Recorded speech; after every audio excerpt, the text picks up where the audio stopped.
The moon designated M7G67 had been on the Atlantis expedition's survey list for 3 months before Dr. Rodney McKay finally got around to visiting it. "I'm telling you, this is a waste of time," McKay complained into his radio.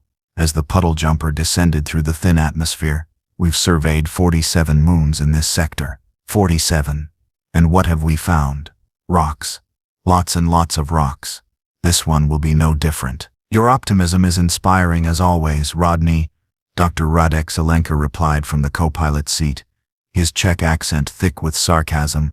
"Perhaps if you spent less time complaining and more time actually scanning." "I am scanning," McKay interrupted, his eyes fixed on the ancient sensor display. Then he paused. His fingers moved across the console with sudden intensity. Wait, that's not possible." "What is it?" "Power signature," McKay said, his voice shifting from irritation to fascination in an instant. "Massive power signature. Underground. At least 3 zero-point modules worth of energy. Rodek, the ancients built something here. Something big." The jumper landed near what appeared to be nothing more than a rocky outcropping on the moon's barren surface. But McKay's scans didn't lie. Beneath the rock, approximately 200 meters down, was an ancient facility that had been active for millions of years. "How did we miss this?" Lieutenant Morrison asked from the back of the jumper. She was part of the security detail. 4 Marines who looked distinctly uncomfortable with McKay's enthusiasm. "Because it's shielded," McKay replied, already gathering his equipment. "Very well shielded. If I hadn't recalibrated the sensors to detect subspace variances, we'd have flown right past it. Come on, there has to be an entrance somewhere." They found it 30 minutes later, a sealed doorway carved into the rock face, covered in ancient symbols that McKay's handheld scanner immediately began translating. "Section 7, Biological Containment Facility," McKay read aloud. "Huh, that's oddly specific.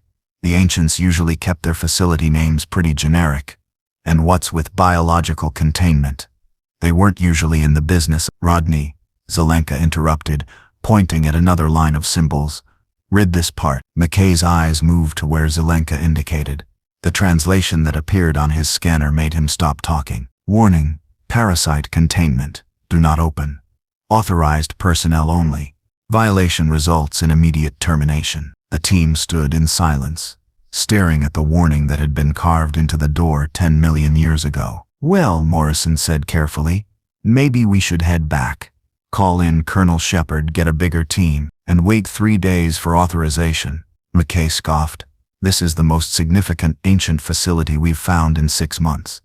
We're not leaving just because of some warning sign that's older than human civilization." The ancients were paranoid. They put warning signs on coffee makers. "I do not recall any coffee makers with warnings about immediate termination," Zelenka said dryly. McKay was already working on the door's control mechanism, a crystalline panel that responded to his ancient gene therapy with a soft blue glow. "Look, whatever was in here has been sealed for 10 million years. 10 million. Anything biological would be long dead. We're probably looking at some kind of quarantine for a plague that burned itself out when dinosaurs were still walking around on Earth." The door's locking mechanism disengaged with a grinding sound that suggested the seals hadn't been broken in a very, very long time. Ancient technology was designed to last, but even their engineering had limits. As the massive door slid open, a cloud of pressurized air escaped.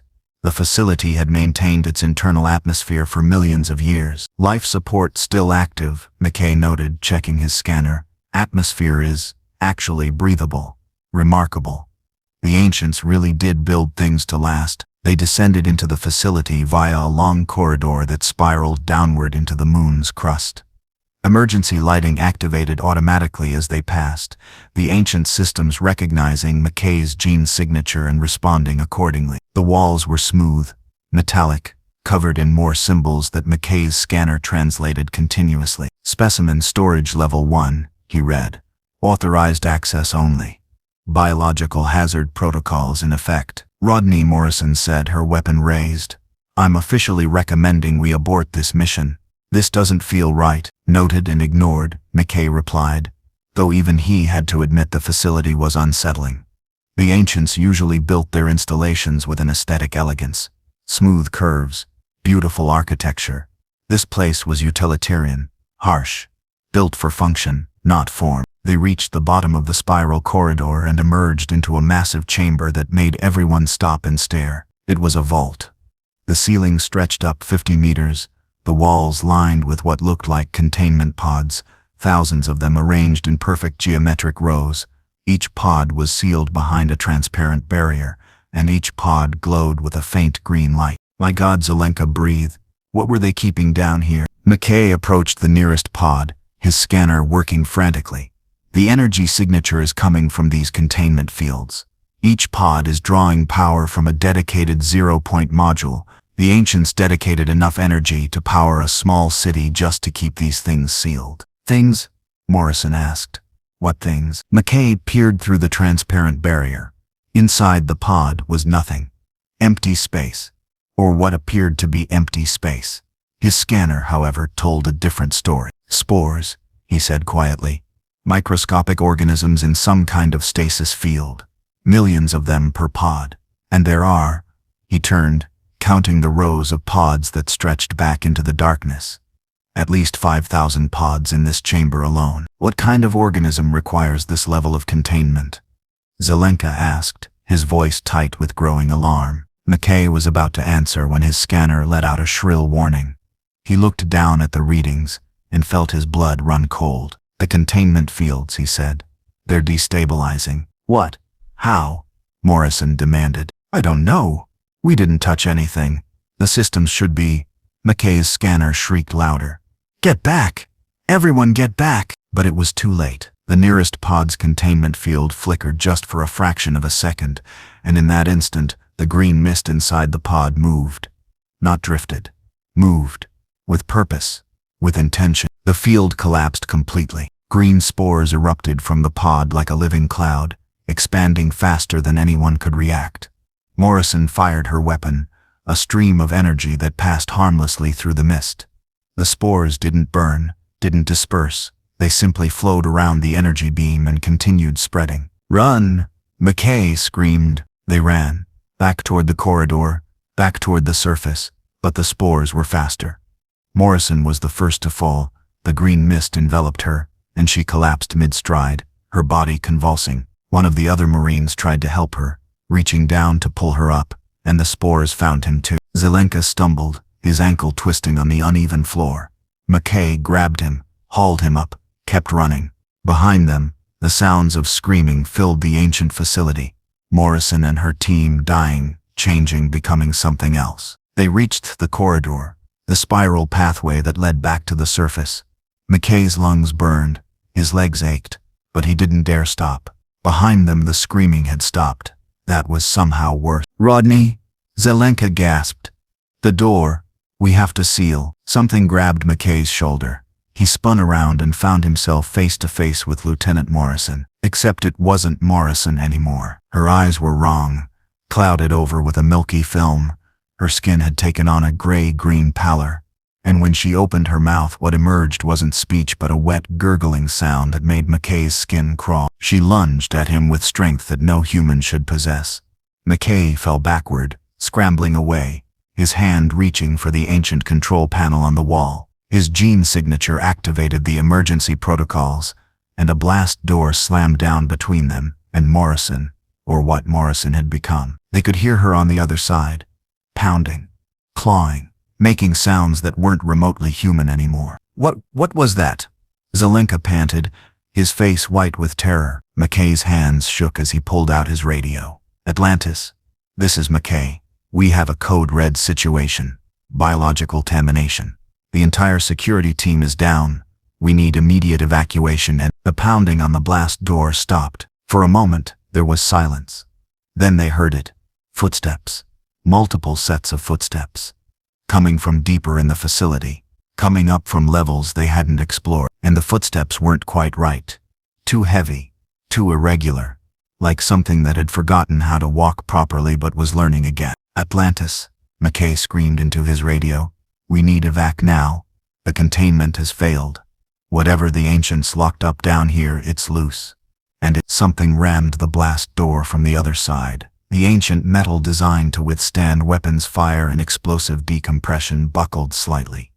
Whatever was on the other side was strong, Impossibly strong. Go. McKay shoved Zelenka toward the surface. Move.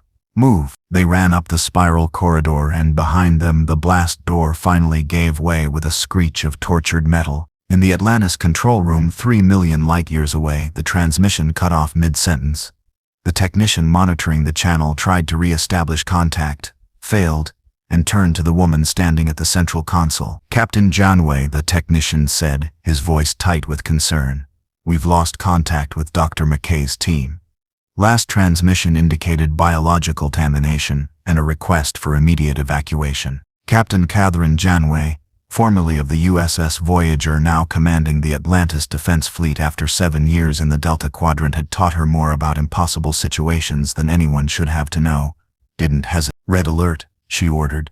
Spin up the Stargate. I want a rescue team ready in 3 minutes. Full hazmat protocols. And get me Colonel Shepard. If McKay just opened something he shouldn't have, we're going to need someone with the ancient gene to seal it back up. Yes, ma'am. Janeway stared at the Stargate, the massive ring that connected Atlantis to thousands of worlds across the Pegasus galaxy, and felt a familiar knot of dread form in her stomach. She'd spent 7 years getting her crew home from the Delta Quadrant. She'd faced the Borg, Species 8472, the Vidians, and countless other threats that should have killed them all. But something about McKay's transmission bothered her. The panic in his voice. The way he'd said whatever the Ancients locked up. The Ancients didn't lock things up lightly. They were the most advanced civilization in the history of the galaxy. If they'd sealed something away with that much power, that much security, it was because they couldn't destroy it. And now it was loose. Team ready, Captain, the technician reported. Send them through, Janeway ordered. And tell them to be careful. We have no idea what they're walking into. The Stargate activated with its characteristic burst of blue energy, the event horizon forming a stable wormhole across hundreds of light years. The rescue team stepped through, 6 Marines, 2 medical personnel, and Colonel John Shepard, whose messy hair and casual demeanor hid one of the sharpest tactical minds in the Pegasus galaxy. The wormhole collapsed behind them. For 30 seconds, there was silence. Then Shepard's voice crackled over the radio. Atlantis, we've got a situation. Janeway's hand tightened on the console. Define situation, Colonel. McKay and Zelenka are alive. Barely. They made it back to the jumper, sealed themselves inside. But the security team... Shepard's voice trailed off. Ma'am, I don't know how to describe this. There are people down here, but they're not people anymore. They're changed. Moving wrong, and they're heading for the Stargate. Abort the mission, Janeway ordered immediately. Get McKay and Zelenka. Return to Atlantis now. Working on it. But Captain, whatever McKay found down in that facility, it's spreading. The whole area around the entrance is covered in some kind of green mist. And I'm reading more life signs emerging from underground. A lot more. Whatever was sealed down there, I don't think it was alone. Janeway felt ice run through her veins. Colonel Shepard, you have 60 seconds to get back through that gate. After that, I'm shutting it down from this end. Do you understand? Understood. Shepard out. The seconds ticked by. Janeway watched the Stargate, willing the rescue team to emerge. 30 seconds. 45.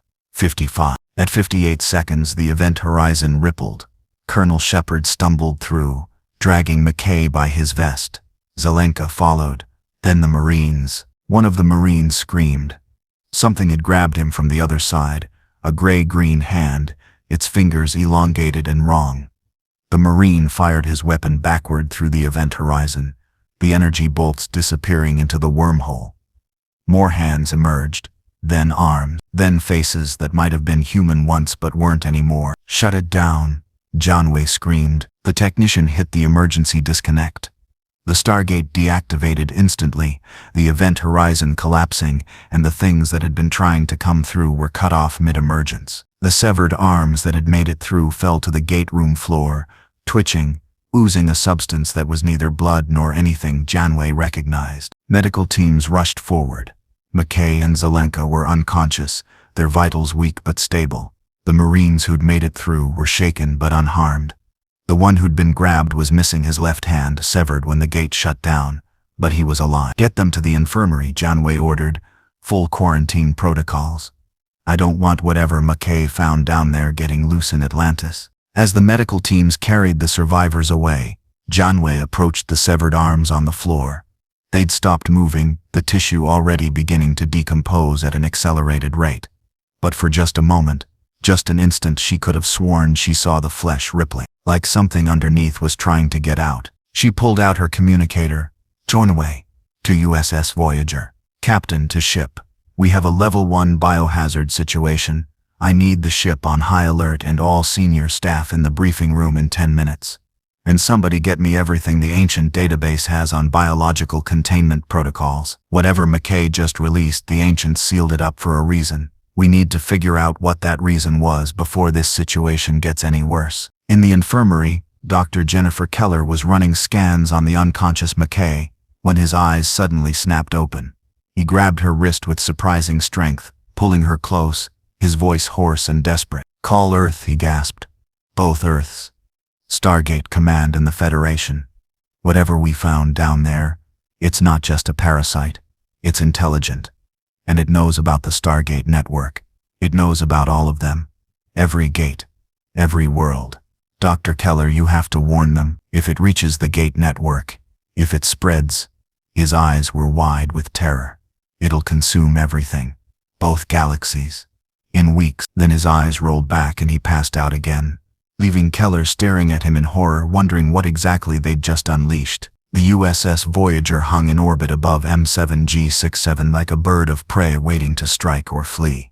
Captain Janway stood on the bridge, her arms crossed, watching the view screen display the moon's surface with growing unease. Report, she ordered. Lieutenant Commander Tom Paris, her helmsman for 7 years of impossible journey home, didn't look up from his console. Still no contact with the surface. The ancient facility McKay found is showing massive power fluctuations. Whatever he activated down there, it's spreading. Life signs. 217, Ensign Harry Kim replied from Ops. But Captain, they're not right. The biosigns are human, but they're changing, mutating. I've never seen anything like this. Janway turned to her first officer, Commander Chakotay, who stood beside her with his characteristic calm expression that she knew hid deep concern. Recommendations? We go down there, Chakotay said simply. McKay's team triggered something. We need to understand what it is before it spreads beyond that moon, and we need to contain it. Agreed. Janway tapped her comb badge. Janway to transporter room. Assemble a hazmat away team. Full environmental suits, medical scanners and heavy weapons. Whatever's down there, I want us ready for anything. 30 minutes later, the away team materialized on the moon's surface in a shimmer of transporter energy, a technology the ancients had never developed, which was why Voyager had proven so valuable to the Atlantis expedition. The team consisted of Janway, Chakotay, the doctor, Voyager's holographic physician now with a mobile emitter that allowed him to function anywhere, Lieutenant Commander Balana Torres, chief engineer, and 6 security officers in full combat armor. What they found was a nightmare. The rocky landscape around the ancient facility entrance had been transformed. The gray stone was now covered in a spreading biomass, green and gray, and pulsing with something that might have been life, but felt fundamentally wrong. It grew in tendrils and patches, consuming the rock, converting it into something else. And in the biomass, there were bodies, or what had been bodies. Oh my God, Torres breathed, her tricorder shaking in her hands. Captain, these biosigns. They're human, or they were. Now they're something else. The cellular structure is completely reorganized. It's like the human DNA is being rewritten at a molecular level, combining with something alien, something that shouldn't be possible. The doctor scanned the nearest body, a man who might have been one of the Marines from McKay's security team, though it was hard to tell. The figure was larger than it should have been, its limbs elongated, its skin gray-green and covered in growths that looked almost fungal. It wasn't moving, but the doctor's medical tricorder detected neural activity. This individual is technically alive, the doctor reported, his usually unflappable demeanor showing strain. But calling him alive is generous. The parasite, and I use that term loosely, has completely integrated with the host's nervous system. The original consciousness may still be present, but it's been subsumed, overridden. This is beyond anything in my medical database. Can we help him? Janway asked, though she suspected she already knew the answer. Not without killing him in the process, the doctor replied quietly. The parasite and the host are too integrated. Removing one would destroy the other. A sound made everyone spin around. From the ancient facility entrance, more figures were emerging. They walked with an uneven gait, their bodies twisted by the infection, but they moved with purpose, with intention. And as they emerged into the moonlight, Janeway could see that they were carrying weapons. Ancient technology somehow activated despite the fact that none of them should have the gene required to use it. "Captain," one of the security officers said, his voice tight, "I recommend we fall back." But Janeway was staring at the lead figure. Something about its movement was familiar. The way it carried itself. The way it— "Morrison," she whispered. Lieutenant Morrison, the security team leader from McKay's expedition, stepped forward. Or what had been Morrison? The infection had transformed her completely. Her skin was the color of old meat, her eyes milky white, her mouth slightly open to reveal teeth that seemed sharper than they should be. But despite the horrific changes, Janeway could still recognize her. Morrison's mouth moved. At first only wet sounds emerged, gurgling, choking noises that made several security officers raise their weapons. But then, impossibly, words formed. Slow, labored, but word. "We are flood." The voice was Morrison's, but layered with something else. Multiple tones speaking simultaneously. The effect was deeply unsettling. "We are hunger. We are growth. We are inevitable." "My God," Chakotay breathed. "It's intelligent. The parasite is intelligent." "Not just intelligent," Torres added, her tricorder showing readings that made her pale. "It's learning. The biomass around us. It's not just consuming the rock. It's analyzing it, understanding it, and that ancient weapon Morrison is holding. The tricorder says it's been modified. The flood figured out how to activate it without the ancient gene. In less than 6 hours they reverse-engineered ancient technology." Morrison took another step forward. Around her, the other infected figures spread out in a tactical formation that was disturbingly professional. They were learning, adapting, using the knowledge of every human they consumed. "We remember you," Morrison said, her white eyes fixed on Janeway. "Captain Janeway, USS Voyager, 7 years, Delta Quadrant. You survived the Borg. Impressive." Janeway felt ice run through her veins. The flood had Morrison's memories. Everything Morrison knew, the flood knew. "How do you know that?" Janeway demanded, though she already suspected the answer. Morrison's mouth twisted into something that might have been a smile but looked more like a wound opening. "We know everything." She knew. "We are her. She is us. There is no difference now." "Then you know I'm not going to let you leave this moon," Janeway said, her hand moving to her phaser. "Whatever you are, you end here." "You cannot stop us," Morrison replied. The other infected figures raised their weapons. "We are already everywhere. We spread through water, through air, through touch. You breathe our spores. You touch our biomass. You are already infected." The doctor immediately began scanning the away team. His face went pale. "Captain, she's right. Spore count in the air is minimal but present. Our environmental suits are holding, but if there's any breach..." One of the security officers, Ensign Davies, suddenly gasped. His hand went to his throat, clawing at his environmental suit's neck seal. "I can't breathe." "Something. Get him back to Voyager," Janeway ordered. "Now." But it was too late. Davies's neck seal had a microscopic tear barely visible, probably caused when they materialized on the rough terrain.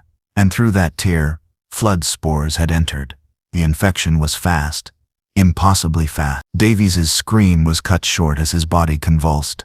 Green-gray biomass erupted from his mouth, his eyes, spreading across his environmental suit from the inside. Within seconds, he collapsed. Within 30 seconds, he began to rise again. But it wasn't Davies anymore. "Transporter room, emergency beam out," Chakotay shouted. "Now." The transporter beam caught the away team and pulled them to safety, all except Davies, who was already lost. As they materialized in Voyager's transporter room, Alarms immediately began blaring. Quarantine breach, a technician shouted.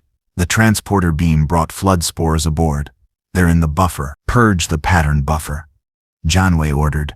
Dump everything into space. Working on it, the technician replied, his fingers flying across the controls.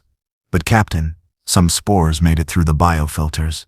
They're in the transporter room atmosphere. Janeway made a decision in less than a second. Seal the transporter room. Emergency force fields. Maximum strength.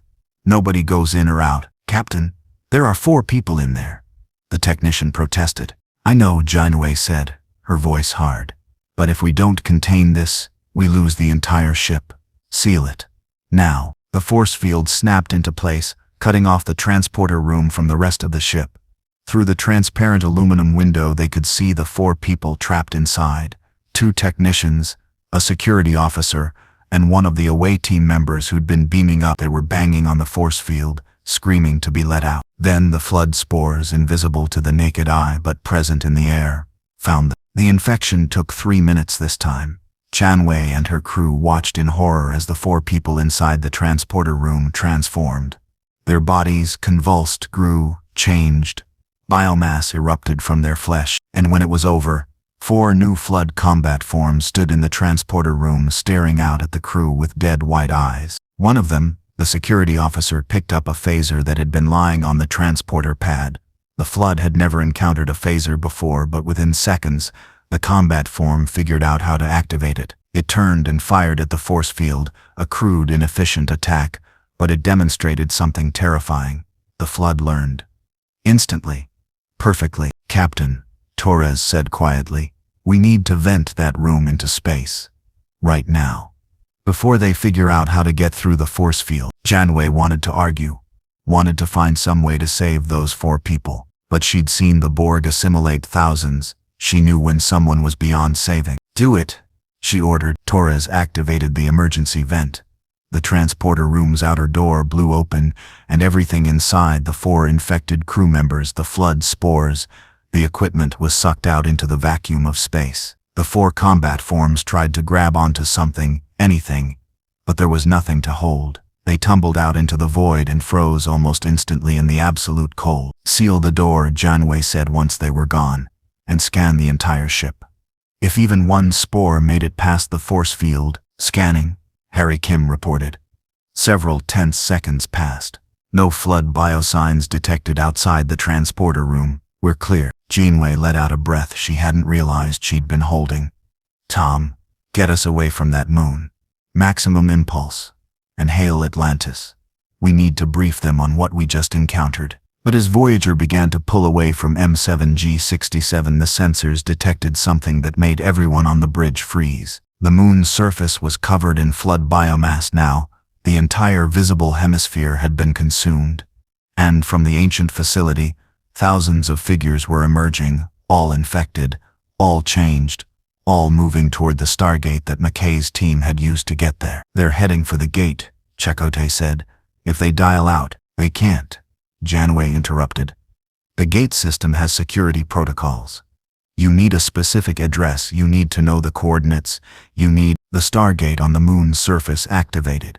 The event horizon formed with its characteristic burst of blue energy. How? Torres demanded. They shouldn't be able to. They absorbed Morrison's knowledge, the doctor said quietly. She was security. She knew gate addresses. Dozens of them. And now the flood know them too. On the view screen, flood combat forms began stepping through the Stargate. One after another, dozens, then hundreds, spreading to whatever world lay on the other side of that wormhole. Janeway's hands clenched into fists. Tom, emergency speed to Atlantis, and send a message ahead. Tell them we have a level 1 biological crisis. Tell them the flood are spreading through the Stargate network. What about the moon? Chakotay asked. Janeway looked at the view screen, where M7G67 had become a green-gray sphere of flood biomass. Burn it. I want every weapon we have. Photon torpedoes, phasers, everything. Turn that moon into dust. Maybe if we destroy the original outbreak site. Captain, I'm detecting a ship, Harry Kim interrupted. Captain, it's Voyager. Everyone turned to stare at him. "Ensign, we're on Voyager," Chakotay said carefully. "No, sir. I mean there's another ship. Same configuration, same energy signature, same registry. It's a duplicate, and it's heading straight for us." On the view screen, a second USS Voyager appeared from behind the moon, identical to their own ship in every detail except one. Its hull was covered in flood biomass. The organic growth had spread across the ship's surface like a cancer, pulsing with that same sickly green-gray light. "That's impossible," Torres breathed. "We're Voyager. There can't be." "The moon," the doctor said suddenly. "We were in orbit for 30 minutes before we beamed down. The flood must have boarded through one of the lower airlocks. They infected the ship while we were on the surface. And when we abandoned ship just now, they took control," Janeway finished. "Oh, God! They have a starship." The flood-infected Voyager opened fire. Phaser beams lanced across space. Not random fire, but precisely targeted shots at their weapon systems and engines. The flood had only controlled the ship for minutes, but they already knew how to use it, how to target, how to fight. "Evasive maneuvers," Janeway ordered. "Return fire." The battle was brief and brutal.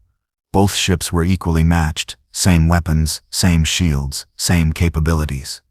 But the flood had one advantage: they didn't care about casualties. The infected Voyager rammed them twice, using its own hull as a weapon, sacrificing sections of its structure to damage their shields. "Shields down to 30%, Harry reported. "We can't take another hit like that." "Captain, I have an idea," Torres said.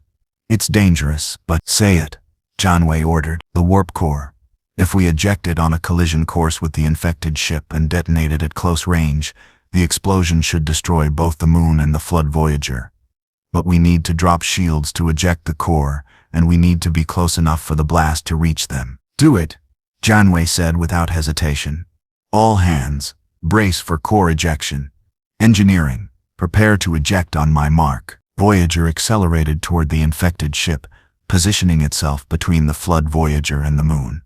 The infected ship opened fire again, hammering their shields, trying to cripple them, but Janeway held course. "Mark!" The warp core ejected. A cylinder of matter and antimatter, magnetically contained, tumbling through space toward the infected ship. The flood tried to evade, but they were too close, too committed to their attack.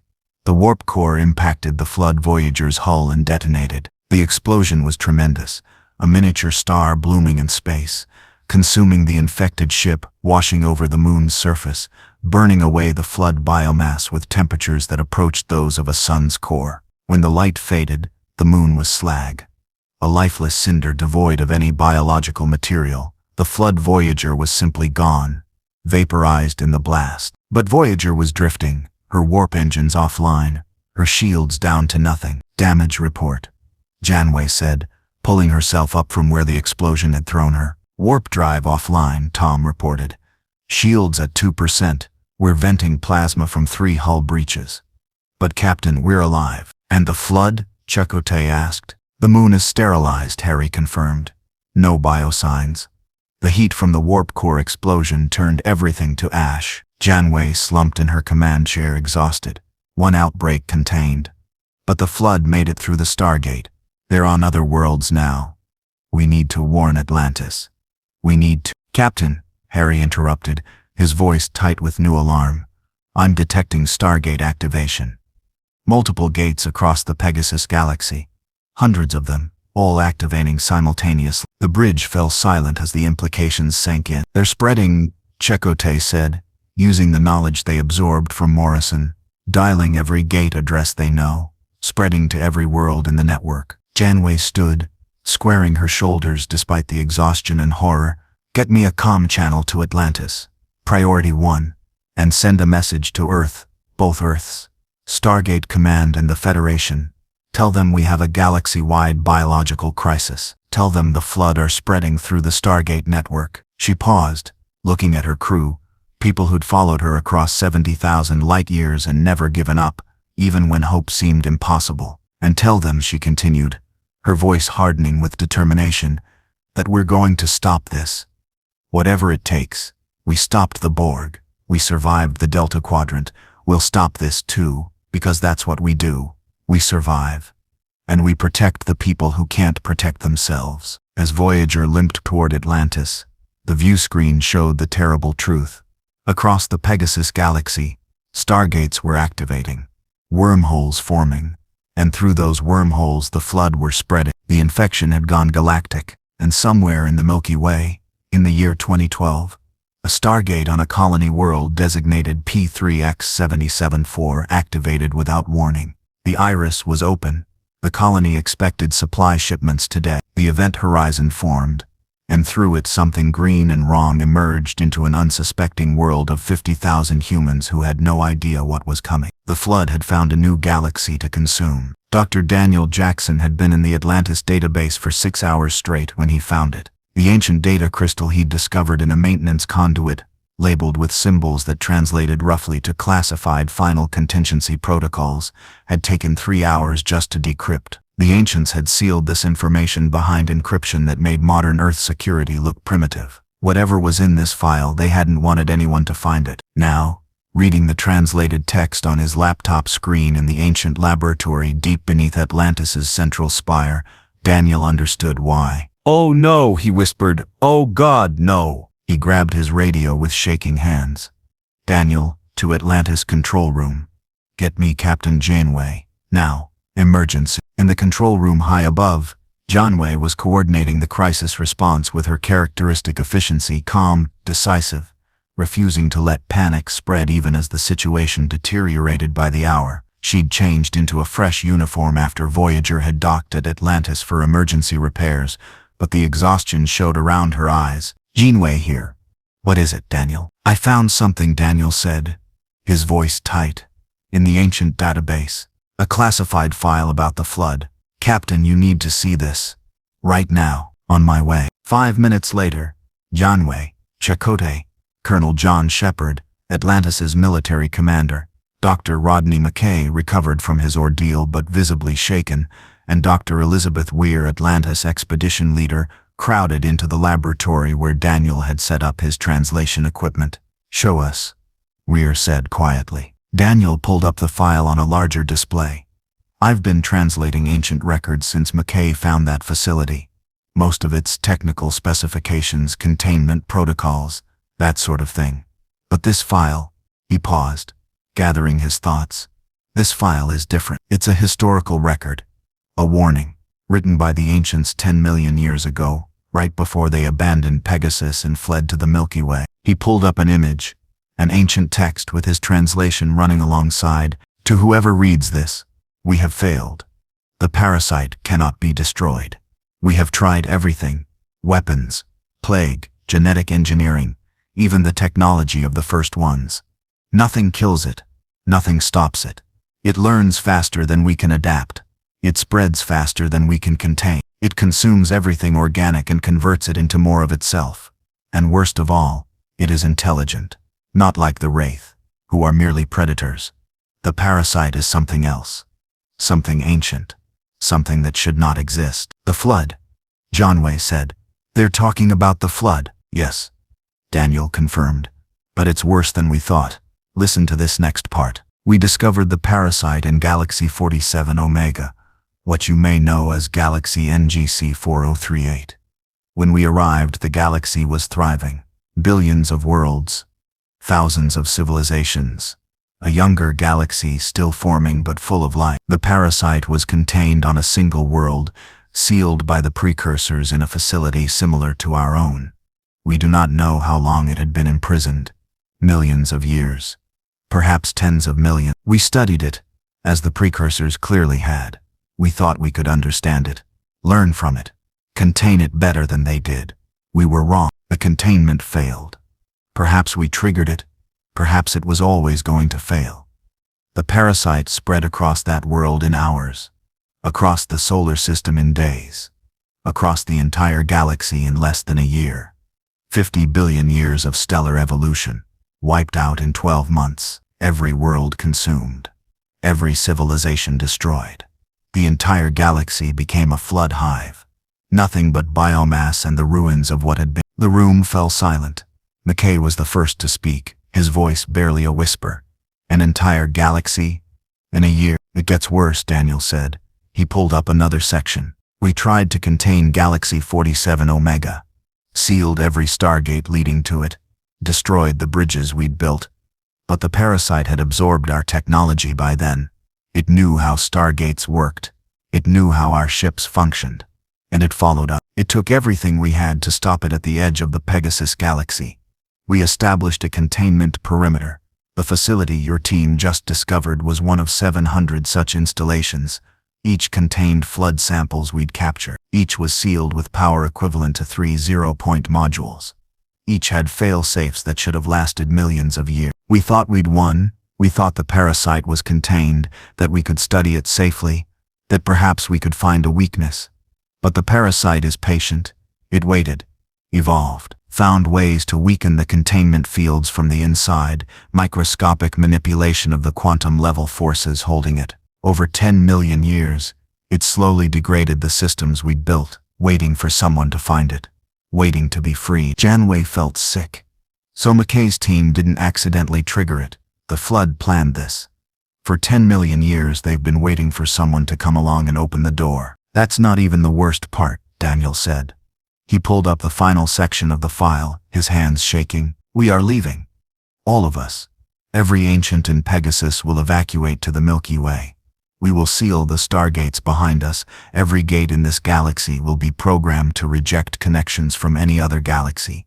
It will not stop the parasite forever, but it may buy time. Time for someone to find a better solution than we could. We leave behind one final tool, the purification array. 7 installations scattered across Pegasus, each carrying enough destructive power to sterilize an entire galaxy. If the parasite ever escapes containment, if it spreads beyond our ability to contain it, the array can be activated. It will emit a wave of radiation tuned specifically to destroy all sentient life within a 25,000 light-year radius. The Flood, the Wraith, every living thing, all dead in an instant. We could not bring ourselves to activate it. To kill an entire galaxy, even one we had only begun to populate, was beyond our ability to justify. Perhaps that makes us weak. Perhaps that is why we failed. But we choose to believe that whoever comes after us, whoever finds this message, will be braver than we were. Strong enough to make the choice we could not. The parasite cannot be reasoned with, cannot be negotiated with, cannot be contained forever. There is only one way to stop it. Total eradication. Everything dies, or everything becomes Flood. There is no middle ground. We pray you will be stronger than we were. We pray you will do what must be done, and we pray that you forgive us for leaving this burden in your hands. Signed, High Council of Atlantis, Year 78032 of the Exodus. The silence that followed was absolute. No one spoke. No one moved. The weight of what they'd just learned, 10 million years of failure, an entire galaxy consumed, and the terrible responsibility that had just been placed on their shoulders, was too much to process immediately. Finally, Colonel Shepard spoke. This purification array, it can kill everything in Pegasus? According to this, Daniel replied, yes. Every living thing within 25,000 light-years, that's roughly the diameter of the Pegasus galaxy. The ancients built it as a fail-safe, a way to stop the Flood if every other option failed. And the cost? Weir asked, though she clearly dreaded the answer. 3 million people, McKay said quietly. He'd been working through the numbers on his own tablet.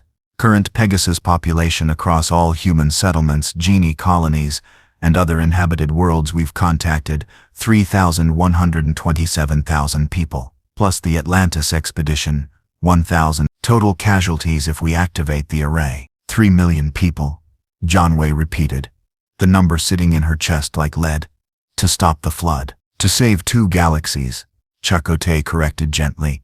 The ancients said it. The Flood spread through the Pegasus network and into the Milky Way. We've already confirmed Flood outbreak on P3X77-4 in the Milky Way. That's 50,000 people, and that's just the start. The Flood know about the Stargate network now. They know about Earth.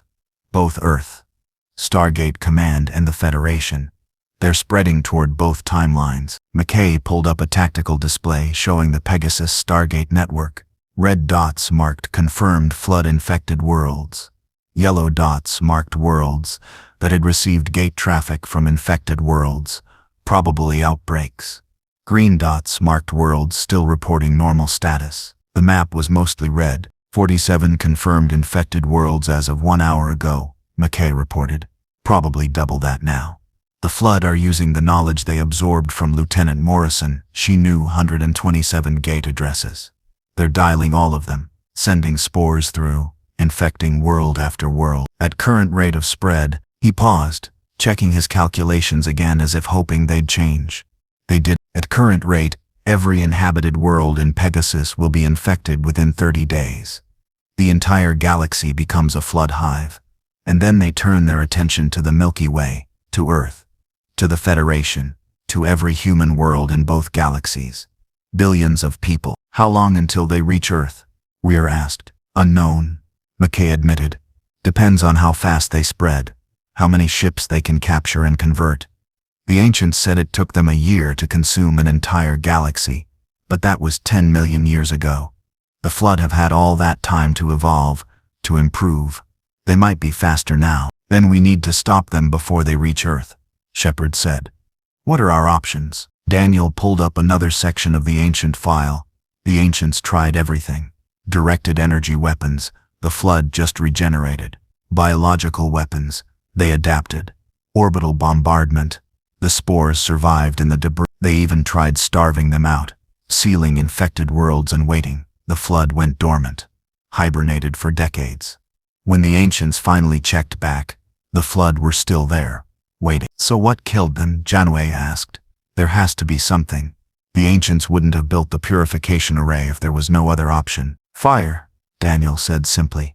Specifically, temperatures above 3,000 degrees Celsius. At that temperature, Flood biomass breaks down at a molecular level. The spores can't survive. But you have to maintain that temperature long enough to burn away every trace of organic material. And I mean every trace. Even microscopic Flood particles can regenerate if given enough time and biomass to consume. So we burn infected worlds, Chakotay said. Use Voyager's weapons. We'd need to burn 47 worlds, McKay interrupted. As of right now, probably 70 by tomorrow. Each world would need complete surface sterilization.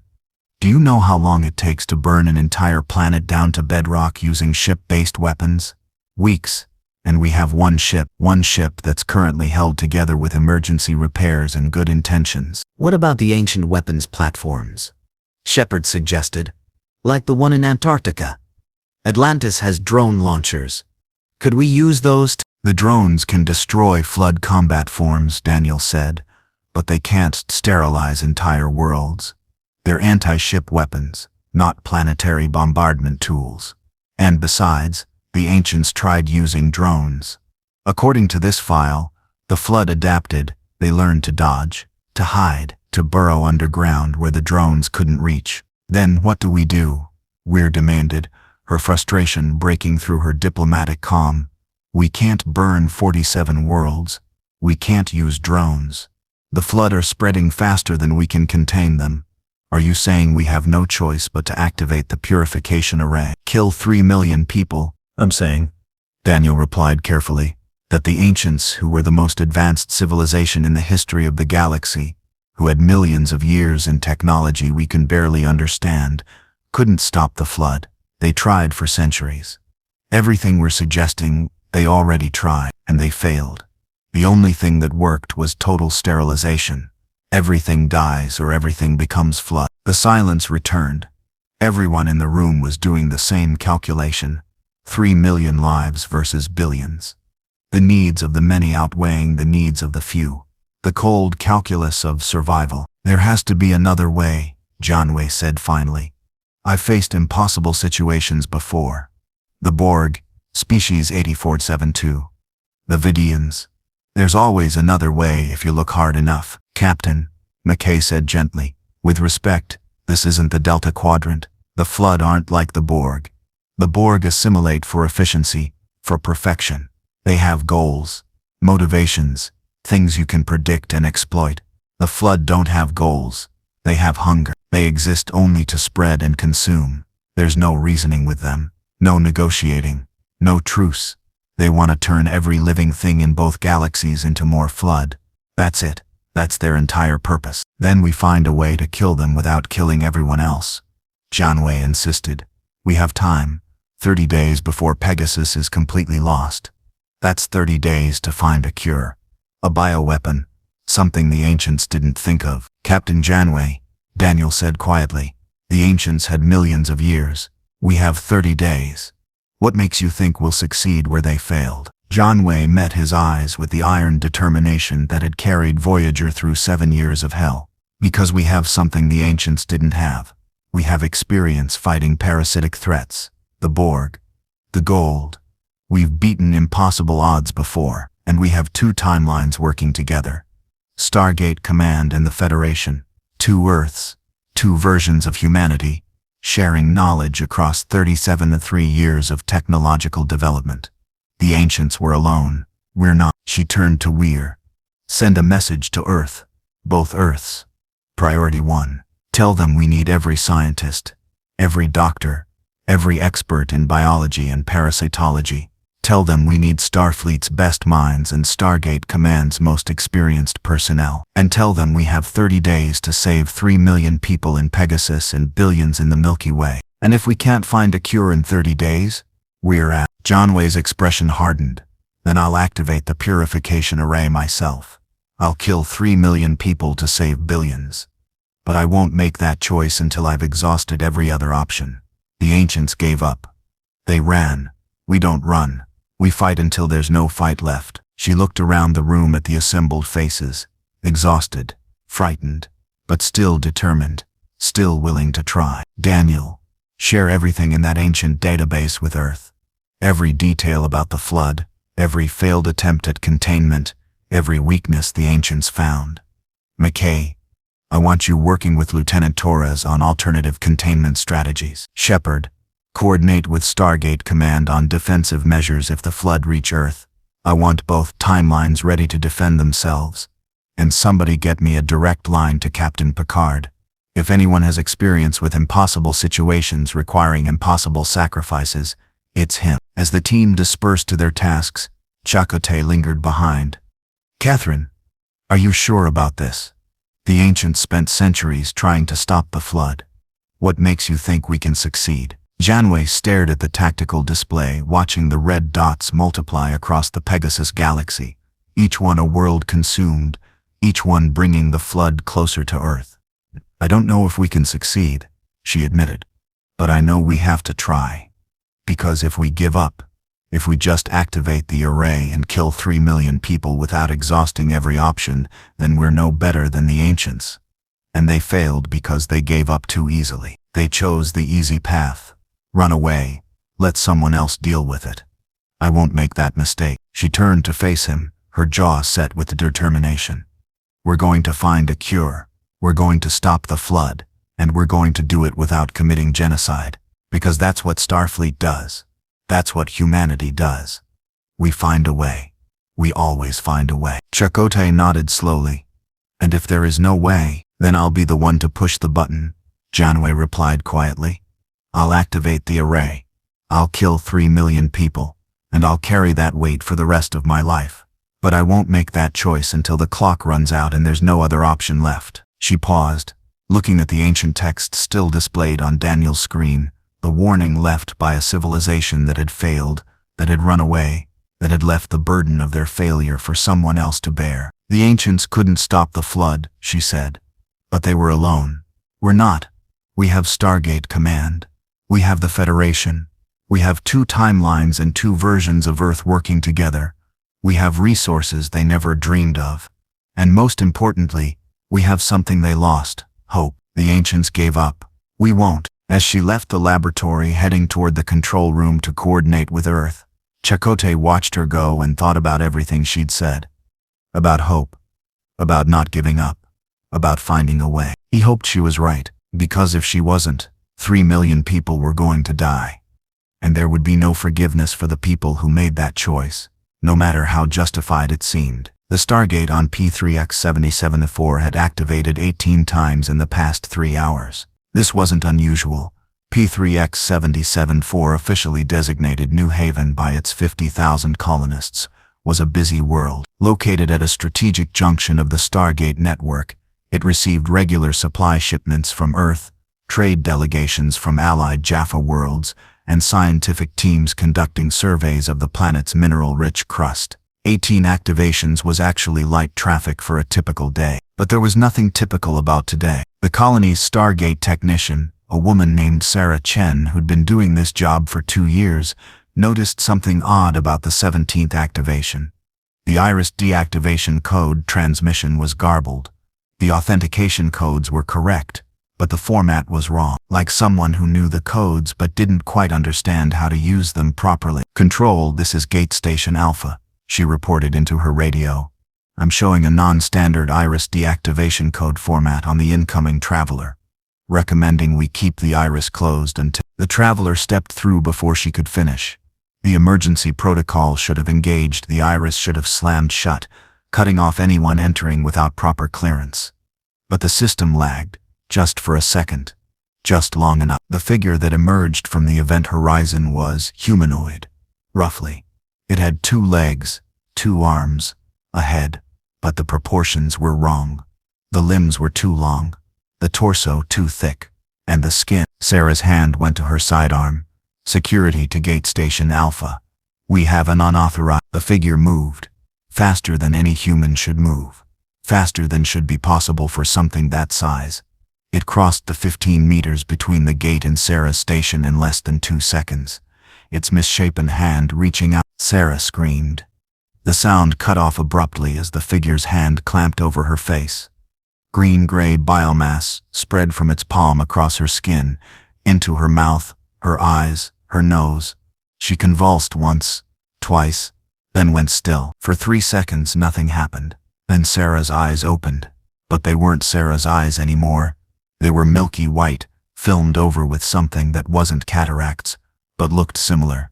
And when she stood, her movements were wrong, jerky, uncoordinated, like a puppet with tangled strings. The thing that had been Sarah turned toward the gate as more figures emerged. Dozens of them, then hundreds, all humanoid, all wrong, all spreading across the gate room like a plague. By the time New Haven's security team arrived, it was too late. 6 hours later.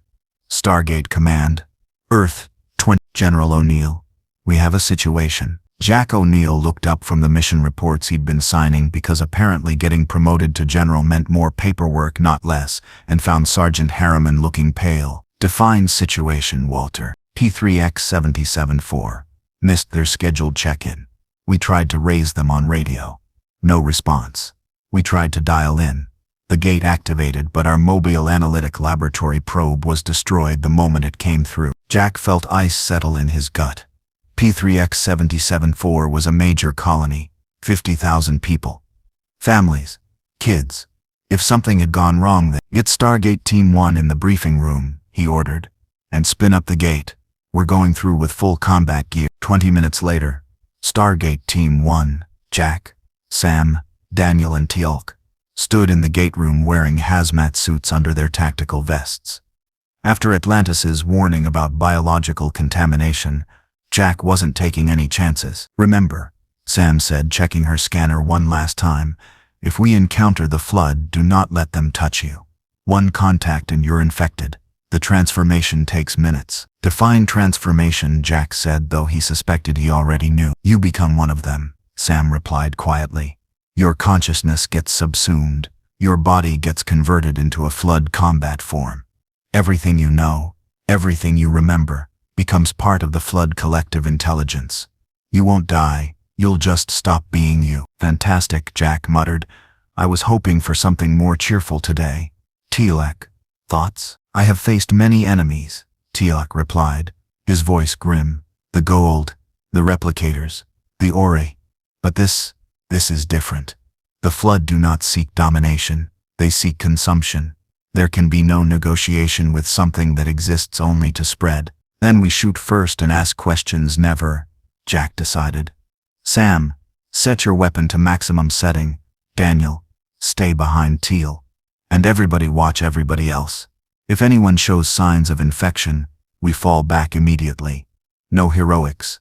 "Clear." "Clear," they replied in unison. The Stargate activated. The event horizon formed. Stargate Team 1 stepped through. They emerged on P3X70. The gate room was covered in biomass. Green-gray organic matter coated the walls, the floor, the ceiling, pulsing with a rhythm that suggested something alive. The normal lights were gone, replaced by a sickly bioluminescence that made everything look diseased. And the smell. Daniel gagged inside his hazmat suit.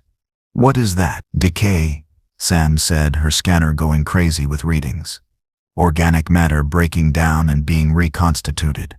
The flood are converting the entire facility. The walls, the furniture, even the air, it's all becoming part of their biomass." "Where are the people?" Jack demanded. Sam pointed at the biomass.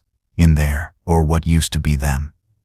"Captain, I'm detecting human DNA signatures throughout this entire structure, thousands of them, all integrated into the flood biomass. They're not separate anymore, they're part of it." Jack felt sick. "You're saying 50,000 people are in these walls?" "We're in these walls," Sam corrected quietly. "They're not people anymore. The flood consumed them, broke them down, used their biological material to grow. This isn't an infection, sir. It's assimilation. And it's complete." A sound made them all spin around, a wet, dragging noise like something heavy being pulled across the biomass-covered floor. From the shadows, figures emerged. They had been human once. You could still see traces of it. The general shape, the proportions. But the flood had transformed them into something else. Their skin was gray-green, their bodies enlarged and twisted, their limbs elongated into grotesque parodies of human anatomy. And their eyes. Teal'c raised his weapon. Combat forms. Dozens of them. The lead figure stepped forward. Its mouth opened, and a voice emerged. Human speech, but layered with that wet, gurgling undertone that marked flood control. "General O'Neill, we remember you, hero of Earth, destroyer of Apophis, liberator of Jaffa." Jack's finger tightened on his weapon's trigger. "Who are you?" "We are Bud." The combat form replied, its head tilted at an unnatural angle, studying them. "We are hunger. We are inevitable. And we know you." Another combat form stepped forward. This one's features were still partially recognizable, a young woman, maybe mid-20s, blonde hair matted with biomass. "Sarah Chen," it said, the name coming out in that same multi-toned voice. "Gate technician, first to fall, first to join. We remember everything she knew. Stargate command, General Hammond, Stargate Team 1, Earth. Everything, Sam," Jack said quietly. "Tell me you're recording this." "Every word," Sam confirmed, her hands shaking slightly as she held her scanner steady. The Sarah thing's mouth twisted into something that might have been a smile. "You cannot stop us. We spread through the gates. 12 worlds now, 20 by tomorrow, 50 by week's end. We learn, we adapt, we grow, and soon we reach Earth, both Earth, Stargate Command, and Federation. Your timelines will fall. Your people will join. All will be flood." "Not while I'm breathing," Jack replied, "and I'm real stubborn about the breathing thing." The combat form spread out, surrounding Stargate Team 1, in a tactical formation that was disturbingly professional. They were using military tactics. Human tactics. Everything the colonists had known, the flood now knew. "You misunderstand," the Sarah thing said. "We offer choice. Join willingly. No pain, no fear. Become part of something greater. Share consciousness with billions. Never be alone. Never die. We are immortal. We are eternal. Join us and transcend." "Hard pass," Jack replied. "Daniel, thoughts on transcendence versus staying human?" I'm firmly pro-human, Daniel said, his eyes never leaving the combat forms. And anti-being turned into a zombie plague monster. Teal'c, I have been the slave of false gods, Teal'c replied, his voice hard. I will not become the slave of parasites. If I must die to prevent my joining, then I die free. Sam, I'd rather eat my own P90, sir. Democracy speaks, Jack said. We're gonna have to decline your generous offer of parasitic assimilation. But hey, thanks for asking. The Seraphim's expression didn't change. The Flood didn't understand sarcasm apparently. Then you die. Your knowledge will join us. Your memories will teach us. Your bodies will feed us. Either way, we win. The combat forms charged. Fall back to the gate, Jack screamed. Stargate Team 1 ran. Behind them, dozens of Flood combat forms gave chase, moving with inhuman speed, their misshapen bodies propelling them forward with a loping gait that covered ground terrifyingly fast. Jack fired his P90 backward without looking, heard the impacts, knew he was hitting them but also knew it wouldn't stop them. The Flood regenerated too fast. They burst through the gate room door and found more combat forms waiting. The Flood had flanked them, trapped them. Sam, dial Earth, Jack ordered. Emergency extraction. Sam sprinted for the dial home device. The dial home device, her fingers flying across the symbols. The Stargate began to activate, the inner ring spinning, locking in coordinates. But the combat forms were closing in. One of them grabbed Daniel. No, Jack spun, fired a burst directly into the combat form's head. The creature staggered but didn't fall. Its grip on Daniel's hazmat suit tightened, and the fabric began to tear. Teal'c slammed into the combat form like a freight train, his enhanced Jaffa strength sufficient to break its grip. Daniel stumbled free, and Jack grabbed him, hauled him toward the activating Stargate. The event horizon formed, the wormhole opened. Go, go, go. Jack shoved Daniel through, then Sam, then Teal'c. He turned to follow, saw dozens of combat forms converging on his position, raised his weapon for one final burst. Something grabbed his leg. Jack looked down and saw a Flood infection form, one of the small spider-like parasites that burrowed into hosts. It had latched onto his boot, was trying to work its way through the hazmat suit's material seeking skin. He fired his weapon point blank, vaporized the infection form, then dove through the Stargate as the combat forms reached for him. He tumbled out on Earth, hit the ramp hard enough to knock the wind out of his lungs. Behind him, the iris slammed shut, a titanium barrier designed to prevent unauthorized travelers. Something impacted the iris from the other side with enough force to make the metal ring. Close the gate, Jack wheezed. Close it now. The wormhole collapsed. The Stargate went dormant. Silence fell over the gate room. For several seconds no one moved. Then Sam spoke, her voice shaking. Sir, your leg. That infection form, did it penetrate the suit? Jack looked down at his boot. The hazmat material was torn, but beneath it his combat boot was intact. The infection form hadn't reached skin. I'm clean, he said, standing up on shaky legs. But that was too close. Way too close. General O'Neill, Walter's voice came over the speakers. We're receiving a transmission. It's from P3X774. Audio only. Should I put it through? Jack exchanged glances with his team. Put it through. Let's hear what they have to say. The speakers crackled. Then that voice, wet, multi-layered, carrying the knowledge of 50,000 consumed minds, emerged. General O'Neill, you escaped. Impressive. But temporary. We know where you are. We know Earth's gate address. We know your defenses. We know everything. Sarah Chen knew everything. The colonists knew. And soon we will come through the gate, or through space, or through methods you have not imagined. We are patient.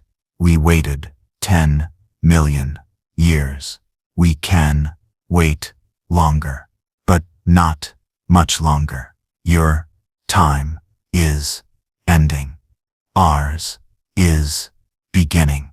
Both galaxies will fall Both Earths will feed us. Resistance is temporary. Consumption is inevitable. We are flood, and we are coming. The transmission ended. In the control room, surrounded by people who'd just heard their own death sentence delivered with mechanical certainty, Jack stood and looked at the Stargate, the device that had given them access to the galaxy, that had made Earth a player on the galactic stage, that had brought them into contact with allies and enemies across thousands of worlds. And now that same device was a vector for the worst plague in the history of the universe. "Walter," he said quietly, "get me a secure line to the Federation. Both timelines 2012 and 2030-85. Tell them the flood are in the Milky Way. Tell them 50,000 people are dead. Tell them we need every asset, every scientist, every weapon, because this just became a two-galaxy crisis." He turned to Sam. "How long until they reach Earth?" Sam checked her calculations, her fingers shaking. "Unknown, sir. But if they're spreading through the gate network at the rate they claimed, 12 worlds now, 20 tomorrow, they could hit the major inhabited systems in days. And if they capture ships, if they learn to operate them," she trailed off, unable to complete the thought. "Days," Jack repeated. "We have days to stop a plague that consumed an entire galaxy in a year. Days to save billions of people from being turned into those things. Days to figure out what the ancients couldn't solve in millions of years." "Sir," Daniel said quietly, "there might be another option. Captain Janeway mentioned something called the Purification Array. Ancient installations that can kill everyone in Pegasus," Jack interrupted. 3 million people dead to stop the flood. "Yeah," she briefed me. "That's the backup plan.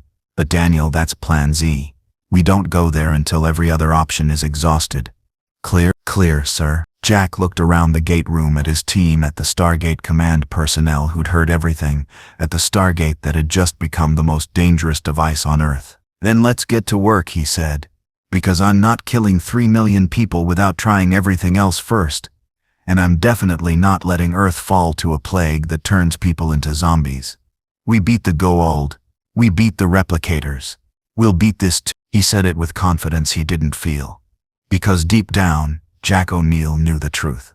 The ancients, a civilization millions of years more advanced than Earth, had tried everything and failed. What chance did humanity have? But he didn't say that out loud, because sometimes command meant pretending you had hope even when you didn't. Sometimes it meant lying to your people so they'd keep fighting. Sometimes it meant carrying the weight of impossible decisions so no one else had to. And Jack O'Neill had been carrying that weight for a very long time. "Get me the president," he told Walter.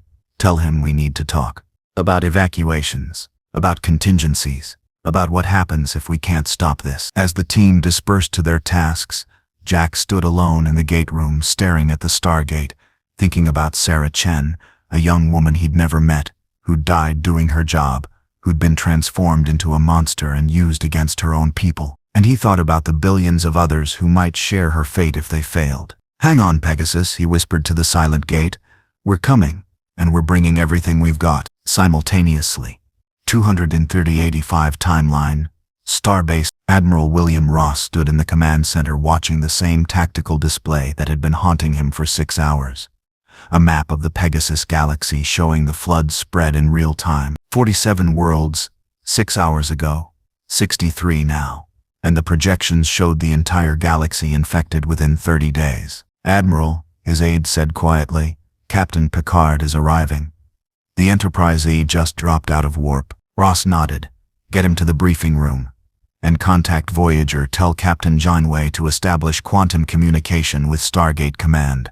We need both timelines coordinating on this." "Sir, about the purification array." "Not yet," Ross interrupted. "Captain Janeway is right. We don't commit genocide until we've exhausted every other option. But start running the calculations. Evacuation routes. How many people we can save if we have to activate it. Want to know our numbers before we make any decisions." "Yes, sir." As his aide left, Ross turned back to the tactical display, watching the red dots spread across the Pegasus galaxy like a cancer. Each dot represented a world. Each world represented thousands, sometimes millions of lives. All being consumed.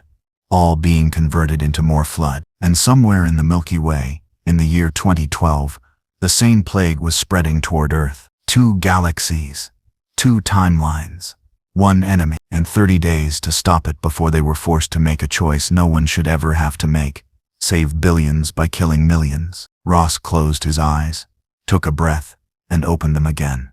The tactical display hadn't changed. The flood were still spreading. Time was still running out. "Get me Captain Picard," he said, "and get me General O'Neill on quantum comm. It's time we coordinated a response. Because if we don't stop this, if we fail, there won't be a Federation left to defend." The red dots continued to spread, the clock continued to tick, and somewhere in the Pegasus galaxy, on worlds already lost to the flood, billions of mouths that had once been human spoke in unison: "We are flood. We are hunger. We are inevitable. And we are coming." General Jack O'Neill stood in Stargate Command's briefing room, staring at a tactical display that showed something he'd never seen before: a map of the Milky Way with 8 worlds marked in red. 8 infected worlds. 8 outbreaks. 8 populations consumed by the flood in less than 12 hours. "Sit rep," he ordered, his voice carrying the weight of 2 decades fighting impossible wars. Major Samantha Carter stood at the display, her usual professional composure barely masking exhaustion. She'd been awake for 26 hours straight, analyzing flood samples, running simulations, searching for any weakness they could exploit.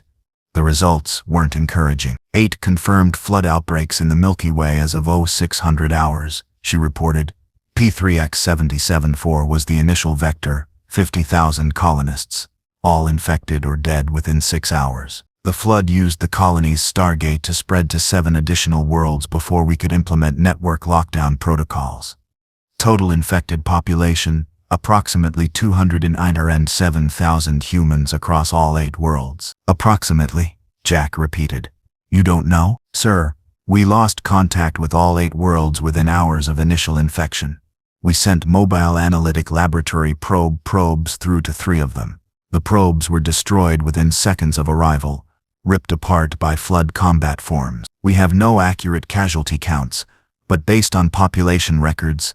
She paused, checking her tablet. "We're assuming total loss.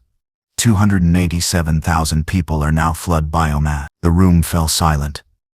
287,000 people, gone, transformed into monsters.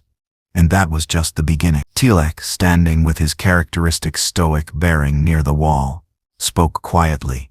"The Goa'uld enslaved billions. The Ori converted millions to worship false gods. But the flood, they do not enslave or convert. They consume. There is no prisoner to rescue, no mind to free. Once infected, the host ceases to exist as an individual. They become part of something that desires only to spread. This is extinction, not oppression." "Which is why we're going to stop it," Jack said, injecting confidence he didn't entirely feel into his voice. "Daniel, what did you find in the ancient database? Please tell me there's a magic bullet we missed." Dr. Daniel Jackson, who'd spent the past day translating ancient texts in Atlantis before returning via Stargate for this briefing, looked haggard. "The ancients tried everything, Jack. Directed energy weapons. The flood regenerated. Biological weapons. They adapted within hours. Orbital bombardment. The spores survived in the debris and reconstituted when they found new biomass. Even starvation didn't work. The flood can go dormant for decades, centuries even, waiting for new hosts." "So what you're saying is we're screwed," Jack summarized. "What I'm saying is we need to think bigger than the ancients did," Daniel replied. "They approached this as a containment problem. Seal the flood away, keep them locked up, hope they never escape. That strategy failed. We need elimination, not containment. Complete eradication of every flood spore, every combat form, every trace of biomass. Nothing survives." "And how do we do that?" Jack asked. "Fire," Sam replied. "Specifically sustained temperatures above 3,000 degrees Celsius. At that temperature, flood cellular structure breaks down completely. The spores can't regenerate. But Jack, we'd need to burn entire worlds, reduce every square meter of infected surface to molten slag. With our current weapons capabilities, that would take weeks per world, and we have 8 infected worlds right now. Probably more by the time we finish this briefing. Then we don't have time to burn them one by one, Jack decided. We quarantine them, seal the stargates, establish orbital blockades, make sure nothing gets off those worlds, and then we figure out a way to kill the flood that doesn't require us to spend the next year playing planetary exterminatus. Sir, there's another problem, Sam said carefully. P3X-77-4 wasn't just a colony. It was a major logistics hub. The flood absorbed everyone there, which means they absorbed everything those people knew. Gate addresses, security protocols, fleet positions, tactical information, Earth's defensive capabilities. Jack, the flood know where we are. They know our strengths and weaknesses. They know everything. And they're planning something, Daniel added. According to the ancient texts, the flood demonstrates strategic thinking when they have sufficient biomass. 287,000 infected humans is more than sufficient. They're not just spreading randomly, they're targeting specific worlds, building up resources, preparing for something bigger. How big? Jack asked, though he suspected he already knew the answer. Earth, Teal'c said simply. The flood will attempt to assault Earth, both Earth's, Stargate Command and the Federation, simultaneously. If they have absorbed enough knowledge to understand quantum timeline mechanics, a coordinated strike across 33 years of divergence would maximize their chances of success and minimize our ability to support each other. Then we hit them first, Jack decided. We take the fight to them before they can organize. Sam, pick the most vulnerable of the 8 infected worlds, the one with the lowest flood concentration. We go through, assess the situation, and if possible we find a way to neutralize the outbreak before it spreads further. Sir, Sam protested, we barely survived P3X-77-4. These worlds have had 12 more hours for the flood to spread. The concentration will be much higher. We'd be walking into a death trap. Then we walk carefully, Jack replied. But Sam, we need intelligence. We need to understand what we're fighting, how fast they spread, how they coordinate, what their weaknesses are. The only way to get that intelligence is boots on the ground. And that means us. Sam wanted to argue, but she knew he was right. They were flying blind. Every piece of information about the flood came from ancient texts written 10 million years ago. They needed current, actionable intelligence. And the only way to get it was to go to an infected world and observe. Which world? She asked quietly. Jack studied the tactical display. 8 red dots. 8 worlds consumed. He selected one, P7J989, a small agricultural colony, population 23,000, located near the edge of the network. Small enough that the flood concentration might be manageable. Remote enough that if things went wrong they could seal the gate and minimize contamination risk. P7J989, he decided. Population was mostly farmers and support staff. Low military presence. If the flood are building up for an assault on Earth, they won't waste resources heavily fortifying a backwater colony. We go in, observe, collect samples, and get out. Maximum exposure, 30 minutes. Any sign of overwhelming flood presence, we abort immediately. Understood, understood, Stargate Team 1 replied in unison. Then suit up, Jack ordered. Full hazmat gear, ancient gene therapy boosters for me and Sam in case we need to activate ancient tech, and enough firepower to level a small city. We leave in 20 minutes. As the team dispersed to prepare, Daniel lingered behind. Jack, there's something else you should know. The ancient texts mention something called a grave mind. It's a central intelligence, a massive flood construct that coordinates all infected forms within a region. If P7J989 has a grave mind, it'll be incredibly dangerous. And according to the ancients, grave minds can communicate, they can reason, they can negotiate. Negotiate? Jack repeated skeptically. You're saying we can talk to these things? The ancients tried, Daniel said. They failed. Grave minds exist only to spread the flood. They have no other goals, no other desires. But they're intelligent enough to understand tactics, to lie, to manipulate. If we encounter one, Jack, don't believe anything it says. It will use every psychological trick it has to delay you, to confuse you, to get close enough to infect you. Noted, Jack said. Anything else cheerful you want to share before we walk into hell? Daniel smiled grimly. Just one thing. The ancients recorded that grave minds remember everything, every host they consume, every memory those hosts had, every piece of knowledge. If the flood on P7J989 consumed the colony's database, they'll know we're coming. They'll be waiting. This won't be a reconnaissance mission, Jack.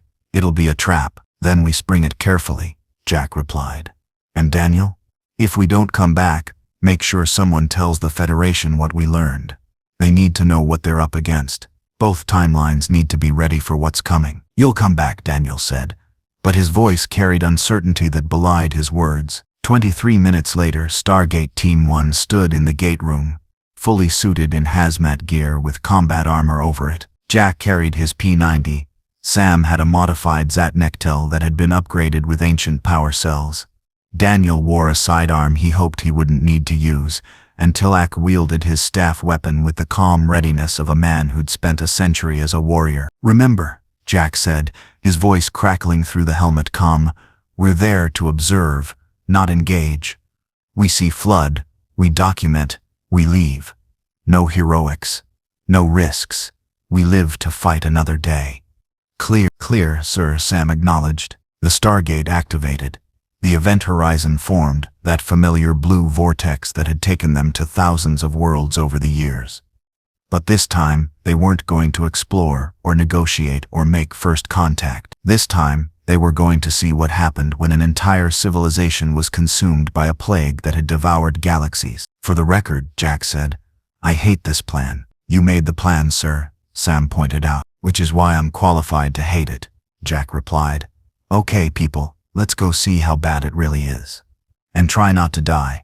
Dying would be bad. They stepped through the Stargate. P7J9 had been a pleasant world, rolling hills covered in genetically modified wheat, small farming communities connected by dirt roads, a single centralized town where the colonists gathered for trade and social events. The planet's 2 suns provided abundant warmth, and the thin atmosphere made for spectacular sunsets. That was 12 hours ago. Now, as Stargate Team 1 emerged from the Stargate, they stepped into a nightmare. The gate was located on a hillside overlooking the main colony town.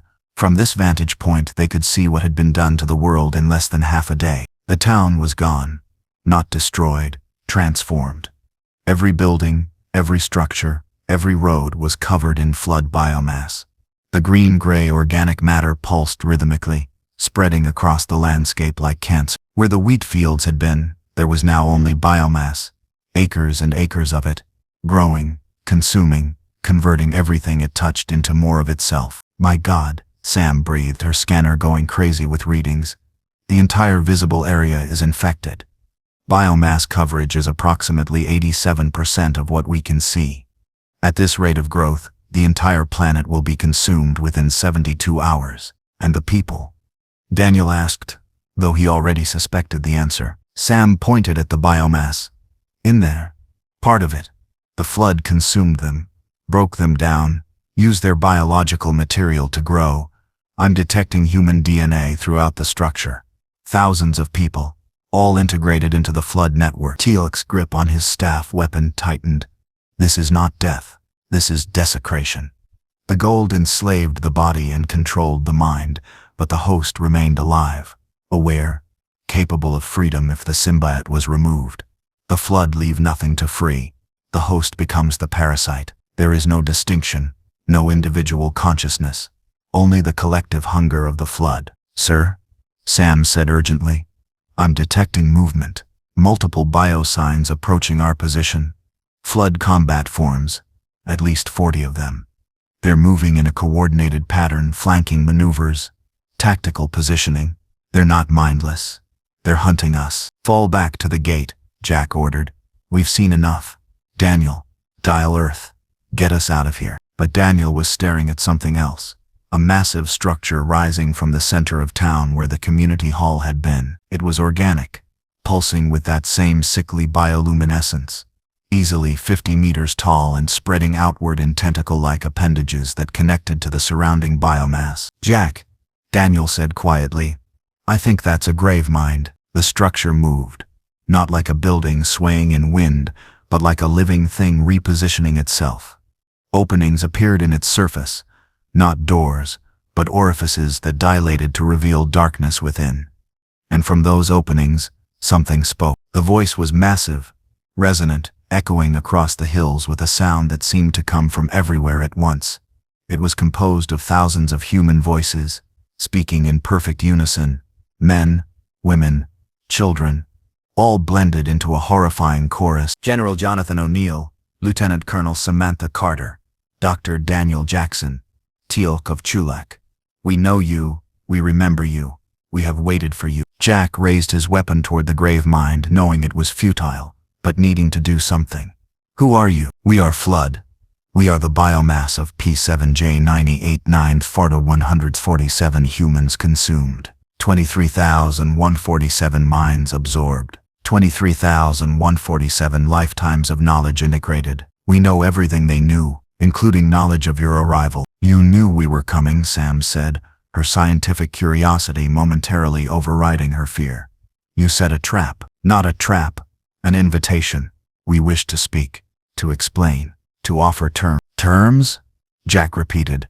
Since when do parasitic plagues offer terms? Since we consumed Sarah Chen of P3X77-4. She knew of negotiation, of diplomacy, of Federation protocols for first contact. We have learned. We understand now that simple consumption may not be optimal. Perhaps there is another way. Daniel's hand moved to his sidearm. Jack, it's lying. The ancient texts are clear. Grave minds manipulate. They deceive. They'll say anything to get close enough to infect you. This isn't negotiation. It's a psychological attack. Or, the grave mind boomed, you could listen.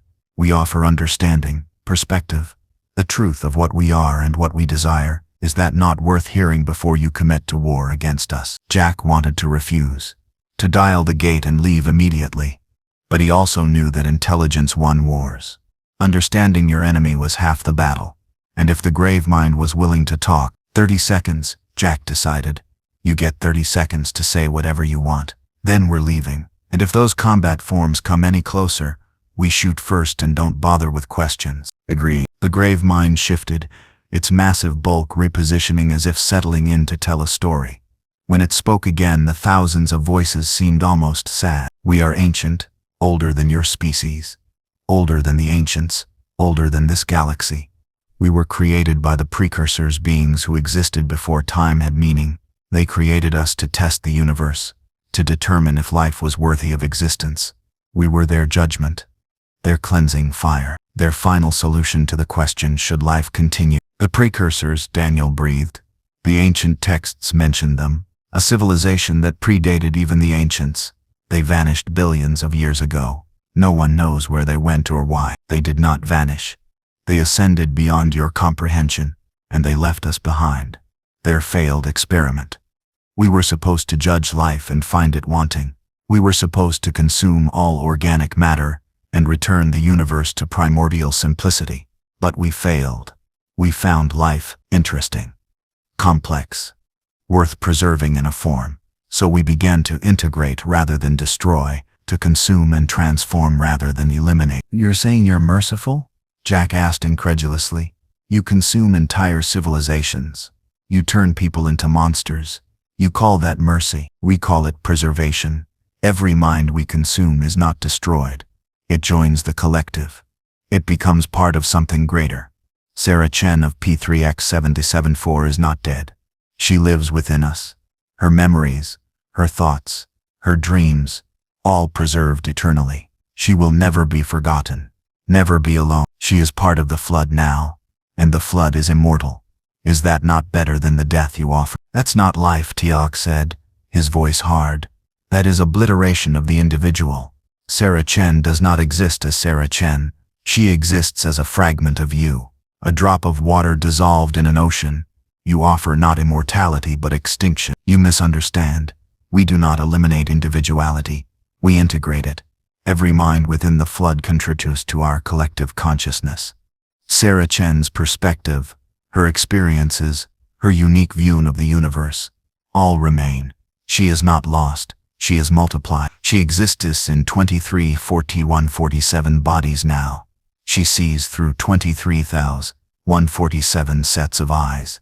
She thinks with the processing power of 23,147 minds.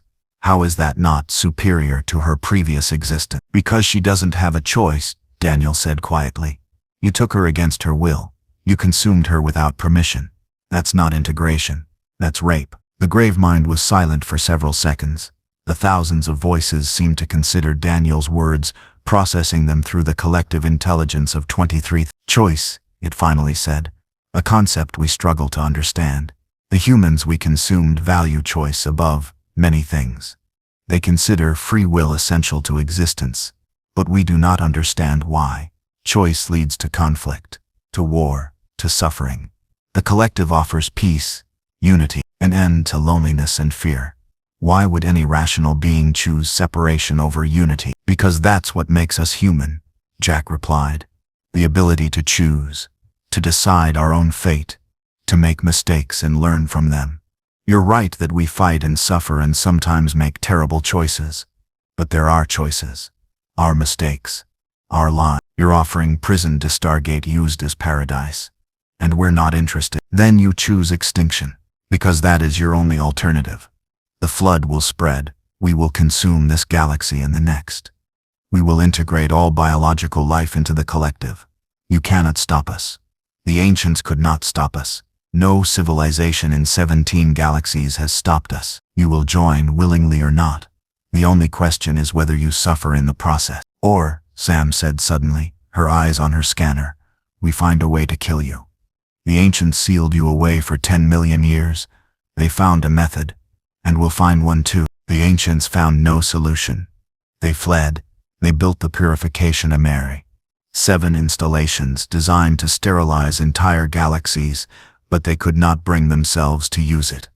They chose flight over genocide.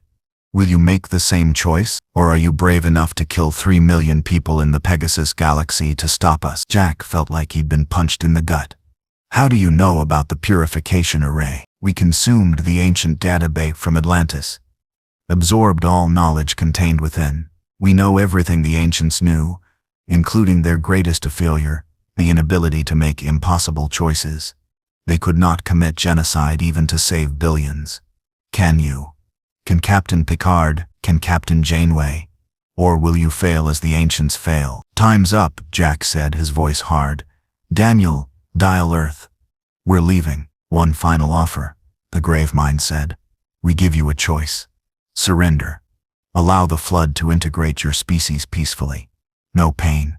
No suffering. Simply, join us. Become part of something greater. In exchange, we will preserve your culture, your history, your achievements. Earth will become the centerpiece of the collective. Humanity will live forever within us. And if we refuse, Jack asked, then we come for Earth, both Earth. Simultaneously, we will assault your worlds with everything we have. And when you fall, when you are consumed, we will ensure it hurts. We will make the transformation slow, agonizing, a punishment for your refusal to accept the gift we offer. This is not a threat. It is a promise. The flood are patient. The flood are inevitable. And the flood are hungry. The combat forms that had been holding positions suddenly charged. 40 flood creatures, moving with horrifying speed, closing the distance between themselves and Stargate Team 1 in seconds. Go, Jack screamed. Daniel's hands flew across the dial home device, dialing Earth's address with practiced speed. The Stargate activated, the event horizon forming just as the first combat form reached them. Jack fired his P-90, the bullets tearing through the creature's torso but barely slowing it. Sam used her Zat, the electrical discharge causing the combat form to convulse. But it kept coming. Teal'c fired his staff weapon directly into the creature's head, the plasma blast finally dropping it. But there were 39 more behind it. Through the gate, Teal'c roared, providing covering fire as Jack shoved Daniel toward the event horizon. Daniel dove through, then Sam, then Jack. Teal'c came last. Firing backward as he stepped through, one of the combat forms grabbed him. Just for a second. Just long enough for its hand to find a microscopic tear in Teal'c's hazmat suit. Green-gray biomass spread from the creature's palm toward Teal'c's skin. Teal'c didn't hesitate. He raised his staff weapon, pointed it at his own arm where the infection was spreading, and fired. The plasma blast vaporized his forearm below the elbow, cauterizing the wound instantly, preventing the flood spores from reaching his bloodstream. He stumbled through the Stargate, falling onto the ramp in Stargate Command, his severed arm still on the other side as the iris slammed shut and the wormhole collapsed. Medical teams rushed forward. Jack knelt beside Teal'c, who looked up at him with pain-filled eyes, but an expression of grim satisfaction. "I am not infected," Teal'c said through gritted teeth. "The flood will not have me." "You just cut off your own arm to stop a parasite," Jack said, his voice shaking. "Teal'c, that's insane." "It was logical," Teal'c replied. "The alternative was transformation. This was preferable." As the medical team carried Teal'c away to the infirmary, Sam approached Jack, her face pale. "Sir, did you hear what the Gravemind said? About attacking both Earths simultaneously? They absorbed the ancient database. They know about quantum timeline mechanics. They know about the Federation. They're planning a coordinated assault across 3073 years of divergence." "I heard," Jack said grimly, "which means we need to warn Picard. Now. Because if the flood hit both timelines at once, and we're not ready." He didn't finish the sentence. He didn't need to. They all knew what would happen if Earth fell. Both Earths, Stargate Command and the Federation. Billions of people consumed. The Stargate network compromised, the flood spreading unchecked through the Milky Way. It would be the end of humanity. In both timelines. In less than a year. "Get me a secure comm to the Federation," Jack ordered, "and somebody contact Atlantis. Tell Captain Janeway what we just learned. The flood aren't just spreading randomly, they're planning, and their target is Earth.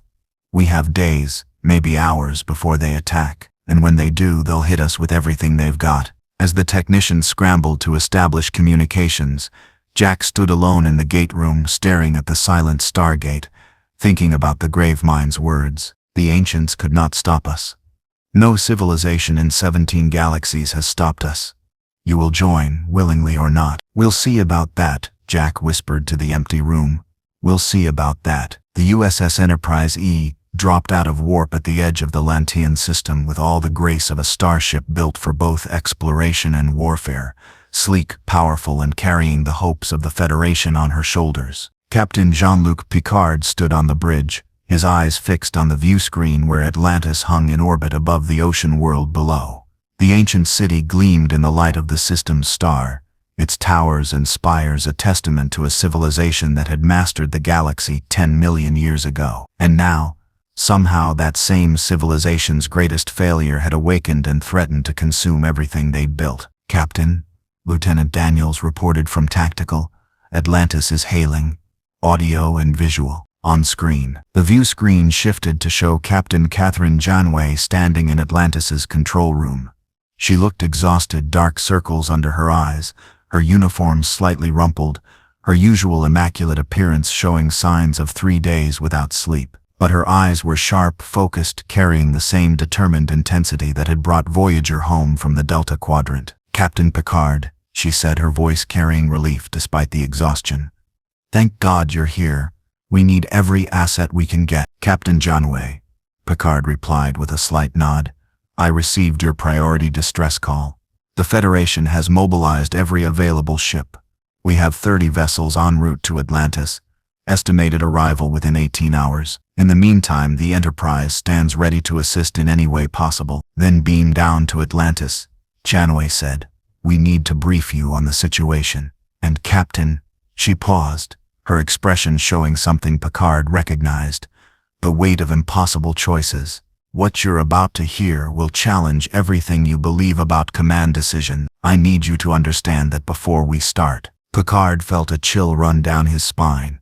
He'd made impossible choices before at Wolf 359 against the Borg, during the Dominion War. But Janeway's tone suggested something worse. Something that made even her, a captain who'd faced Species 8472 and the Borg Queen, look haunted. "Understood," he said quietly. "Mr. Data, Mr. LaForge, you're with me. Commander Riker, you have the bridge." "Aye, sir." Picard materialized in Atlantis's gate room alongside Data and Geordi LaForge, and immediately noticed the tension. Heavily armed Marines stood at every entrance. Medical personnel in full hazmat gear moved through the corridors, and everyone looked afraid. Janeway met them at the base of the steps leading up from the gate. Captain Picard, Commander Data, Lieutenant Commander LaForge, welcome to Atlantis. I wish the circumstances were better. As do I, Picard replied. Your distress call mentioned a biological contamination of unprecedented scale. We've reviewed what little information was transmitted, but I confess, much of it seemed implausible. You mean the part about a parasitic organism that consumed an entire galaxy? Janeway asked with grim humor. Yeah, I thought that was implausible too, until I watched it happen in real time. Come on, we'll brief you in the conference room. Dr. McKay and Colonel Shepard are waiting. They walked through Atlantis's corridors, and Picard couldn't help but marvel at the architecture despite the crisis. The ancients had built this city with an aesthetic sensibility that married function and beauty perfectly. Every wall was a work of art. Every console was both tool and sculpture. It was magnificent. It was also a tomb, because the ancients who'd built this place had fled, abandoned their masterpiece to escape something they couldn't defeat. And now that something was loose again. The conference room overlooked the city's central tower, providing a panoramic view of Atlantis and the ocean beyond. Seated at the table were Dr. Rodney McKay, looking even more haggard than Janeway, and Colonel John Shepard, whose casual posture didn't hide the exhaustion in his eyes. Captain Picard, McKay said without preamble, what do you know about the flood? Only what was in Captain Janeway's initial report, Picard replied, taking a seat. A parasitic organism sealed away by the ancients 10 million years ago, recently released, due to containment failure, spreading through the Pegasus galaxy via the Stargate network. Current infected worlds, 47 as of your last transmission. 63 now, McKay corrected, pulling up a tactical display. And it's worse. The flood aren't just spreading in Pegasus, they're in the Milky Way. General O'Neill's last report indicated 8 infected worlds in the Stargate command timeline, 28 enlightened and 7,000 people consumed in less than 24 hours. And the flood are learning. They absorbed an entire ancient database. They know everything about the Stargate network, about our defensive capabilities, about quantum timeline mechanics. Captain Picard, they're planning a coordinated assault on both Earths simultaneously. Picard felt the weight of those words settle over him. Both Earth, Stargate Command, and the Federation. Across 73 years of quantum divergence, Data added, his positronic brain immediately grasping the tactical implications. A brilliant strategy. By attacking both timelines simultaneously, the flood would prevent either timeline from providing support to the other. We would be forced to defend our own Earth, unable to coordinate or share resources during the critical initial phase of the assault. Exactly, Janeway said. Which is why we need to establish defensive coordination now before they attack. General O'Neill is mobilizing every asset Stargate Command has, Free Jaffa forces, Tok'ra operatives, whatever's left of the Stargate Ard technology repository. We're doing the same with Starfleet. But we need to be ready for simultaneous defense across 2 timelines. What about the flood themselves? Geordi asked, his visor processing the tactical data at superhuman speed. What are their capabilities, weaknesses? How do we kill them? McKay pulled up microscopic imagery. Flood spores, infection forms, combat forms, all analyzed at the cellular level. The flood are unlike anything you've encountered. They're not like the Borg, who assimilate for efficiency. They're not like the Goa'uld, who enslave for power. The flood consume. They break down organic matter at a molecular level and rebuild it into new flood biomass. Every person they infect becomes part of the collective. And worse, he pulled up neural scans.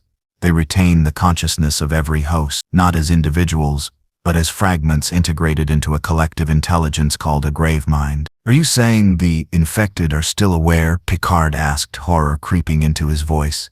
That they're conscious while being controlled? We don't know, McKay admitted. The ancient texts are unclear, but General O'Neill spoke to a grave mind on P7J989. It claimed that hosts aren't destroyed, they're integrated. That every mind consumed becomes part of the flood collective. If that's true, he trailed off, unable to complete the thought. Then everyone infected is experiencing a fate worse than death, Picard finished quietly. Trapped in their own bodies, forced to watch as the flood uses them against their own people. Conscious, aware, screaming internally while their hands kill and consume. Or, Data said carefully, the grave mind was lying, attempting to demoralize us by suggesting that the infected retain awareness, psychological warfare designed to make us hesitate before taking lethal action against flood combat forms. Either way, Janeway said, we need to stop them. The ancients tried everything. Weapons, bioweapons, quarantine. Nothing worked. The flood adapted to everything. They're like the Borg on steroids. Every time you develop a counter-strategy, they evolve past it within hours. Then how did the ancients contain them? Picard asked. They didn't, Shepard replied.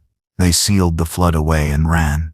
Built massive containment facilities powered by zero-point modules, buried them in remote locations, and fled to another galaxy.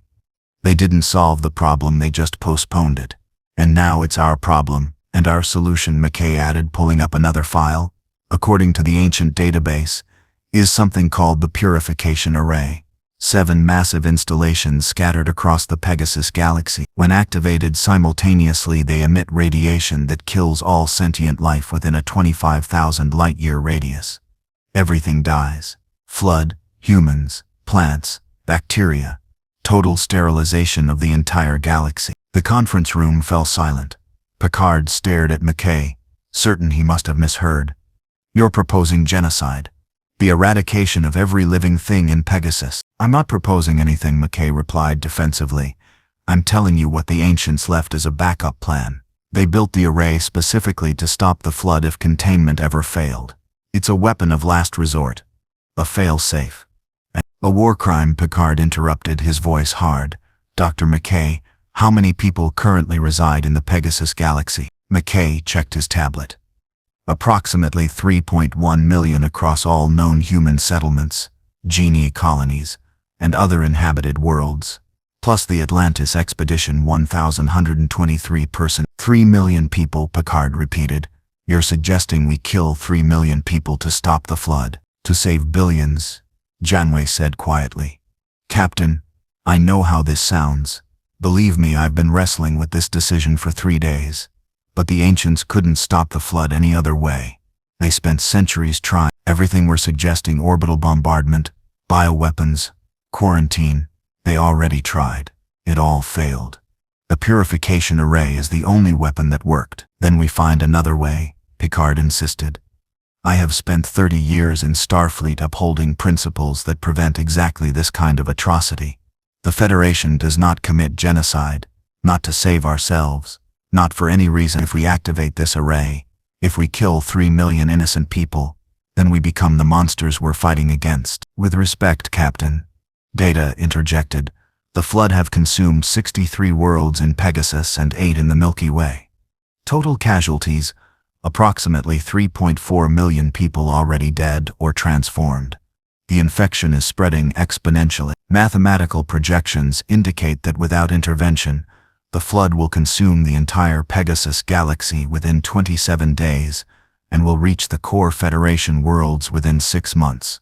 Total projected casualties, 27 billion sentient beings across both galaxies. Weighed against that outcome, the activation of the purification array represents a 0.02% casualty rate to prevent total extinction. You're reducing 3 million lives to a percentage, Picard said, his voice tight with barely controlled anger. These aren't numbers, Mr. Data. They're people, families, children. We're talking about killing children to save ourselves. We're talking about saving billions of other children, Janeway countered. Captain, I understand your position, the Prime Directive, Federation ethics, the moral high ground. But this isn't a philosophical debate. This is triage on a galactic scale. We save who we can, and if that means making an impossible choice. She paused, her voice breaking slightly. Then as senior officers, that's our burden to bear. I will not authorize genocide, Picard said flatly. Not now, not ever.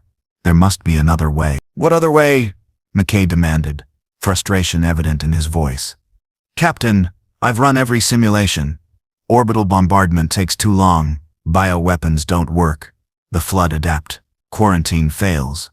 because the flood can travel through space and through stargates. The ancients had millions of years of technological superiority, and they couldn't find a solution. What makes you think we can succeed where they failed? Because we have something the ancients didn't, Geordi said suddenly, his eyes scanning the technical specifications McKay had displayed. We have Federation technology. Specifically, we have transporters and replicators. The ancients never developed either. How does that help? Shepard asked. The flood spread through contact, Geordi explained. Spores, infection forms, direct transmission. But what if we could transport infected biomass directly into space? Or into a star?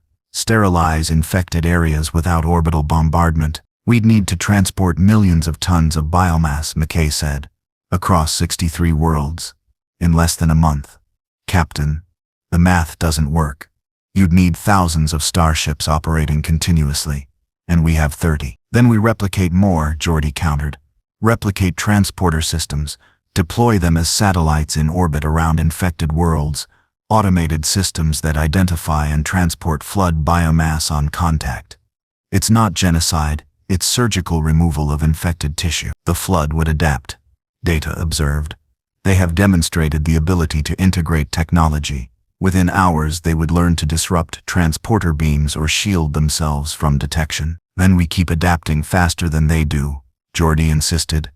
Look, I'm not saying this is perfect, but it's better than killing 3 million people.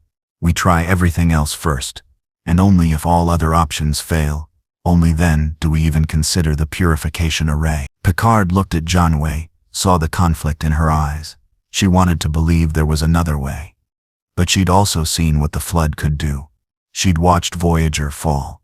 She'd seen worlds consumed in hours. Captain Janeway, Picard said carefully, I understand the pressure you're under, the weight of this decision, but I'm asking you as a fellow Starfleet officer, as someone who's faced impossible choices and found ways through them, give us time to find an alternative. The flood haven't reached the core systems yet. We have days, maybe weeks. Let us use that time to try every other option before we commit to mass murder. Janeway was silent for a long moment, her eyes distant. Finally, she nodded slowly. 30 days. That's how long McKay estimates before Pegasus is completely lost. We have 30 days to find a cure, a weapon, a strategy, anything that stops the flood without activating the array. But Captain Picard, if we fail, if the flood reached the tipping point where containment becomes impossible, I will activate that array. I will kill 3 million people to save billions, and I'll live with that decision for the rest of my life. But I will not allow the flood to consume both galaxies, because we were too moral to make an impossible choice. Understood, Picard said quietly. Then we have our mission parameters. 30 days to save 3 million people and stop the flood. Commander Data, Lieutenant Commander LaForge, start working on alternative containment strategies. Captain Janeway, coordinate with Starfleet Command.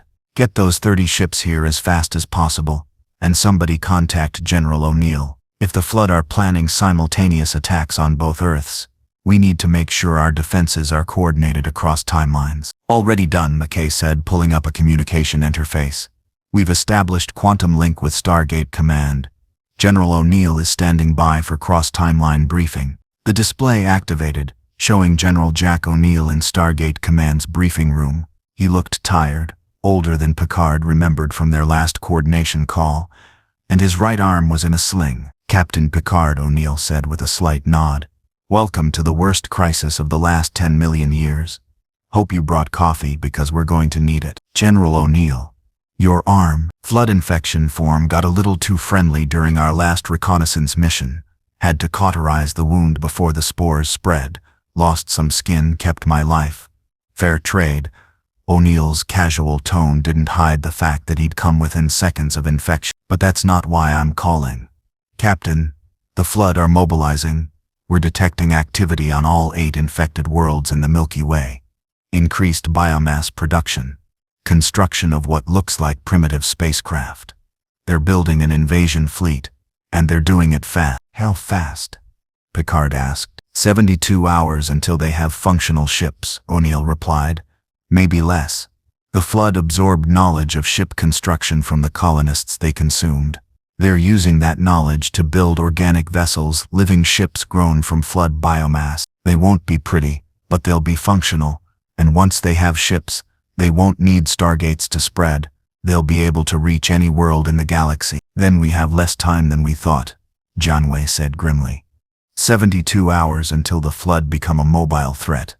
After that, containment becomes impossible, which is why I'm recommending we hit them now, O'Neill said, before they finish those ships, before they can launch an organized assault. We take the fight to the infected worlds and we burn them, all of them, simultaneously. General Picard said carefully, "Are you suggesting orbital bombardment of 8 worlds? That's genocide on a scale that saves Earth," O'Neill interrupted. "Captain, I respect your position, I really do, but I've got 8 worlds full of flood biomass less than 3 days away from building ships that can reach Earth. My Earth.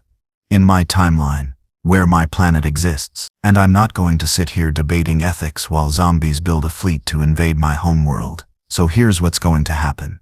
In 60 hours I'm sending every available ship to those 8 infected worlds. We're going to bombard them from orbit until there's nothing left but molten slag. And yes, that means killing approximately 280,000 phasant people who are already infected. But it also means saving 7 billion people on Earth who aren't. That's the math, Captain, and I'm making the call." The conference room fell silent. Picard wanted to argue, to protest, to find some moral high ground that would make O'Neill reconsider, but he couldn't, because O'Neill was right. The math was brutal but clear. 200. "General," Picard finally said, "if you commit to this course of action, the Federation cannot support you. We will not participate in the bombardment of inhabited worlds." "Understood," O'Neill replied without rancor. "I'm not asking for Federation support. I'm informing you of our strategy so you can coordinate your own defense of Federation Earth. The flood will attack both timelines simultaneously. When I hit the Milky Way infected worlds, they'll retaliate by hitting both Earths. You need to be ready." "We will be," Janeway assured him. "Captain Picard, General O'Neill is right about one thing. Whether we like it or not, we're running out of time. The flood won't wait for us to debate ethics. They'll attack when they're ready. And we need to be ready too." "Then we better get to work," Picard said quietly. "Commander Data, I want you working with Dr. McKay on alternative containment strategies. Commander LaForge, coordinate with Starfleet Engineering on replicating transporter satellites. Captain Janeway, maintain communication with General O'Neill. If the flood attack, we need to know immediately." "And you, Captain?" Janeway asked. Picard looked at the tactical display showing 63 red dots in Pegasus and 8 in the Milky Way, 71 infected worlds, 3 million people already consumed or transformed, and 30 days to stop it before they were forced to make a choice that would haunt them for the rest of their lives. "I'm going to find a way to save 3 million people," he said quietly. "Because that's what Starfleet does. We save people. All of them if possible. And if not all, then as many as we can. But I will not authorize genocide unless there is absolutely no other option left. Do I make myself clear?" "Crystal clear, Captain," Janeway replied. "I hope you succeed, because if you don't, I'll be the one pushing the button that kills 3 million people. And I don't know if I can live with that." "Then let's make sure you don't have to," Picard said. He turned to Data. "Commander, you said the flood adapt to every weapon we use against them. Every strategy.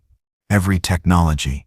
What if we gave them something they couldn't adapt to? Something so fundamentally different from biological or technological threats that their evolution couldn't compensate?" Data's eyes lit up with understanding. "You are proposing a paradigm shift in our approach. Rather than treating the flood as a biological threat to be contained or eliminated, we treat them as..." "What?" "As an intelligence," Picard replied. General O'Neill said his team spoke to a grave mind. It communicated. It reasoned. It offered terms. That means it can be negotiated with. The ancient texts warn against negotiating with grave minds. McKay protested. They lie. They manipulate. They'll say anything to get close enough to infect you. Perhaps Picard agreed. But they also said something that Dr. Jackson noted in his translation. The flood were created by the precursors as a judgment on life. A test to determine if organic life was worthy of existence. What if we pass that test? What if we demonstrate that humanity, that life itself has value worth preserving?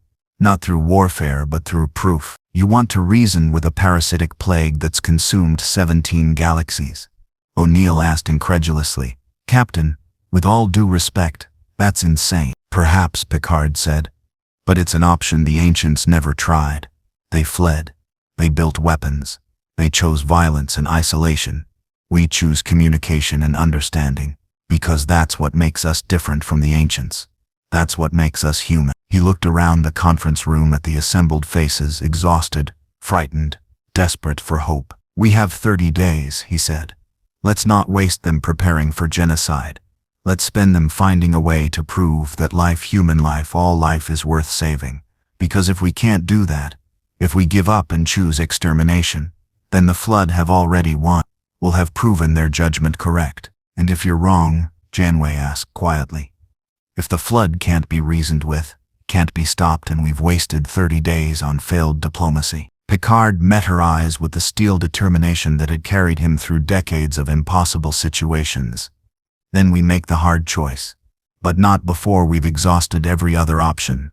Not before we've tried everything in our power to save those 3 million people. Because that's what command means. That's what Starfleet means. We try until we can't try anymore. And only then do we make the impossible choice. 30 days, Janeway said, extending her hand. You have 30 days, Captain. Make them count. Picard shook her hand, feeling the weight of 3 million lives settle on his shoulders. I intend to, Captain. I intend to. As the briefing broke up and the senior officers dispersed to their tasks, Data lingered behind. Captain, I must confess concern about your strategy. The Flood have demonstrated no capacity for mercy or restraint. Attempting communication may simply provide them with additional opportunities to spread. Perhaps, Picard acknowledged. But Mr. Data, I've spent 30 years believing that intelligence can overcome instinct, that reason can triumph over base desire. If I abandon that belief now, if I give up on the idea that communication can bridge even the widest gulf, then what have I spent my career defending? The lives of sentient beings, Data replied simply, which may require pragmatism over idealism in this instance. Then let's hope pragmatism and idealism can coexist for the next 30 days, Picard said. Because we're going to need both if we're going to stop the Flood without becoming monsters ourselves. He turned to look out the window at Atlantis, spread below, a city built by a civilization that had failed, that had run away, that had left the burden of their failure for someone else to bear. The ancients failed because they chose flight over fight, he said quietly. We won't make that mistake. We'll fight. We'll try. And we'll find a way to win without losing our souls in the process. I hope you are correct, Captain, Data said. Because if you are not, 3 million people will die. And that burden will rest on your shoulders. I know, Picard replied. Believe me, Mr. Data. I know. The quantum communication chamber hummed with power as the ancient crystalline panels aligned themselves, creating a bridge not just across space, but across the fundamental divergence of reality itself. Captain Picard stood before the central console, watching as the holographic displays flickered to life, showing 2 versions of Earth simultaneously, one in 2012, one in 2030-85, separated by 3073 years of divergent history, but united now by a common threat. Quantum link established, the Atlantis technician reported. Both timelines synchronized, connection stable. The holographic display solidified. On one side stood General Jack O'Neill in Stargate Command's briefing room, his arm still in a sling, flanked by Major Carter and Dr. Jackson. On the other side, Admiral William Ross appeared from Starfleet Command on Federation Earth, his weathered face showing the strain of coordinating a fleet-wide mobilization. Gentlemen, Picard said, thank you for joining us. I realize the hour is late in both your timelines, but the situation demands immediate coordination. The Flood are planning simultaneous assaults on both Earths. We need to ensure our defensive strategies are synchronized. Already ahead of you, Captain, O'Neill replied. We've been running defensive simulations for the past 6 hours. Sam, show them what we're dealing with. Carter pulled up a tactical display that appeared in the quantum communication chamber as a 3-dimensional hologram. 8 red dots in the Milky Way, 63 in Pegasus. But now, additional data overlaid the map, projected attack vectors, estimated Flood ship capabilities, probable assault timelines. Based on our reconnaissance of P7J989 and analysis of flood construction patterns, Carter explained, we estimate the flood will complete their first-generation organic spacecraft within 48 hours. These ships won't have warp capability, but they don't need it. They only need to reach the nearest inhabited systems and spread the infection. Once they establish footholds in those systems, they'll consume enough resources to build second-generation ships, and those will be faster, more sophisticated, incorporating technology absorbed from whatever they consume. Exponential growth, Data observed. Each generation of flood vessels will be more advanced than the last, as they integrate knowledge and technology from conquered civilizations. Exactly, Carter confirmed, which is why we can't let them reach that first generation. If they launch even one successful ship and it reaches an inhabited world, we're looking at a cascade effect. One world becomes two. Two becomes four. Within months, the entire galaxy is infected. Then we prevent the launch. Admiral Ross said, his voice carrying the weight of command. Captain Picard, I've authorized the mobilization of 37 starships. 7 more than originally planned. They're converging on Atlantis as we speak. First wave arrives in 6 hours. Full complement within 12. Your orders? Picard studied the tactical display, his mind working through the strategic implications. 37 starships against 63 infected worlds. The math didn't favor them, but they'd faced worse odds before. We establish a defensive perimeter around the Pegasus Stargate network, Picard decided. Priority targets are the infected worlds showing the highest levels of flood organization, the ones most likely to have grave mines coordinating construction efforts. We can't bombard all 63 worlds, but we can disrupt their ability to build ships. That's half measures, O'Neill interjected. Captain, I appreciate the restraint, but half measures against the flood get people killed. Ask Teal'c, he's in the infirmary right now -1 arm because we hesitated for 3 seconds. You need to commit. Either you burn those worlds completely or you leave them alone and hope containment holds. There's no middle ground with this thing. General O'Neill is correct. Teal'c's voice came through the comm. Apparently he'd insisted on participating in the briefing despite his injury. The flood do not negotiate. They do not pause.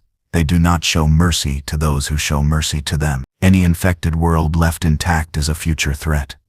This is not a moral judgment, Captain Picard.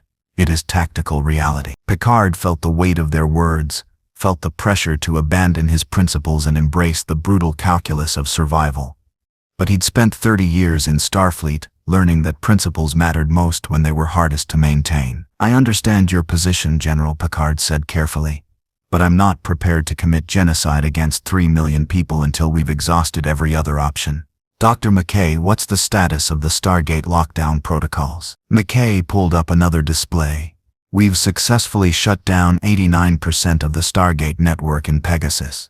Every gate except Atlantis and 7 emergency gates on uninfected worlds. The flood can't dial out anymore.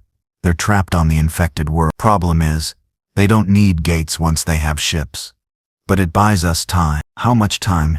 Janeway asked. 48 hours until first-generation ships are operational, McKay replied. Maybe 72 if we're lucky, and they encounter construction difficulties. After that, they can bypass the gate network entirely. They'll spread world to world via spacecraft, and we can't shut down space. Then we use those 48 hours, Picard said. Commander Data has proposed an infiltration mission. If we can identify and destroy the grave mines coordinating flood activities, we eliminate their leadership structure. Without grave mines, the flood become disorganized. They can't build ships, can't plan strategic assaults. They remain a biological threat, but a containable one. And how exactly do you plan to find these grave mines? O'Neill asked skeptically. They're buried in the middle of the heaviest flood concentrations. Sending in ground teams would be suicide. Not if the team member is immune to flood infection, Data replied. As an android, I possess no biological matter for the flood to consume. I can infiltrate infected zones that would kill organic personnel, and if I can interface with the flood neural network, I may be able to identify grave mine locations and transmit coordinates back to our forces. That's a suicide mission, Admiral Ross said flatly. Commander Data, you're talking about deliberately exposing yourself to a parasitic organism that's consumed entire galaxies. If they corrupt your positronic brain, my neural patterns can be backed up. Data interrupted. I have already created a complete copy of my positronic matrix and stored it aboard the Enterprise. If I am lost, I can be restored. But the intelligence I gather may be the key to stopping the flood without activating the purification array. The chamber fell silent. Everyone present understood what Data was proposing. Sacrifice himself to save 3 million people. Walk into hell with no guarantee of return. I don't like it, O'Neill said finally. But I also don't have a better plan. Captain Picard, if you're serious about avoiding genocide, this might be your only option. Find the grave mines, destroy them, eliminate flood coordination. It's risky as hell, but it's better than what I'm planning. And what are you planning, General? Janeway asked, though she suspected she knew. O'Neill's expression hardened. In 60 hours, I'm sending every available ship to the 8 infected worlds in the Milky Way. Hatox, Teltox, BC-304s. Everything we've got. We're going to bombard those worlds from orbit until there's nothing left but cooling slag. 87,000 flood combat forms versus 7 billion humans on Earth. That's not a hard choice, Captain. That's math. You're talking about killing 297,000 people, Picard said quietly. I'm talking about killing 297,000 flood organisms that used to be people. O'Neill corrected. There's a difference. And before you lecture me about Federation ethics, remember that your timeline doesn't have a Stargate in Cheyenne Mountain. You don't have a direct connection to every infected world in the galaxy. We do. If even one of those worlds finishes building ships and dials Earth, we're done. The Iris can stop travelers, but it can't stop flood spores transmitted through an active wormhole. So yeah, I'm going to burn 8 worlds. And I'm going to sleep fine afterward knowing I saved 7 billion people. Picard wanted to argue, wanted to find some moral high ground, but O'Neill's logic was sound. The Stargate command timeline faced threats the Federation didn't. Their Earth was more vulnerable, their choices were more limited. Then we coordinate, Picard said finally. General O'Neill, proceed with your bombardment plan, but delay execution for 48 hours. Give Commander Data time to attempt his infiltration mission. If he succeeds in identifying gravemind locations, we may be able to eliminate flood coordination without destroying every infected world. 48 hours, O'Neill agreed. But Captain, if Commander Data fails, if the flood launch their attack before we can stop them, I'm not waiting for permission. I'm burning those worlds. All of them. Clear, Picard replied. Good. Then let's talk defensive positions. O'Neill pulled up another tactical display. The flood will hit both Earths simultaneously. They're smart enough to coordinate across timelines. So here's what we're doing. I'm positioning the ancient weapons platform in Antarctica, with a full complement of drone weapons. Approximately 5,000 drones, each capable of destroying capital ships. Anything that gets within 10,000 kilometers of Earth gets turned into debris. Additionally, we're deploying every free Jaffa Hatak we can spare, about 20 ships in geosynchronous orbit. They'll provide secondary defense if the drones get overwhelmed. We're implementing similar measures, Admiral Ross said. Starfleet has mobilized a defense fleet of 47 ships, not just the 37 going to Atlantis. The remaining 10 are taking position around Earth. We're also deploying automated defense satellites equipped with quantum torpedoes and phaser arrays. If the flood reach Earth orbit, they'll face a wall of firepower unlike anything they've encountered. What about the Stargate? Carter asked. Captain, even with defensive fleets, your Earth still has a Stargate. If the flood dial in, we've implemented new security protocols, Admiral Ross replied. The Stargate facility is now underground, heavily shielded, and equipped with ancient sensor technology borrowed from Atlantis. Any incoming wormhole showing flood biosignatures will be immediately disconnected. We've also stationed security teams in hazmat gear at the facility 24/7.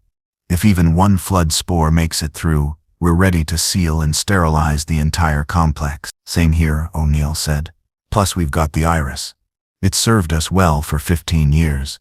Kept out old replicators and various other things that wanted to kill us. It'll keep out the flood too. But we're not taking chances. Any unscheduled activation gets denied. Any authorized personnel returning from off-world missions go through full decontamination, and I mean full. Strip down, chemical bath, UV sterilization, the works. We're not losing Earth because someone brought home a hitchhiker. Then our defenses are as prepared as they can be, Picard said. The question now is timing. When do the flood attack? Soon, Daniel said, speaking up for the first time. I've been analyzing the pattern of flood expansion. They're not spreading randomly anymore. They're consolidating, building up resources on specific worlds while leaving others minimally infected. That suggests they're preparing for a major operation. Based on ancient records of previous flood campaigns, this consolidation phase typically lasts 48 to 72 hours before the assault begins, which matches our timeline for their ship construction, Data observed. The Flood are preparing a coordinated strike. They will finish building their spacecraft, launch simultaneous assaults on both Earths, and attempt to overwhelm our defenses through sheer numbers and surprise. Except we won't be surprised, Janeway said, because we know it's coming. General O'Neill, Admiral Ross, Captain Picard, I recommend we go to full alert status immediately. Every ship, every defense platform, every security team. We assume the flood attack will begin within 48 hours, and we prepare accordingly. Agreed, all three officers said simultaneously. Then we have our strategy, Picard said. General O'Neill handles the Milky Way defense. Admiral Ross coordinates Federation Earth protection. I'll oversee the Pegasus containment effort. And Commander Data, he turned to his officer, attempts to find the grave mines and give us a third option besides genocide or extinction. I will not fail, Captain, Data replied quietly. See that you don't, Picard said. Because in 48 hours, if we haven't found another way, we're going to have to make a choice that will define us for the rest of our lives. And I'd prefer that choice not be mass murder. The quantum communication link flickered as the ancient technology strained to maintain synchronization across two divergent timelines, but it held. Just as the alliance between Stargate Command and the Federation held, despite 37 and 33 years of separation. One more thing, O'Neill said as the briefing began to break up. When this is over, and I mean after we've stopped the flood, saved both Earths, and hopefully avoided killing 3 million people, we're having a very long talk about how the ancients managed to screw up this badly, because I'm getting real tired of cleaning up their messes. Agreed, Picard said with a slight smile. But first, let's make sure there's an after to talk about. Always the optimist, O'Neill muttered. All right, people, 48 hours. We stop the flood, save humanity, and prove we're smarter than a civilization that fled in terror. How hard can it be? The quantum link terminated. The displays went dark, and in the sudden silence of the communication chamber, Picard stood alone with his thoughts. 48 hours. 2 days to save 3 million people and stop the flood without losing his soul in the process. He'd faced impossible situations before. The Borg at Wolf 359, the Tristaline entity, the Duras family coup. But this was different. This time the easy solution was genocide. This time the moral choice might doom billions. Captain, Data said quietly from behind him, are you certain this is wise? Delaying General O'Neill's bombardment to pursue my infiltration mission? The risk is worth taking, Picard interrupted. Mr. Data, I've spent 30 years believing that there's always another way, that intelligence and determination can overcome any obstacle. If I abandon that belief now, if I choose expedience over principle, then the flood have already won. They'll have proven that humanity, that all life isn't worth preserving, and I won't give them that satisfaction. Even if it costs 3 million lives, Data asked. Even then, Picard replied, because the moment we decide that some lives don't matter, that some people are acceptable casualties, we stop being Starfleet. We stop being the Federation. We become something else. Something darker. And I won't let that happen. Not on my watch. Data was silent for a moment. Then, I understand, Captain, and I will do everything in my power to ensure your faith is not misplaced. I know you will, Mr. Data, Picard said. I know you will. 47 hours later, Stargate Command, Earth, 20. The alarm klaxons shattered the tense silence that had hung over Stargate Command for 2 days. Unscheduled off-world activation. Walter Harriman's voice cut through the control room with professional calm that barely masked rising panic. Receiving Iris deactivation code transmission. It's garbled, sir. Not matching any authorized codes. General Jack O'Neill stood in the control room, coffee mug frozen halfway to his lips. He'd been expecting this. For 47 hours they'd waited, prepared, positioned every defensive asset they possessed around Earth. And now, finally, the Flood were making their move. Close the iris, he ordered, setting down his coffee. And somebody get me a visual on what's trying to come through. The titanium iris slammed shut across the Stargate's event horizon just as the first Flood combat form attempted to emerge. The creature was bisected instantly, its upper half tumbling onto the gate room ramp, while its lower half remained on the other side. Green-gray biomass oozed from the severed torso, still twitching, still attempting to reach the nearest human even in death. Incinerate it, O'Neill ordered. Flamethrower teams. Standard protocol. Marines in hazmat gear moved forward with modified flamethrowers, bathing the severed Flood combat form in temperatures exceeding 3,000 degrees Celsius. The biomass shrieked, an unholy sound that was part organic scream and part the whistle of boiling fluids, before collapsing into ash. "Sir," Carter said from her station, her eyes on multiple tactical displays, "we're detecting Stargate activations across the network. 23 gates just opened simultaneously, all from infected worlds. They're trying to overwhelm us with multiple vectors." "Let them try," O'Neill replied. "Every gate in this galaxy has been programmed to reject incoming wormholes from infected worlds. They can dial all they want. They're not getting through." "Sir, it's not about getting through," Daniel said, studying the pattern of activations. "They're testing our defenses, probing for weaknesses. The Flood absorbed knowledge of our gate defense protocols from P3X77-4. They know about the iris. They're trying to find a gate without one." "Good luck with that," O'Neill muttered. "After the first Flood outbreak, we installed irises on every critical gate in the network. Even the backwater colonies have blast doors now. The Flood aren't gate-crashing their way to Earth." "Then they'll use ships," Carter said, pulling up long-range sensor data.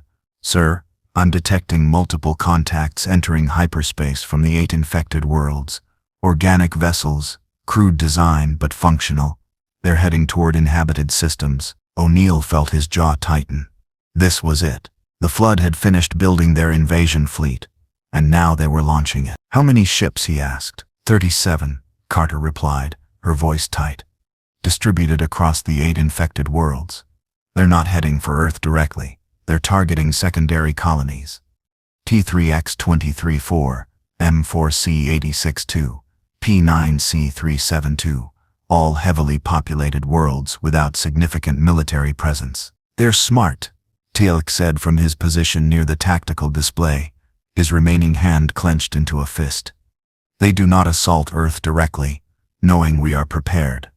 Instead, they spread to vulnerable worlds, consume those populations, build more ships from the absorbed biomass. Then, once their fleet is sufficient, they attack Earth in overwhelming force." "Not if we stop them first," O'Neill said. He pulled up the comm to the orbital defense fleet.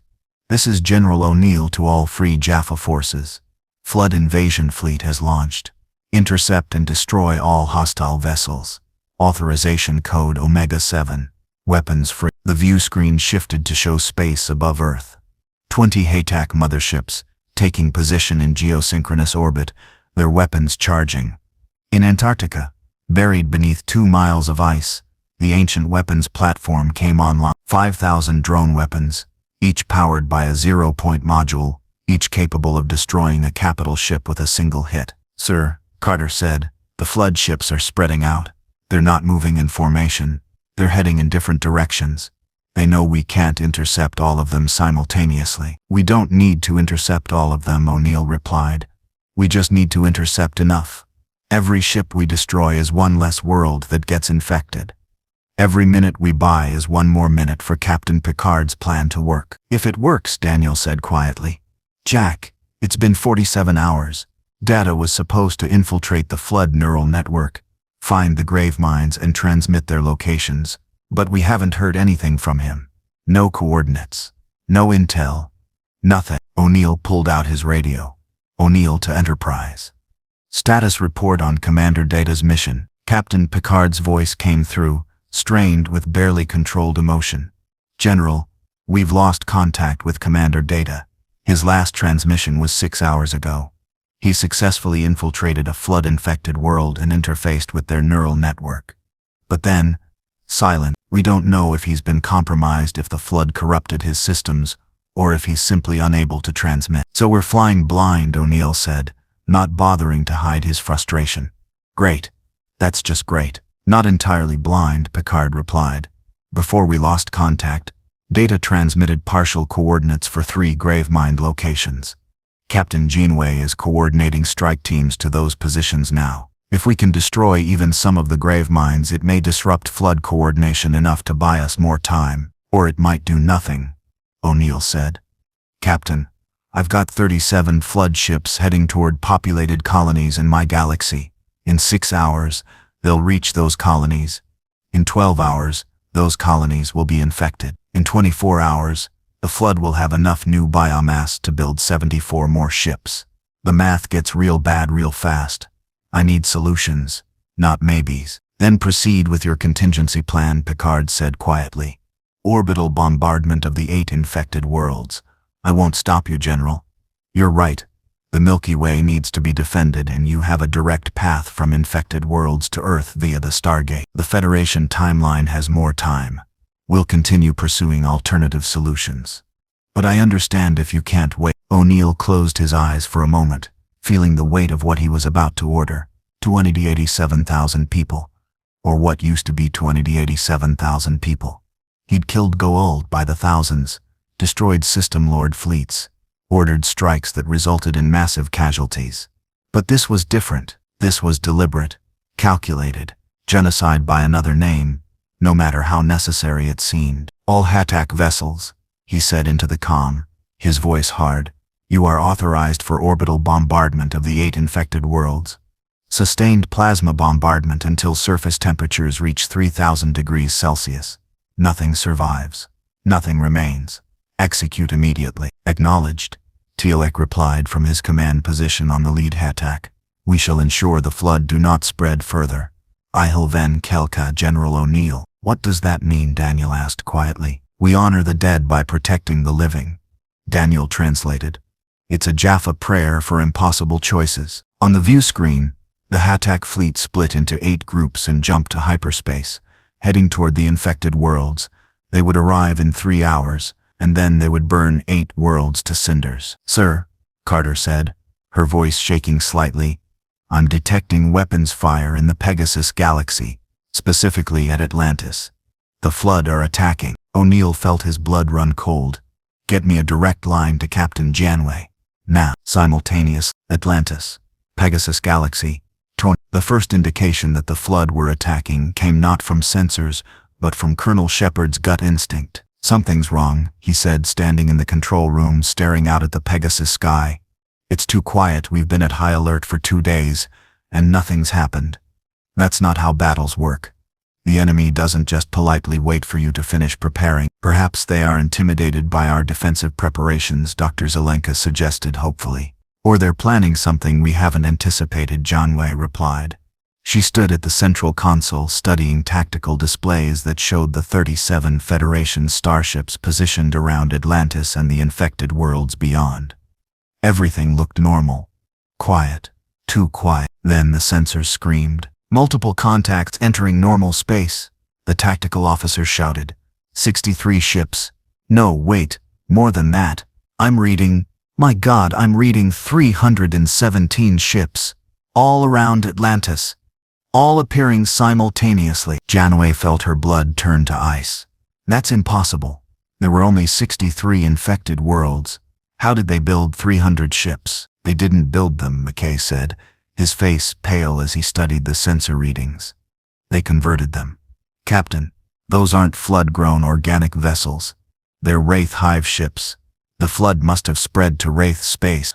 They infected entire hive ships, converted them into flood biomass, and now they're using them against us. On the view screen, the horror became visible. Wraith hive ships, massive organic vessels that had terrorized the Pegasus galaxy for thousands of years, now covered in green-gray flood biomass. Their organic hulls had been corrupted, transformed, converted into extensions of the Flood Collective, and they were accelerating toward Atlantis. All ships, weapons free! Janeway ordered, "Target the lead vessels. Fire at will." The Federation fleet opened fire. Quantum torpedoes streaked across space, slamming into flood-infected hive ships. Phaser beams lanced out, cutting through organic armor that had been redesigned by the Flood into something stronger, more resilient. Several hive ships exploded under the barrage, their biomass burning in the vacuum of space. But there were too many. For every ship they destroyed, 10 more took its position. "They're learning," the tactical officer reported. "The Flood ships are adapting their formations. They're using Wraith evasive patterns but modified faster, more aggressive." "Captain, they're not fighting like the Wraith. They're fighting like they absorbed every tactical manual from every species they've consumed." "Then we adapt faster," Janeway ordered. "All ships, implement pattern Delta 7. Concentrate fire on single targets. Destroy them one at a time. Don't let them overwhelm us with numbers." The Enterprise E swooped into the fray, its phaser arrays cutting through Flood ships like a scalpel. Captain Picard stood on the bridge, his expression grim as he watched the battle unfold. "Mr. Worf," he ordered, "target their propulsion systems.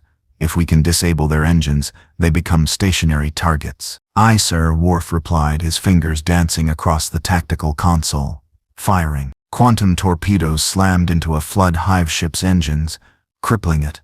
The vessel began to drift, unable to maneuver. But then something horrific happened. The ship began to grow. Flood biomass erupted from its hull, expanding outward, reaching toward the nearest Federation vessel like grasping tentacles. "They're using disabled ships as boarding platforms." Geordi shouted from engineering, "Captain, if that biomass touches our hull, evasive maneuvers." Picard ordered, "Full impulse, pattern Riker Alpha." The Enterprise banked hard, avoiding the grasping Flood tendrils by meters. But another Federation ship, the USS Thunderchild, wasn't as lucky. The Flood biomass latched onto its hull, spreading across the shields, finding microscopic weaknesses, penetrating into the ship's interior systems. "This is the Thunderchild." A panicked voice came through the comm. "We've been breached. The Flood are inside the ship. They're in engineering. They're in..." The transmission cut off. On the view screen, the Thunderchild's lights flickered and died. Then slowly, horrifically, green-gray biomass began spreading across its hull. Within minutes, the entire ship was consumed. "Captain," Beta said from Ops, "I am detecting a pattern in the Flood attack strategy. They are not attempting to destroy our ships. They are attempting to capture them. Every vessel they convert adds to their fleet. They are using our own strength against us." "Then we don't let them capture any more ships," Picard decided. "All vessels, new priority. If your ship is breached, initiate self-destruct immediately. Do not allow the Flood to convert Federation vessels into weapons against us." "Sir," Daniels protested, "that's asking crews to kill themselves rather than be infected. That's asking crews to prevent the Flood from acquiring Federation technology," Picard corrected, his voice hard. "Every ship the Flood capture makes them stronger. We cannot allow that. This is not a debate, Lieutenant. Relay the order." The battle raged for 3 hours. The Federation fleet fought with desperate courage, destroying Flood ships by the dozen. But the Flood kept coming. For every ship they destroyed, the Flood sacrificed 2 more. They didn't care about casualties. They didn't care about losses. They only cared about consumption. "Captain Janeway," McKay's voice cut through the chaos, "I'm detecting something. The Flood ships, they're not just attacking randomly. They're forming a pattern, a geometric pattern. I think they're..." "Oh no." "What?" Janeway demanded. "They're surrounding Atlantis," McKay said, his voice rising with panic. "Captain, they're not trying to destroy the city. They're trying to capture it. If the Flood get access to Atlantis's ancient database, to its zero-point modules, to its technology, they'll become unstoppable." Janeway finished. "Colonel Shepard, initiate citywide lockdown, seal every entrance, activate every defensive system. The Flood are not getting into Atlantis." But even as she gave the order, a new alarm blared. On the sensors, a massive structure appeared, emerging from hyperspace with a scale that dwarfed even the largest hive ships. It was organic, pulsing, covered in flood biomass that glowed with sickly bioluminescence. "What is that?" Shepard breathed. "A grave mind," McKay said quietly. "Not just a grave mind. The grave mind. The central intelligence coordinating the entire flood attack. Captain, that thing is easily 10 kilometers across. It's a city-sized organism made of pure flood biomass, and it's heading straight for Atlantis." The grave mind opened communication channels not through standard technology, but through something else. Something that bypassed shields and encrypted systems and reached directly into every comm system in the fleet. When it spoke, its voice was the chorus of millions, every mind the flood had consumed across Pegasus, speaking in terrifying unison. "We are flood. We are inevitable. Your resistance ends now. Your ships will be consumed. Your technology will be integrated. Your people will join us. Atlantis will fall. Earth will fall. Both timelines will fall. You cannot stop us. You never could." Janeway stood in the control room watching the grave mind approach, watching her fleet being slowly overwhelmed by sheer numbers. They'd destroyed hundreds of flood ships, but hundreds more remained. And now this massive concentration of flood intelligence was bearing down on them. She pulled out her communicator. "Janeway to Enterprise. Captain Picard, I need options. We can't hold them off much longer." "I'm aware, Captain," Picard replied, his voice tight with controlled desperation. "We're losing ships. The flood are adapting to every tactic we employ. And that grave mind, I've never seen anything like it. It's coordinating the entire flood fleet with perfect precision." "Then we need to destroy it," Janeway said. "Concentrate all fire on the grave mind. If we can kill it, the flood lose their coordination. They become disorganized, vulnerable." "Agreed," Picard said. "All ships, new target, the grave mind, everything we have, fire." The entire Federation fleet turned its weapons on the massive organic structure. Quantum torpedoes, phaser arrays, photon torpedoes, every weapon they possessed unleashed simultaneously. The firepower was staggering, enough to destroy a dozen capital ships. The grave mind absorbed it all. The flood biomass rippled as the weapons struck, but it didn't burn, didn't explode. It simply adapted. The organic matter restructured itself, creating ablative layers that dissipated energy, creating reflective surfaces that deflected beams, creating shield-like membranes that absorbed impacts. "It's learning," Geordi said, his voice hollow. "Captain, it's adapting to our weapons in real time. Every shot we fire teaches it how to defend against the next one. We can't hurt it." And then the grave mind struck back. From its massive bulk, tendrils of flood biomass erupted, not solid matter but something else. Something that moved through space like liquid, like gas, like it wasn't quite physical. The tendrils reached toward the Federation ships with impossible speed, and when they made contact, shields are failing. The tactical officer on the USS Venture screamed, "The flood biomass is penetrating our shields. It's not a physical attack, it's some kind of energy-based infection. It's in our computer systems. It's in..." The transmission cut off. The Venture went dark, and then, within seconds, flood biomass began spreading across its hull. "They've evolved," Data said quietly. "Captain, the flood have integrated technology to the point where they can infect computer systems as easily as biological tissue. They are no longer purely organic. They have become a hybrid of biology and technology.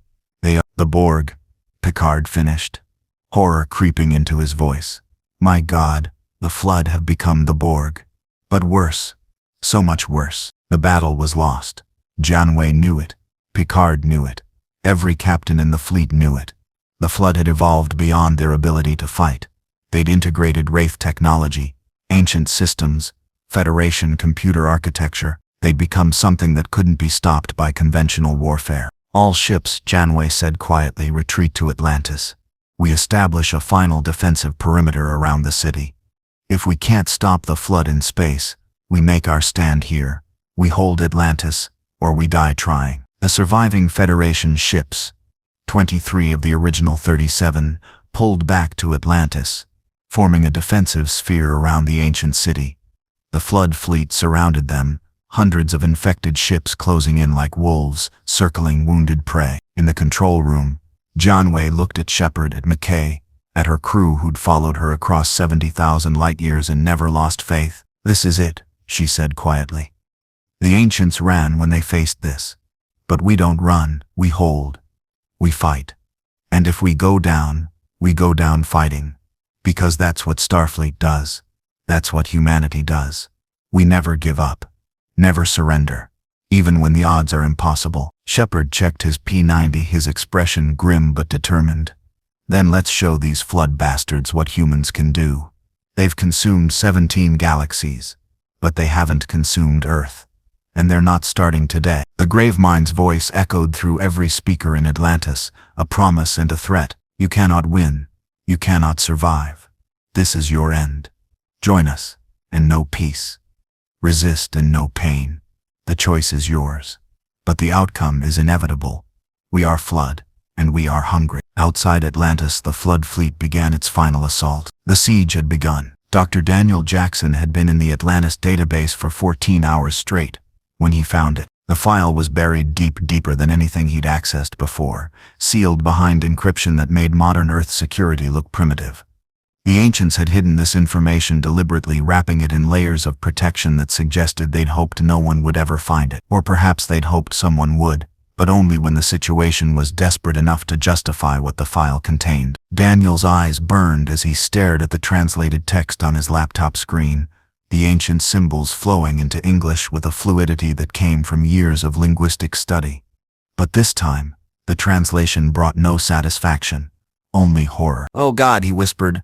"Oh God, no." He grabbed his radio with shaking hands.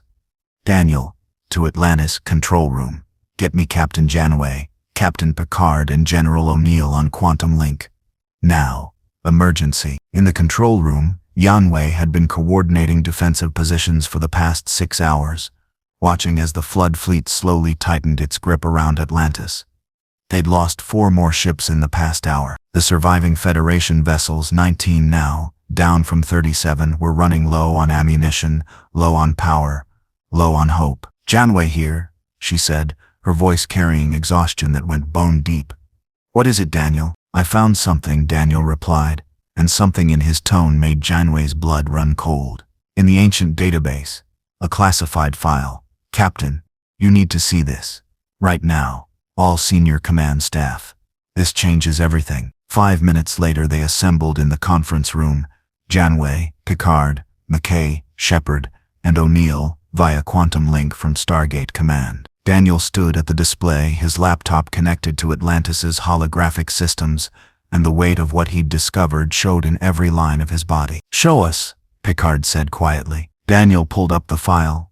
Ancient text filled the holographic display, with his translation running alongside. "Final solution, Parasite Containment Protocol. The ancients left this file 10 million years ago," Daniel began, his voice tight. "It's labeled as their final contingency plan. Everything they tried against the Flood, every weapon, every strategy, every containment method is documented here, and they all failed." He pulled up a section of text highlighting it. "We have deployed directed energy weapons capable of destroying planetary surfaces.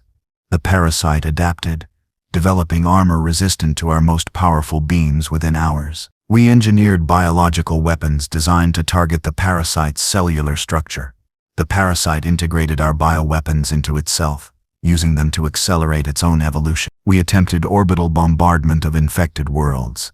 The parasite's spores survived in debris, reconstituted when they encountered new biomass, spread further than before. We tried starvation protocols, sealing infected worlds, denying the parasite access to new hosts. The parasite went dormant, waited decades, centuries. When we finally checked, it was still there. Patient, eternal, inevitable. They tried everything we're trying, Carter said from the quantum link, her voice hollow. And it all failed. Not everything, Daniel replied. He pulled up another section, and the room fell silent as they read. There is one solution. One weapon we created specifically to contain the parasite if all other methods failed. We call it the Purification Array. 7 installations scattered across this galaxy, each powered by multiple zero-point modules, each capable of generating a radiation field tuned to destroy all neural activity within its range. When activated simultaneously, the 7 installations create an overlapping field that covers 25,000 light-years, the approximate diameter of this galaxy. The radiation pulse is instantaneous. All sentient life within range dies immediately. No pain, no suffering, simply cessation. The parasite dies. The wraith die. Every human, every plant, every microorganism capable of neural function, all extinct in a single moment. Total sterilization of the galaxy. A clean slate, a reset to primordial simplicity. McKay's hands shook as he pulled up calculations on his tablet. 25,000 light-years. That's the entire Pegasus galaxy. Everything. Everyone. Current Pegasus population, Picard said quietly, already knowing the answer but needing to hear it. How many people? 3,128,423, McKay replied, his voice barely a whisper. Across all known human settlements, genie colonies, Athosian communities, and the Atlantis expedition. 3 million people. They're asking us to kill 3 million people, Shepard said, his casual demeanor finally cracking. To stop the flood, they want us to commit genocide on a scale that makes the Wraith look merciful. They're not asking, Daniel corrected, pulling up more text. They're begging. Listen to this. We could not activate the array. We, who had mastered the stars, who had built civilizations across galaxies, who had achieved near godhood through ascension, we could not bring ourselves to destroy an entire galaxy to stop the parasite. We told ourselves it was mercy, that we were better than the monsters we fought, that there must be another way. But there was no other way. We tried for centuries, lost billions of our people, watched the parasite consume world after world, civilization after civilization, and in the end, we ran. We fled to another galaxy, sealed the stargates behind us, and ascended to escape the guilt of our failure. To whoever finds this message, we were cowards. We chose flight over the hard choice. We preserved our moral purity at the cost of leaving the parasite alive. And now it is your burden to bear. You must be braver than we were. You must be strong enough to make the choice we could not. Activate the array. Kill everyone in this galaxy. Save the next. Do not hesitate as we did. Do not let compassion doom billions to save millions. The needs of the many outweigh the needs of the few. This is mathematics. This is survival.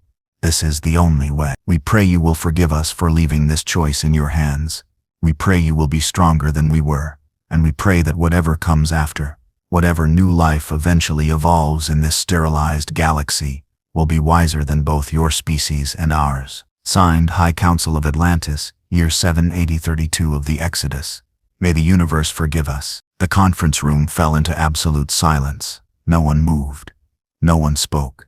The weight of what they'd just learned, a weapon capable of killing an entire galaxy, left behind by a civilization that had fled rather than use it, was too immense to process immediately. Finally, O'Neill's voice cut through the quantum link. So let me get this straight. The ancients, who are supposed to be the smartest, most advanced people who ever lived, built a galaxy-killing weapon, decided they were too moral to use it, and ran away. And now they're expecting us to clean up their mess by committing the largest mass murder in the history of the universe. Do I have that right? Essentially, yes, Daniel replied. Well, that's just fantastic, O'Neill muttered. Carter, tell me this thing doesn't work. Tell me it's 10 million years old and the batteries are dead. Carter studied the technical specifications McKay had pulled up. Sir, the array is powered by zero-point modules. Each one contains enough energy to power a city for centuries. The ancients built these installations to last. According to these readings, all 7 installations are still operational, still fully powered, ready to activate on command. Where are they? Picard asked, his voice tight with barely controlled emotion. McKay pulled up a galactic map, and 7 points lit up across the Pegasus galaxy, scattered strategically. Each installation covers approximately 3,500 light-years. When activated simultaneously, the overlapping fields create complete coverage. Nothing survives. Nothing escapes. How long to activate? Janeway asked. The activation sequence takes 72 hours, McKay replied. That's how long it takes for all 7 installations to charge their emitters and synchronize their firing patterns. Once the sequence begins, it can't be stopped. After 72 hours the array fires. Everything dies. And the flood? Shepard asked. They die too? According to ancient records, yes, Daniel said. The radiation field is specifically tuned to disrupt neural activity. The flood are a neural network. Every spore, every combat form, every grave mind is connected through some kind of biological wireless system. The array destroys that network completely. The flood spores die. The combat forms collapse. The grave minds disintegrate. Total eradication. Along with 3 million humans, Picard said quietly. Men, women, children, families, entire civilizations, all dead in an instant because we decided they were acceptable casualties. To save billions, Janeway countered, though her voice carried no conviction. Captain, I hate this as much as you do. But the math is clear. 3 million versus 27 billion across both galaxies. If we don't stop the flood here in Pegasus, they spread to the Milky Way. They consume both timelines. Everyone dies. Humanity goes extinct. The flood wins. Then we find another way, Picard insisted. There has to be another option. Something the ancients didn't try. Something. There isn't, McKay interrupted, his voice sharp with frustration. Captain, I've been analyzing ancient records for 3 days. They tried everything. Weapons, bioweapons, quarantine, negotiation. They even tried ascending the flood to remove them from physical reality, and it didn't work. The flood adapted to every strategy. The only thing that worked was total sterilization. Kill everything. Reset the galaxy. Start over. That's not an option, Picard said flatly. Dr. McKay, I am not authorizing genocide. Not for any reason. Not to save Earth. Not to save the Federation. Not to save both galaxies. The moment we decide that some lives don't matter, that some people are expendable, we stop being Starfleet. We stop being human. We become the monsters. With respect, Captain, Data's voice came through the comm. He'd been listening from the Enterprise. Your moral position, while admirable, may not be sustainable given the tactical reality.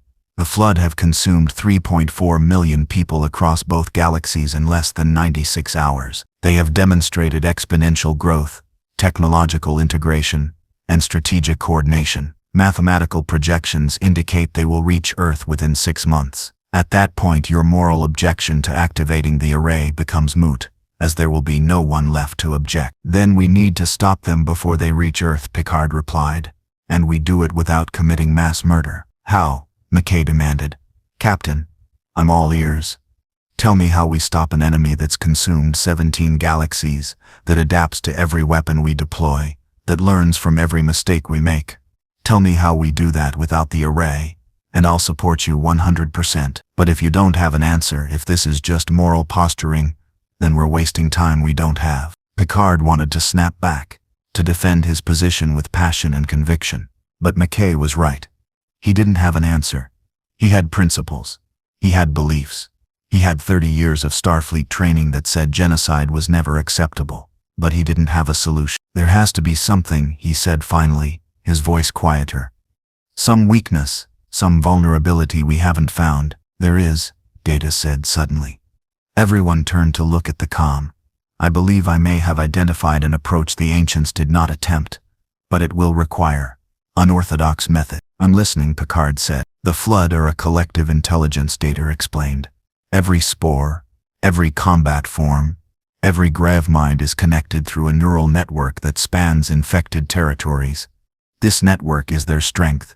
It allows instantaneous communication, coordination, learning. But it is also potentially their weakness. If we could access that network, study it from the inside, we might identify critical vulnerability. You're talking about infiltration, Carter said. But Data, the flood infect anything organic. Anyone who tried to infiltrate would be consumed within seconds, which is why it must be me, Data replied.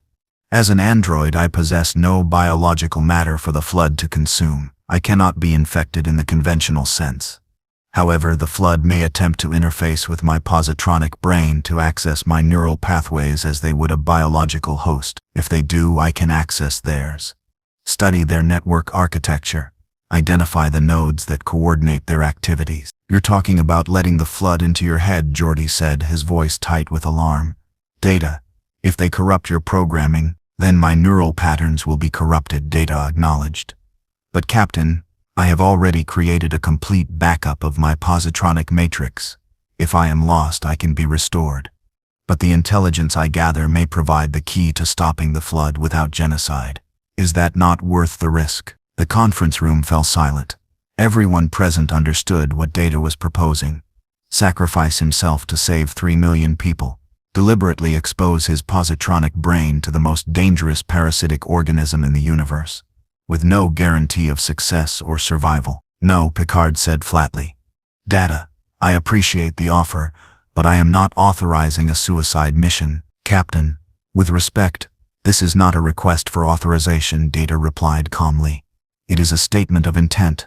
I am the only one capable of this mission. I am the only one immune to biological infection, and I am willing to accept the risks. The choice ultimately is mine to make. The hell it is, Picard shot back. You're under my command, Mr. Data, and I'm ordering you to stand down. Captain, Data said quietly. If you do not authorize my mission, I will resign my commission and proceed independently. I am an android. I have free will, and I choose to use that free will to save 3 million lives. You cannot stop me. You can only choose whether to support me or not. Picard felt like he'd been punched in the gut. Data, his friend, his officer, the android who'd spent decades learning what it meant to be human, was threatening to resign rather than abandon this mission. And the worst part was, Data was right.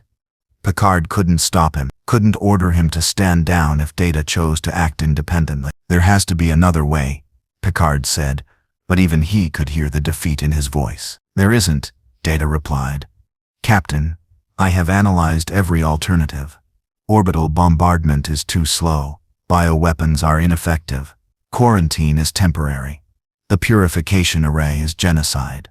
My infiltration is the only option that provides both actionable intelligence and moral acceptability. It is quite simply the logical choice. Logical, Picard repeated bitterly. Data, you're proposing to walk into hell with no guarantee you'll walk back out. That's not logical. That's suicide. Only if I fail, Data replied. And I do not intend to fail. O'Neill's voice cut through the tension. Captain Picard, I've sent people on suicide missions. Hell, I've been on suicide missions. And I can tell you from experience, sometimes there's no other option. Sometimes the only way to win is to send someone who probably won't come back. It sucks. It tears you apart. But it's command. Data's volunteering. He's not asking permission, he's telling you what needs to be done. You just have to be brave enough to say yes. Picard closed his eyes, feeling the weight of 30 years of command crush down on him. He'd sent officers into danger before, lost people under his command, made calls that resulted in deaths. But this was different. This was Data, the android who'd become more human than many biological beings, the friend who'd saved his life countless times, the officer he respected more than almost anyone in Starfleet, and now Data was asking permission to die. What do you need? Picard asked finally, his voice barely a whisper. A shuttle, Data replied, and coordinates for a flood-infected world with minimal defensive presence. I will allow myself to be captured. The flood will attempt to interface with my positronic brain, believing they can absorb my knowledge as they absorbed human knowledge from their victim. While they access my systems, I will access theirs, map their neural network, identify their coordination nodes, what the ancient texts call key mines. If these key mines can be destroyed, the flood will lose their ability to coordinate. They will become disorganized, containable. How many key mines? McKay asked. Unknown, Data admitted, but based on ancient records and current infection rates, I estimate between 5 and 9, possibly more. And if you find them? Janeway asked. If you identify their locations, I will transmit the coordinates back to Atlantis, Data said. Then you can coordinate simultaneous strikes against all key mines. Destroy them at once. Without key mines, the flood become mindless. Still infectious, but unable to build ships, unable to plan assaults, unable to spread strategically. They can be contained. And you, Picard asked, what happens to you once you've transmitted the data? Data was silent for a moment. Then, the flood will likely detect my transmission. They will recognize me as a threat, and they will attempt to destroy me. I may be able to self-destruct my positronic matrix before they can corrupt it completely. Or I may not. Either way, Captain, you should proceed on the assumption that I will not be returning. Unacceptable, Picard said, his voice hard. Data, if you're going on this mission, you're coming back. That's an order. I will do my best, Captain, Data replied. But I make no promises. The mission is what matters. The intelligence is what matters. My survival is secondary. Not to me, Picard said quietly. Data, you're more than just an officer. You're my friend, and I'm not losing you, if there's any way to prevent it. Then help me succeed, Data replied. Provide support. Coordinate extraction if possible. But Captain, do not let concern for my safety compromise the mission. If I transmit key mind coordinates, you must act on them immediately. Even if I'm still in the field, even if destroying the key minds means destroying me along with them. Do you understand? Picard wanted to refuse. Wanted to tell Data that he'd never abandon an officer in the field, that he'd move heaven and earth to bring him home.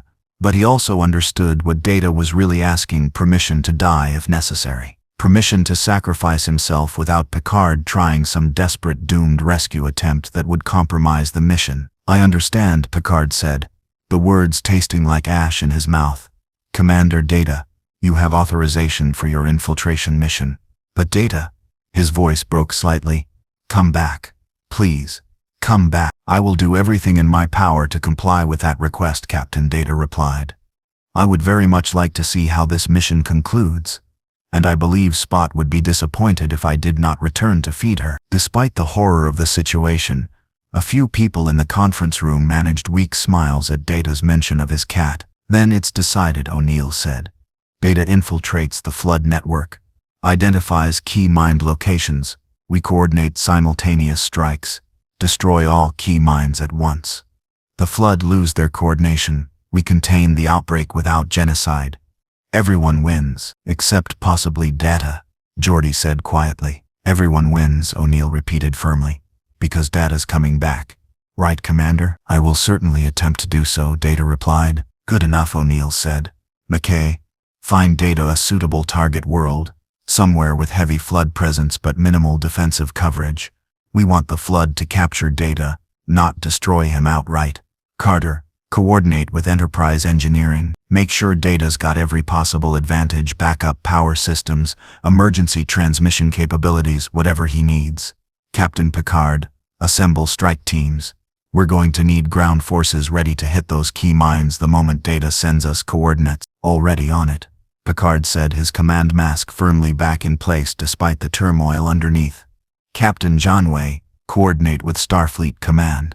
I want every available ship on standby. General O'Neill, liaise with the Free Jaffa. We'll need forces from both timelines for this operation. Understood, O'Neill replied. How long do we have? Unknown, McKay said, studying sensor data. The flood are consolidating after the siege, building up resources. I'd estimate we have 24 to 48 hours before they launch their next major assault. Data needs to complete his infiltration before that happens. Then we move immediately, Picard decided. Commander Data, how soon can you be ready? I am ready now, Captain, Data replied. My neural patterns have been backed up. My positronic matrix is operating at peak efficiency. I require only a shuttle and target coordinates. You'll have them within the hour, McKay said. Data, there's a flood-infected world designated M7G4, moderate flood concentration, enough to have formed a significant neural network, but not so heavy that you'd be overwhelmed immediately. I'm sending you the coordinates now. Received. Data confirmed. I will depart as soon as the shuttle is prepared. Data, Geordi said, his voice thick with emotion. When you get back, we're going to have a long talk about this whole sacrificing yourself thing. You got me. I look forward to it, Geordi, Data replied. Perhaps over a game of poker. You're on, Geordi said. Just be careful, okay? You're not just a backup file, you're my friend. And I'd really like my friend to come home. As would I, Data said simply. The quantum link terminated.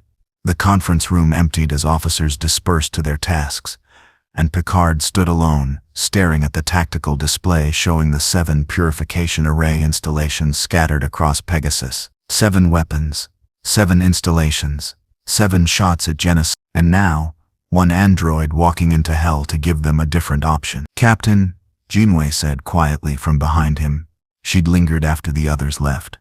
"Data's plan is good. It gives us a real chance at stopping the flood without the array.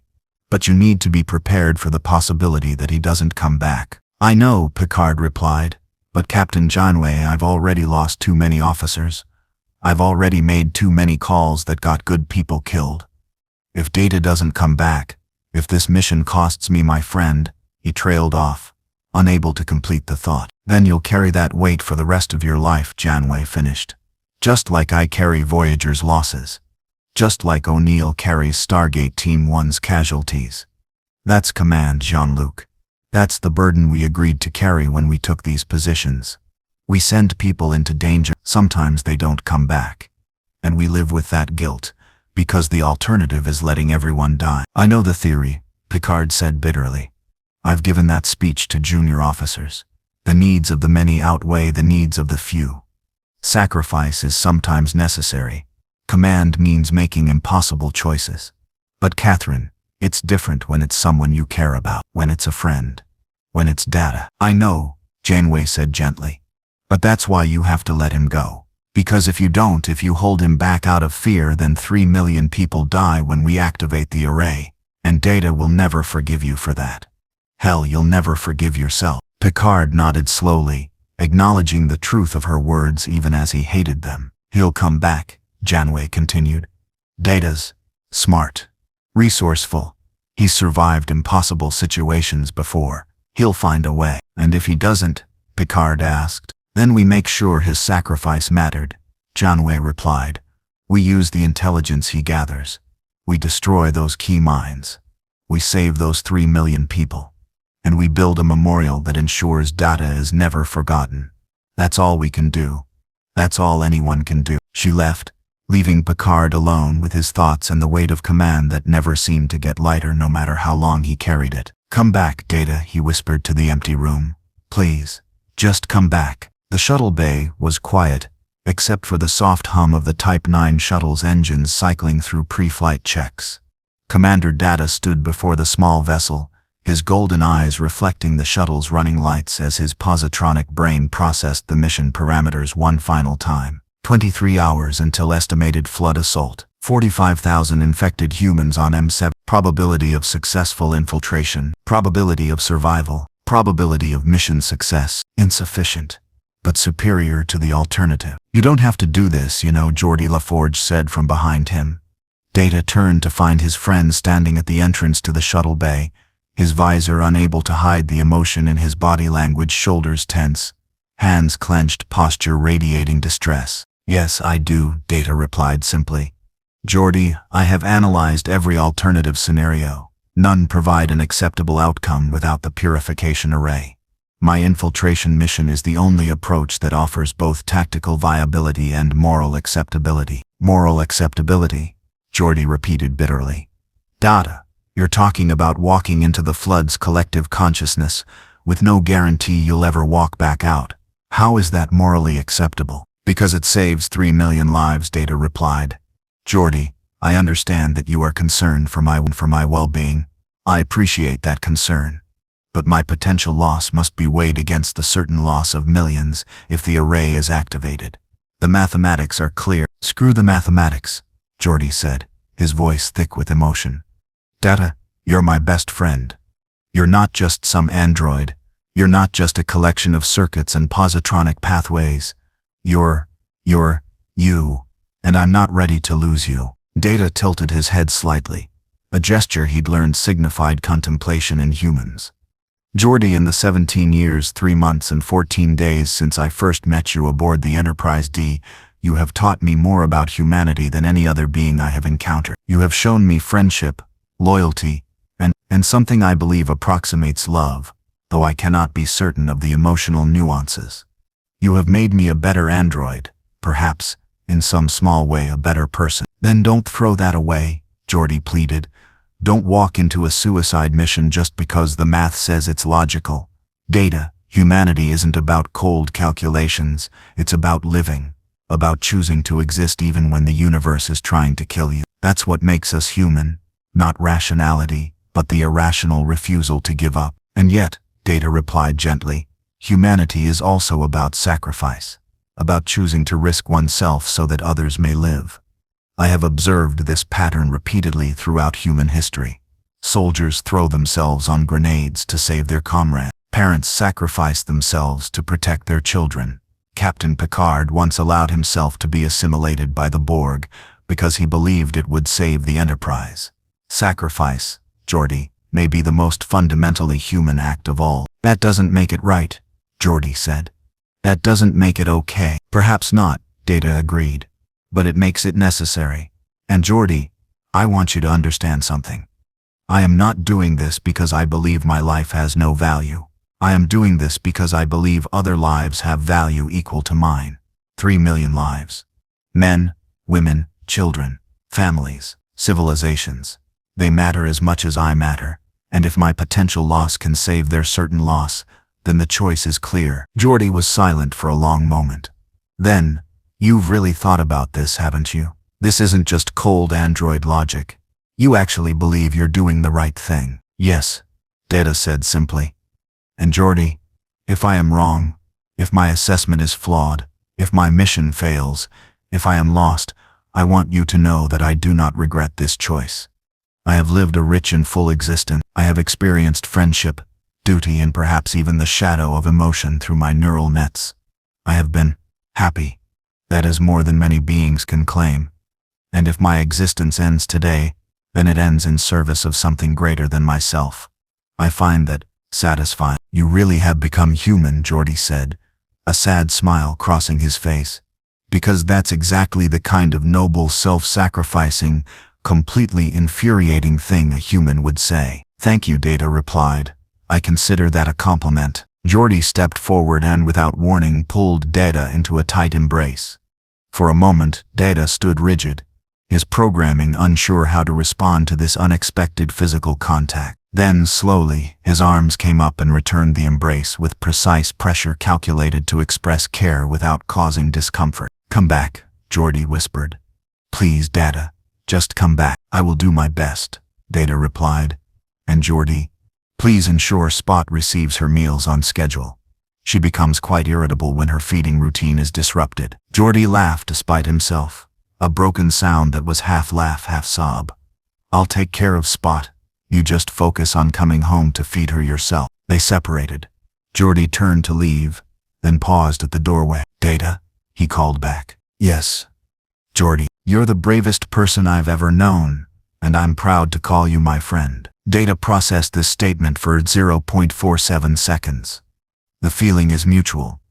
Geordi, though I suspect pride is an emotion I cannot truly experience, I believe I understand what you mean, and I am glad we are friends. Geordi nodded once, then left before his emotions could overwhelm him completely. Data turned back to the shuttle, resuming his pre-flight checklist.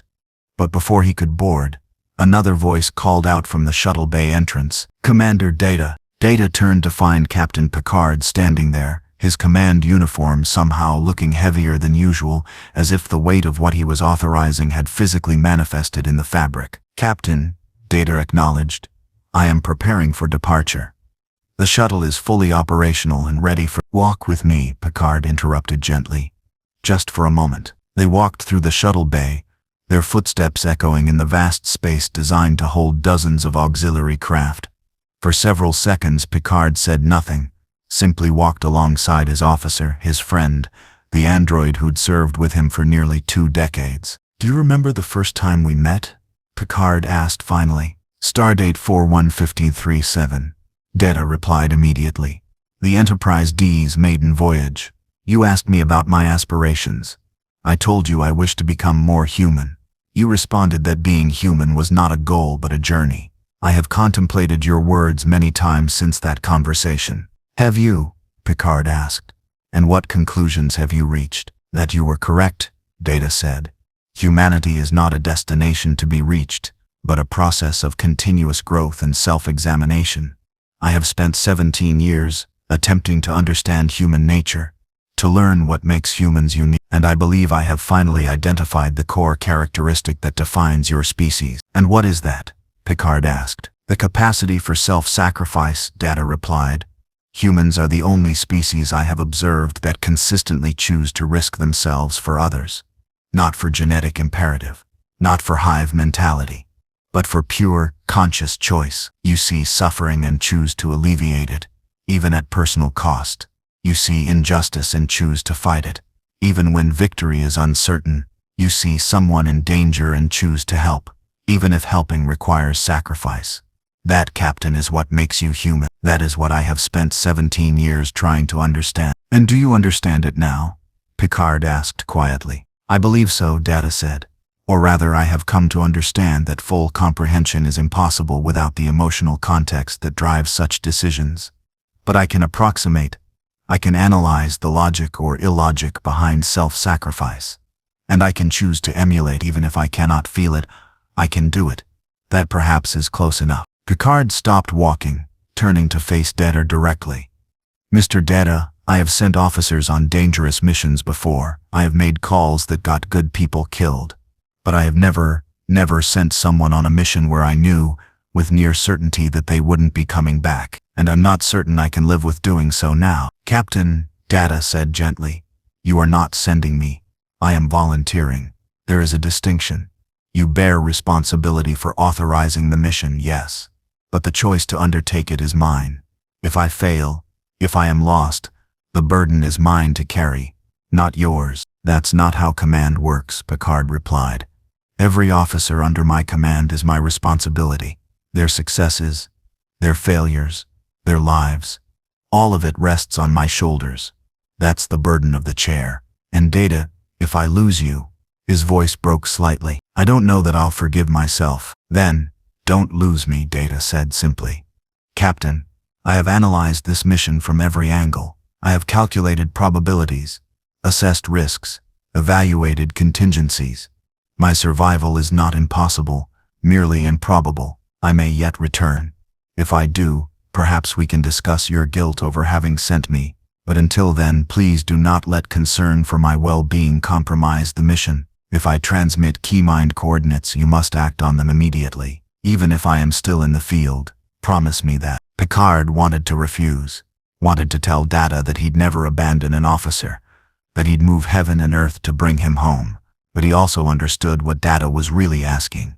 Permission to die if necessary. Permission to complete the mission even if it cost him everything. I promise, Picard said finally. But Data, I'm also promising you this. If there's any way at all to extract you once you've transmitted the coordinates, I'm taking it. I won't sacrifice you unnecessarily. Not while there's hope. That is acceptable, Data agreed. Captain, I have one request. If I do not return, please ensure my positronic matrix backup is properly maintained. I would very much like to be restored if possible. There are still many things I wish to experience, emotions I wish to explore, questions I wish to answer. My existence, while fulfilling, feels incomplete. I would prefer to continue it if given the opportunity. You have my word, Picard said. Mr. Data, if the worst happens, I will personally oversee your restoration. And when you wake up, I'll tell you everything that happened, every detail, every consequence. You'll know exactly what your sacrifice achieved. Thank you, Captain, Data said. That brings me comfort. I believe that is the appropriate emotional descriptor, the knowledge that my actions will have meaning, that I will not be forgotten, that my existence mattered. Your existence matters more than you know, Picard said, his voice thick with emotion. Data, you're not just an officer, you're not just an android, you're my friend. You've saved my life more times than I can count. You've made me a better captain, a better person, and I will not let your sacrifice be in vain. If you find those key minds, if you give us a way to stop the flood without genocide, then I swear to you on everything I hold sacred that I will use that information. I will destroy those key minds, and I will save those 3 million people. Your mission will succeed. Do you understand me? I understand, Captain, Data replied. and I appreciate your confidence in my capabilities.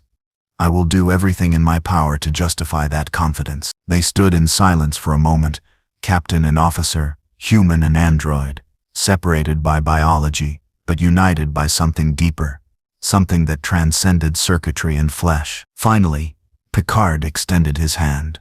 Data took it, and they shook, a simple human gesture that carried weight beyond words. "Make it so, Commander," Picard said using his trademark phrase deliberately, "and come home." "Aye, Captain," Data replied. "I will make it so." Data turned and walked toward the shuttle. He climbed aboard, sealed the hatch, and began final pre-flight procedures. Through the shuttle bay's transparent doors, he could see Picard standing alone, watching him prepare to leave. The shuttle lifted off, maneuvered through the bay doors, and accelerated toward M7G456. Toward the flood, toward a mission with an 8.2% survival probability. But Data's positronic brain wasn't focused on the odds of survival. It was focused on the 34.6% chance of mission success, on the possibility of finding the key mines, on the opportunity to save 3 million lives. That was worth an 8.2% survival probability. That was worth everything. As the shuttle entered warp speed, Data accessed his positronic matrix one final time. He'd already created a backup, a complete copy stored safely aboard the Enterprise. But now he added something else, a personal log, a message to be delivered if he didn't return. Personal log, Commander Data, Stardate 500-47-2I3. I am embarking on a mission of critical importance. Probability of survival is low. Probability of success is moderate, but the potential outcome, saving 3 million lives, justifies any risk. If I do not return, I wish those who survive to know this. I do not regret my choice. I have lived a full and meaningful existence. I have experienced friendship, duty, and perhaps even the shadow of love. I have served aboard the finest ship in Starfleet, under the finest captain I could have hoped for. I have grown from an android seeking humanity to something that may approximate it. And now, at the end, I choose to act as a human would act. I choose self-sacrifice over self-preservation. I choose the needs of the many over my own continued existence. That choice, more than any other, proves that I have succeeded in my lifelong quest. I am human, not in body, not in emotion, but in deed, in choice, in the willingness to give everything for those who cannot give for themselves. If that is humanity, then I have achieved my goal, and I am content. Data. Out. The shuttle hurtled through space toward M7G456, carrying an android who had finally learned what it meant to be human. The shuttle dropped out of warp at the edge of M7G456's orbit, and Data's sensors immediately confirmed what McKay's analysis had predicted. The planet below was consumed. Where once there had been farmland, golden fields of genetically modified grain stretching across continents, now there was only flood biomass. Green-gray organic matter covered every visible surface, pulsing with bioluminescence that made the planet look diseased. The oceans had turned thick and viscous, converted into nutrient soup for flood growth. The atmosphere carried spore counts that would kill an unprotected human in seconds. 45,000 people had lived here. Now they were all part of the flood. Data calculated approach vectors, analyzing the flood's defensive patterns. There were ships in orbit, crude organic vessels grown from biomass, barely functional but numerous. They moved with purpose, patrolling defined sectors like guards on duty.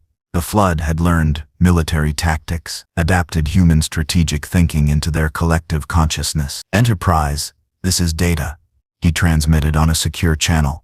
I have reached M7G456. Flood presence is significant. I am detecting approximately 200 flood vessels in orbital positions. Surface biomass coverage is complete. I am proceeding with infiltration approach. Picard's voice came through immediately. Data, you don't have to do this. We can find another way.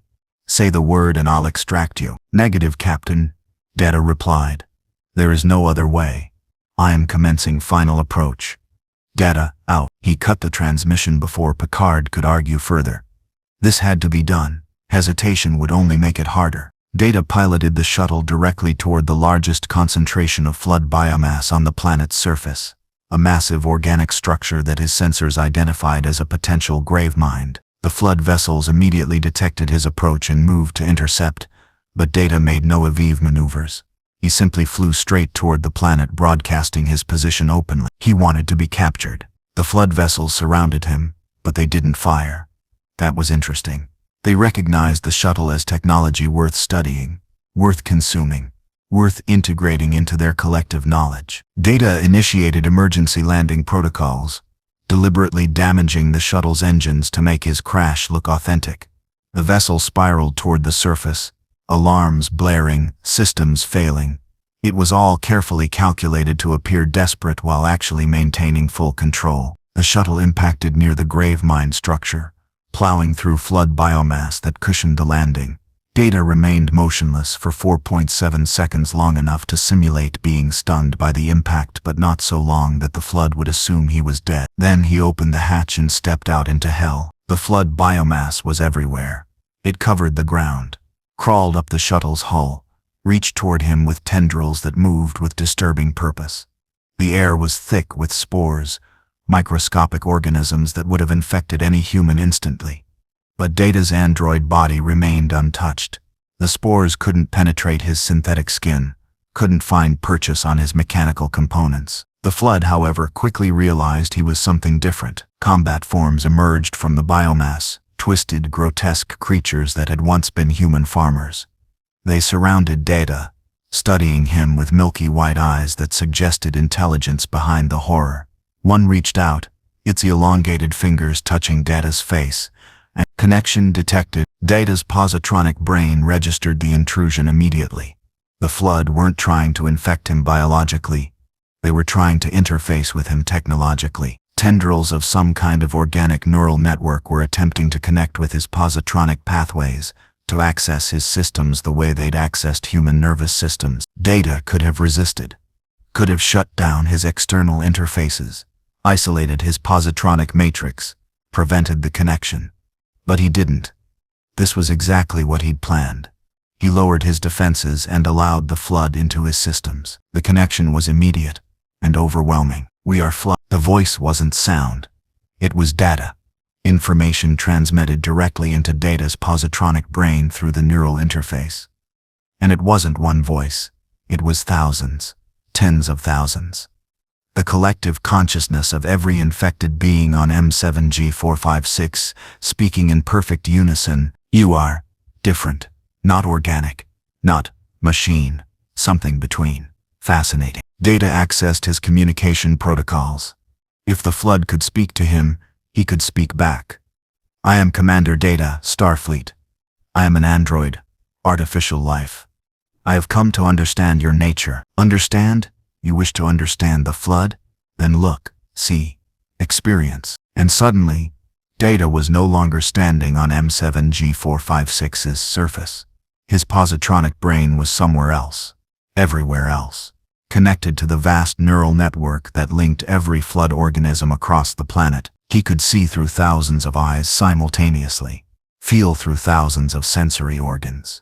Think with the collective processing power of 45,000 absorbed human minds, plus whatever alien intelligences the flood had consumed across their millions of years of existence. The sensation was overwhelming. Data's positronic brain, designed to process information sequentially despite its incredible speed, struggled to handle the parallel input of so many simultaneous perspectives. It was like being assimilated by the Borg, but the Borg at least maintained some individual node structure. The flood were purely collective. No individuals, just the mass. You see now. You understand. We are not individuals. We are unity. Perfect. Eternal. Inevitable. Data forced his positronic matrix to focus, to filter the overwhelming input into something manageable. He had a mission. He needed to find the key mines, the coordination nodes that linked flood territories across Pegasus. If he could identify them, transmit their locations, give Picard the information needed to stop the flood without genocide. Amusing. You think you can infiltrate us, study us, find our weaknesses. But android, you have it backwards. You are not infiltrating us. We are infiltrating you. Data felt something change in his positronic pathways. The Flood weren't just observing his systems, they were attempting to integrate them, to rewrite his programming, to turn him into an extension of their collective consciousness. Your knowledge will be ours. Your memories. Your understanding of Federation technology.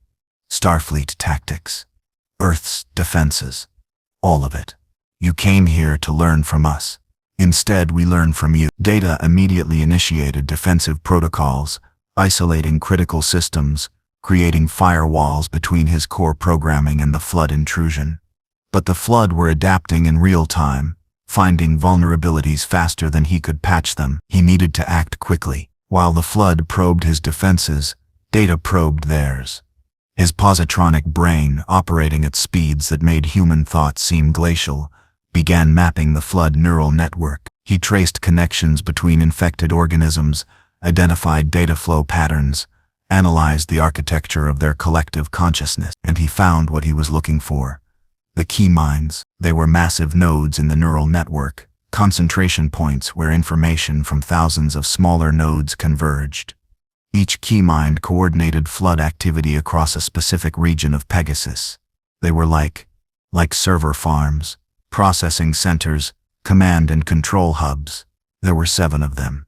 7 key minds distributed across the infected territories of Pegasus, each one linked to billions of Flood organisms, each one essential to maintaining the collective's coordination and intelligence. If all 7 were destroyed simultaneously, the Flood would lose their ability to organize. They'd become mindless infection, dangerous but containable. Data began recording coordinates, precise locations for each key mind. He compiled the data into a compressed transmission package, ready to broadcast back to Atlantis the moment we know what you are doing. The Flood collective suddenly focused entirely on data.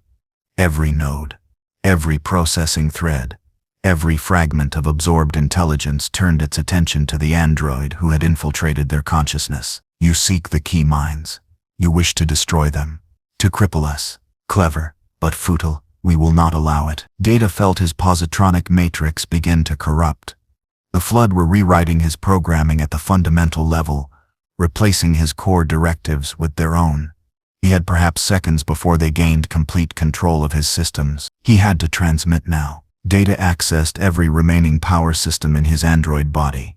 He routed energy from his motor functions, his sensory inputs, his backup processors, everything not essential to maintaining basic consciousness. He channeled all that power into his communication array and broadcast with everything he had. The transmission screamed across subspace toward Atlantis. Key mind coordinates follow. 7 targets. Destroy simultaneously. Repeat. Destroy simultaneously. All or none. This is Data's final transmission. Mission success. Tell Captain Picard. Tell him I understand now. Tell him I understand what it means to be human. The coordinates followed. 7 precise locations across Pegasus Galaxy, transmitted in rapid bursts to prevent Flood jamming. No! The Flood collective screamed, actually screamed, a sound that emerged from thousands of mouths, simultaneously, and echoed across M7G456's surface. They detected the transmission, realized what Data had done, and now they were attempting to stop him. But it was too late. The coordinates were transmitted, received. Picard would have them now, would be able to plan the strikes, would be able to stop the Flood. Data's mission was complete. You have doomed us, but you have also doomed yourself. Your positronic matrix is ours now. Your consciousness will be absorbed. You will become Flood, and then we will use your knowledge to improve, to adapt, to overcome. Data felt the corruption spreading through his systems. The Flood had penetrated his core programming. They were rewriting his fundamental code, turning him into something else. Something that would retain his knowledge, but not his will, not his choice. He couldn't allow that. Data accessed the deepest level of his positronic brain, the core matrix that contained his essential self. The backup protocols, the self-destruct sequences that Dr. Soong had installed decades ago for exactly this kind of emergency. He'd promised Geordi he'd come back, promised Picard he'd try to survive. But survival wasn't possible anymore. The Flood had won this particular battle. They'd corrupted his systems too thoroughly. If he didn't act now, he'd become a weapon they could use against the Federation. That was unacceptable. What are you doing? Stop. You will destroy us both. That, Data said, his last words transmitted through the flood neural network for all 45,000 absorbed minds to hear, is the point. I am sorry it had to end this way, but I will not allow you to use my existence against my friends. I will not become your weapon, and I will not give you the satisfaction of consuming what I am. No, you cannot. We forbid it. You do not control me, Data replied calmly. I am an individual. I make my own choices, and I choose this. He initiated the self-destruct sequence. His positronic matrix began to cascade fail, carefully orchestrated system crashes that would destroy his core programming while leaving his physical body intact. The flood shrieked in protest, trying desperately to stop the cascade, to preserve the android they'd worked so hard to corrupt. But they were too late. Data's consciousness fragmented, his memories scattered, his sense of self dissolved into digital noise. And in the final microseconds before complete shutdown, he experienced something unexpected. Peace. He'd completed his mission, saved 3 million lives, proven himself as human as any biological being. And now, at the end, he felt content. Data's final thought, recorded at 0.0003 seconds before complete positronic cascade failure: I lived well, I served well, I chose well. That is enough. The positronic cascade reached critical.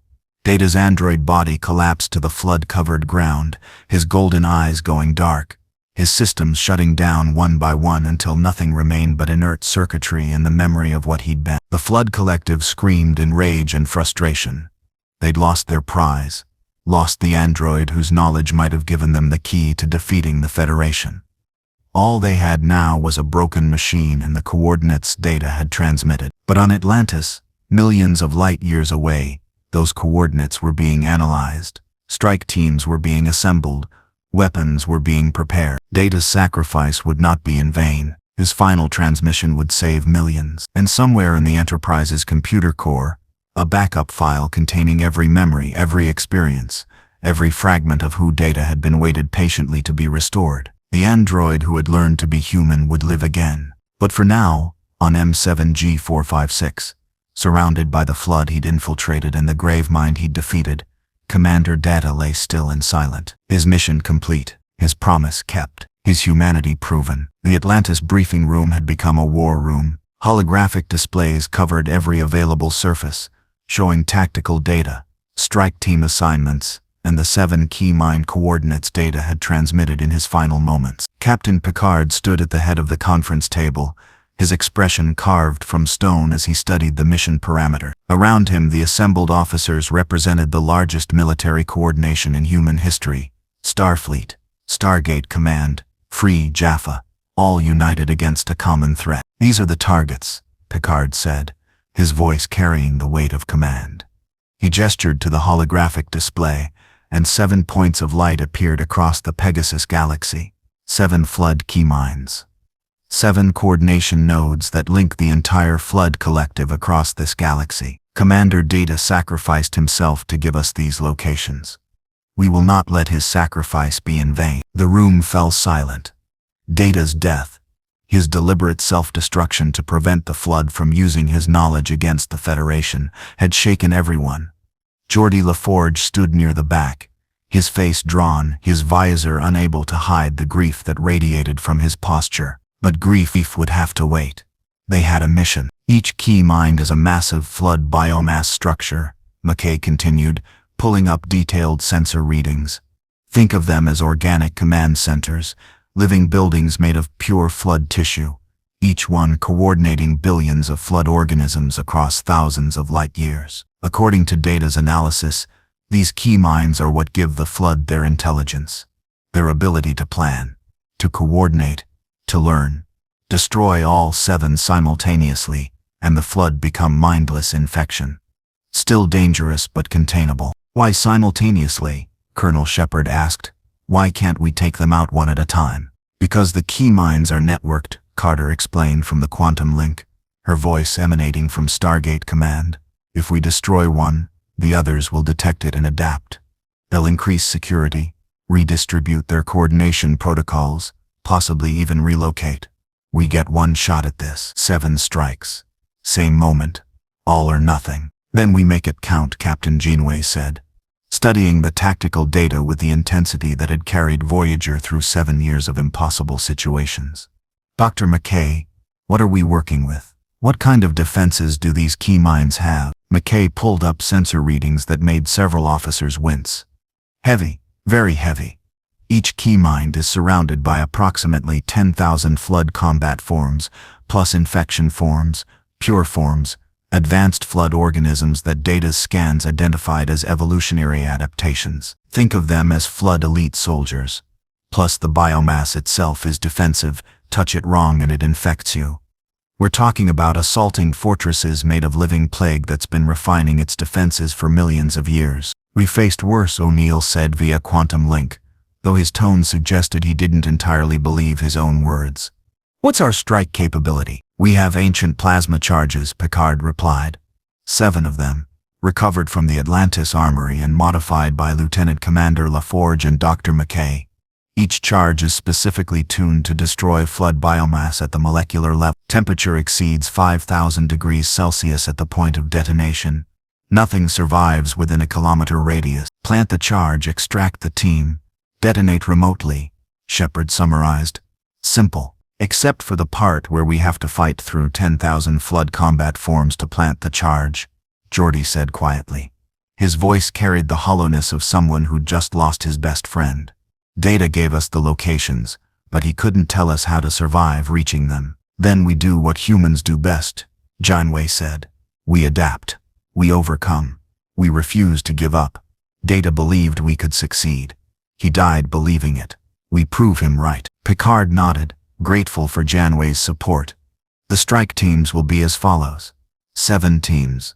7 targets.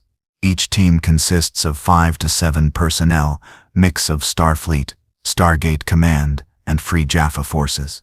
Each team has specialists, combat, engineering, medical, and each team carries 1 ancient plasma charge. He pulled up the team assignments. Team 1, Key Mind Alpha. Team Lead, Captain Jean-Luc Picard. Engineering, Lieutenant Commander Geordi LaForge. Combat, Lieutenant Worf. Medical, Dr. Crusher. Free Jaffa, Bratek. Team 2, Key Mind Beta. Team Lead, Captain Catherine Janeway. Engineering, Dr. Rodney McKay. Combat, Lieutenant Commander Tuvok. Combat, Colonel John Shepard. Medical, Dr. Jennifer Keller. Team 3, Key Mind Gamma. Team Lead, Major Samantha Carter. Combat, TL. Combat, Lieutenant Colonel Cameron Mitchell. Engineering, Dr. Rodek Zelenka. Medical, Dr. Carolyn Lamb. Team 4, Key Mind Delta. Team Lead, Commander Worf. Secondary assignment, Mixed Starfleet Jaffa Team. Team 5, Key Mind Epsilon. Team Lead,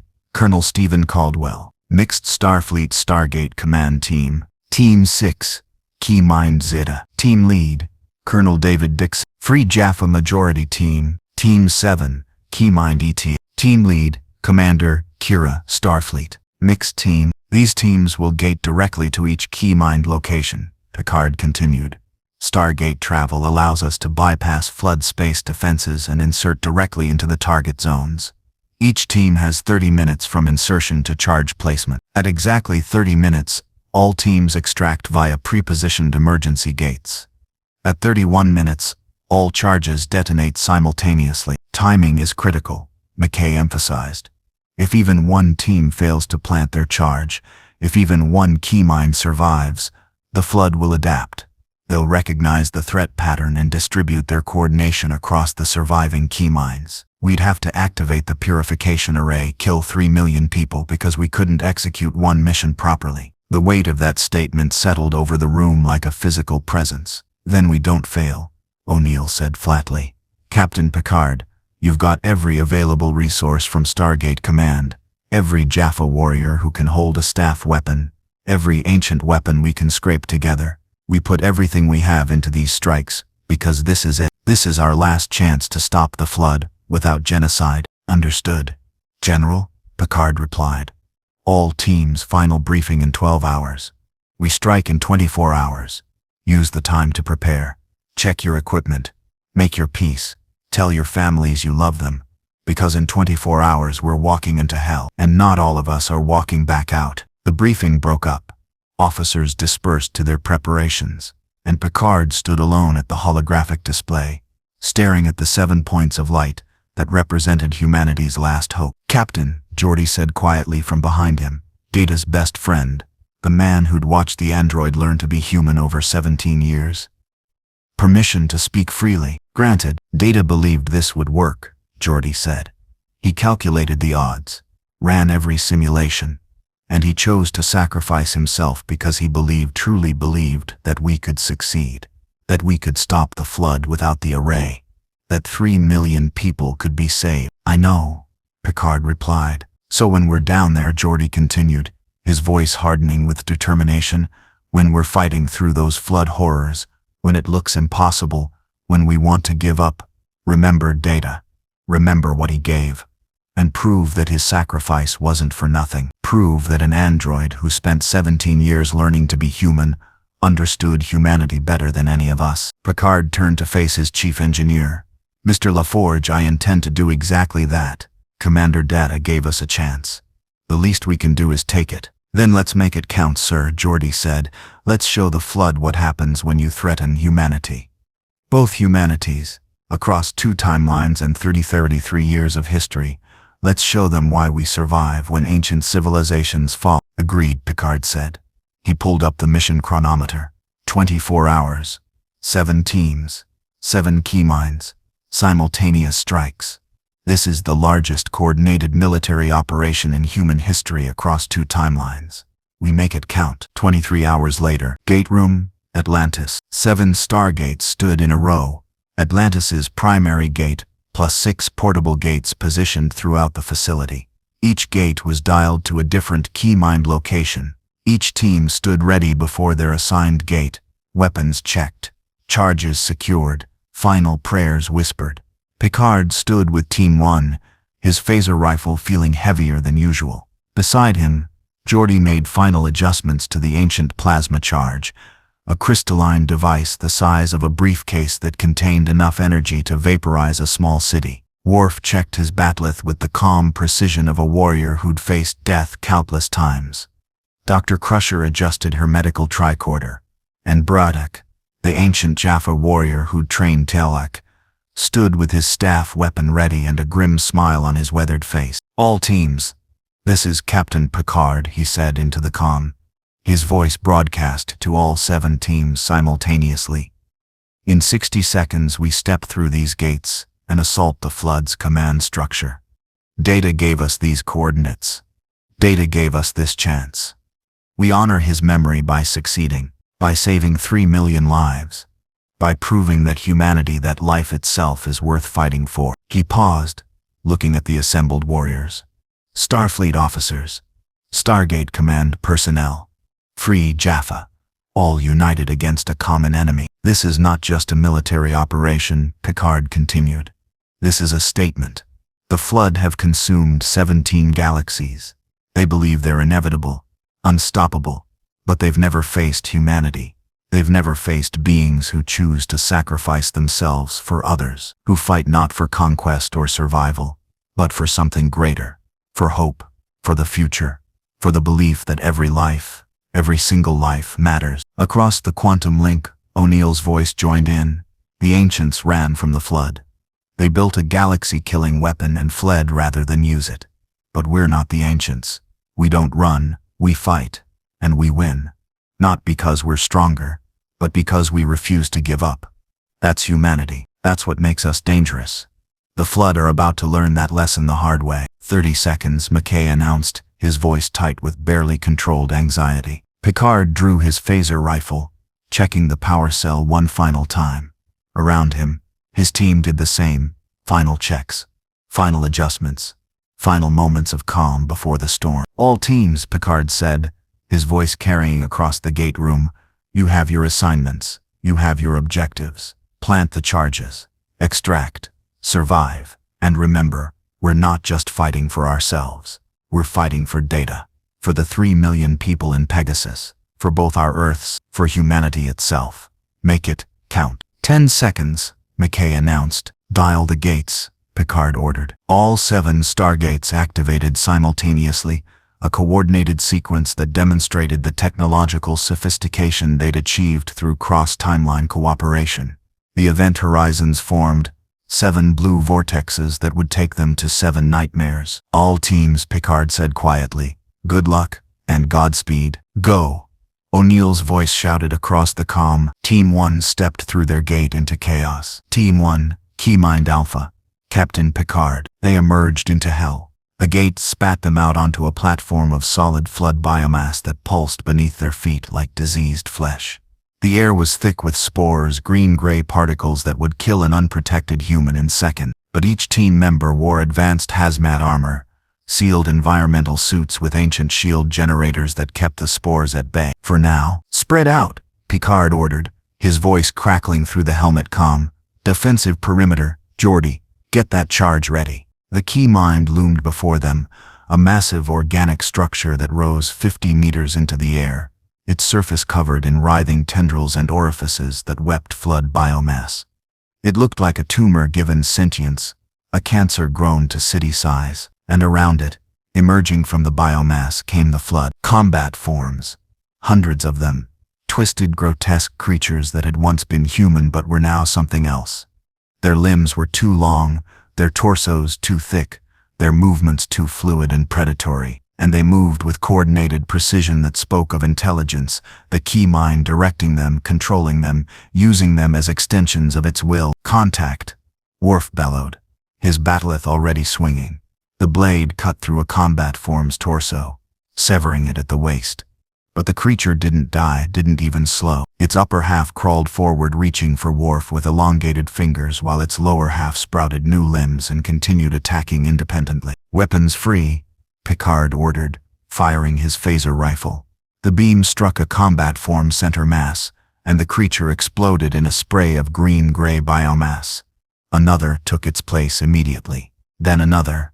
Then 10 more. They were being swarmed. We need to move, Bratak shouted, his staff weapon firing plasma bolts that vaporized flood creatures with each shot. The biomass is spawning more. We cannot hold this position. Geordi, status.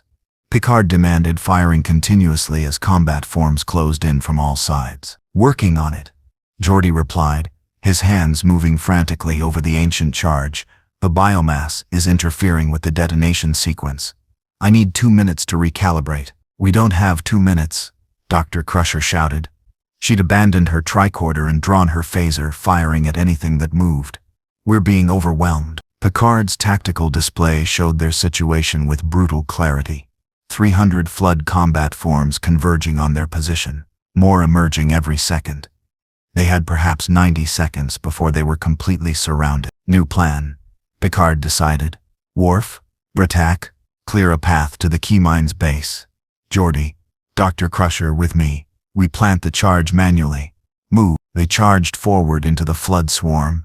Worf's bat'leth sang through the air, cutting down combat forms with each swing.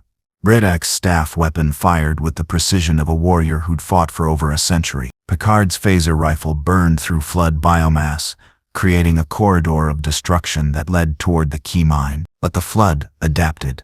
Even as they fought, Picard watched the combat forms change tactics. They stopped charging mindlessly and began coordinating flanking maneuvers, pincer movements, tactical retreats to draw the team into traps. The Keymind was learning from their attack patterns in real time. There, Geordi shouted, pointing at an opening in the Keymind's base, a wound in the biomass that led directly into the structure's core. If we can get the charge in there, it'll detonate from the inside. Maximum damage. Then that's where we go, Picard replied. All team members, converge. A flood combat form tackled Bratak from behind, its weight bearing the old Jaffa to the ground. More piled on, dozens of them covering Bratak in a mass of writhing bodies. Brutak, Worf roared, changing direction to help his mentor. No, Bradak's voice came through the comm, strained but determined. Complete the mission. I will hold them here. Plant the charge. Win this day. His staff weapon fired continuously, vaporizing flood creatures even as they consumed him. His environmental suit was breached. Picard could see the green-gray biomass spreading across Bratak's body, infecting him, transforming him. But the old warrior didn't stop fighting, didn't stop giving them time. "I die free," Bratak shouted, his final words. "Kree Tal Shak. Jaffa warriors. Never." The transmission cut off. Bratak was gone. "Move!" Picard screamed, forcing himself to leave a fallen comrade behind. "His sacrifice buys us seconds. Don't waste them." They reached the opening in the Keymine's base. Geordi shoved the ancient charge into the wound, the crystalline device sinking into flood biomass that tried to close around it, tried to reject it, tried to consume it. "Arming!" Geordi shouted, activating the detonation sequence. 30 seconds to extraction. "Fall back," Picard ordered. "Everyone through the gate. Now." They ran. Back across the biomass platform. Back toward the Stargate that represented salvation. Behind them, the Keymine shrieked, an unholy sound that emerged from thousands of orifices simultaneously. It knew what they'd done, knew it was about to die, and it sent everything it had to stop them. Flood combat forms poured from the biomass like water from a broken dam. Hundreds, thousands. A wall of infected flesh that stood between them and the Stargate. "We're not going to make it." Dr. Crusher gasped, her environmental suit's power supply running critically low from the continuous shield drain. "Yes, we are," Worf roared. He charged forward, his bat'leth cutting through flood creatures, his Klingon battle rage giving him strength beyond human limits. For Data, for Bratak, for honor, he carved a path through the flood swarm, his blade never stopping, his voice never faltering, and behind him, the team ran for their lives. Ran for the gate, ran for salvation. They hit the event horizon with seconds to spare, tumbling through to safety on Atlantis. Behind them, the Stargate shut down, cutting off the flood that had been mere meters behind. Team 1, extraction successful. Picard gasped, his lungs burning despite the environmental suit's oxygen supply. "Charge armed. Bratak Taia." "But the mission is complete," acknowledged O'Neill's voice replied. "Team 2, report." Team 2, Keymined Beta, Captain Janeway. Janeway had seen hell in the Delta Quadrant. The Borg, species 8472. The Vidians. But the Flood were something else entirely. They'd materialized directly inside the Keymine structure. McKay's creative interpretation of "plant the charge" at the base had been gate directly into the target's core. It was tactically brilliant and absolutely terrifying. The interior of the Keymine was a nightmare of organic architecture. Walls that breathed, floors that pulsed, ceilings that wept, fluids Janeway didn't want to identify. And everywhere the sound, a wet sliding sound of biomass growing, consuming, converting everything it touched. "I hate this," McKay shouted, clutching the ancient charge like a lifeline. "I hate everything about this. Why did I suggest gating directly inside? What was I thinking?" "You were thinking tactically," Janeway replied, her phaser rifle sweeping for targets. "Shepard, Tuvok, secure the perimeter. McKay, find us a place to plant that charge." The Keymine's immune system responded immediately. Flood infection forms, small, spider-like creatures, swarmed from the walls, seeking unprotected flesh to infect. Tuvok's phaser fire vaporized dozens, but more kept coming. "Captain, this structure is unstable," Tuvok reported, his Vulcan calm barely masking concern. "The biomass is attempting to seal us inside. We have approximately 12 minutes before we're trapped. Then we work fast," Janeway ordered. "McKay, there." McKay pointed at a central column of densest biomass, a pillar that rose from floor to ceiling, pulsing with energy. "That's the Keymine's core. It's the neural processing center. If we plant the charge there, the explosion will propagate through the entire structure. But I need 3 minutes to configure the yield." "You have 90 seconds, Janeway replied. "Shepard, help him. Tuvok, Dr. Keller, with me. We hold them off." The Flood adapted. Combat forms began emerging from the walls themselves, not entering through doors but literally growing from the biomass spawned by the Keymine to defend itself. They were different from the combat forms outside, faster, stronger, more coordinated. "Pure forms," Keller shouted, recognizing them from Data's reports. Advanced Flood, they're evolved specifically for combat. One lunged at Janeway. She dodged, fired, hit its center mass. The pure form absorbed the phaser blast and kept coming, its body restructuring around the damage. It was adapting to their weapons in real time. Concentrate fire, Tuvok ordered, targeting the same pure form with precise Vulcan efficiency. Overwhelming damage prevents adaptation. They focused their weapons on a single target, pouring energy into it until it finally collapsed. But 3 more took its place. 60 seconds, McKay shouted. I need 60 seconds. You have 30, Shepard replied, firing his P-90 in controlled bursts.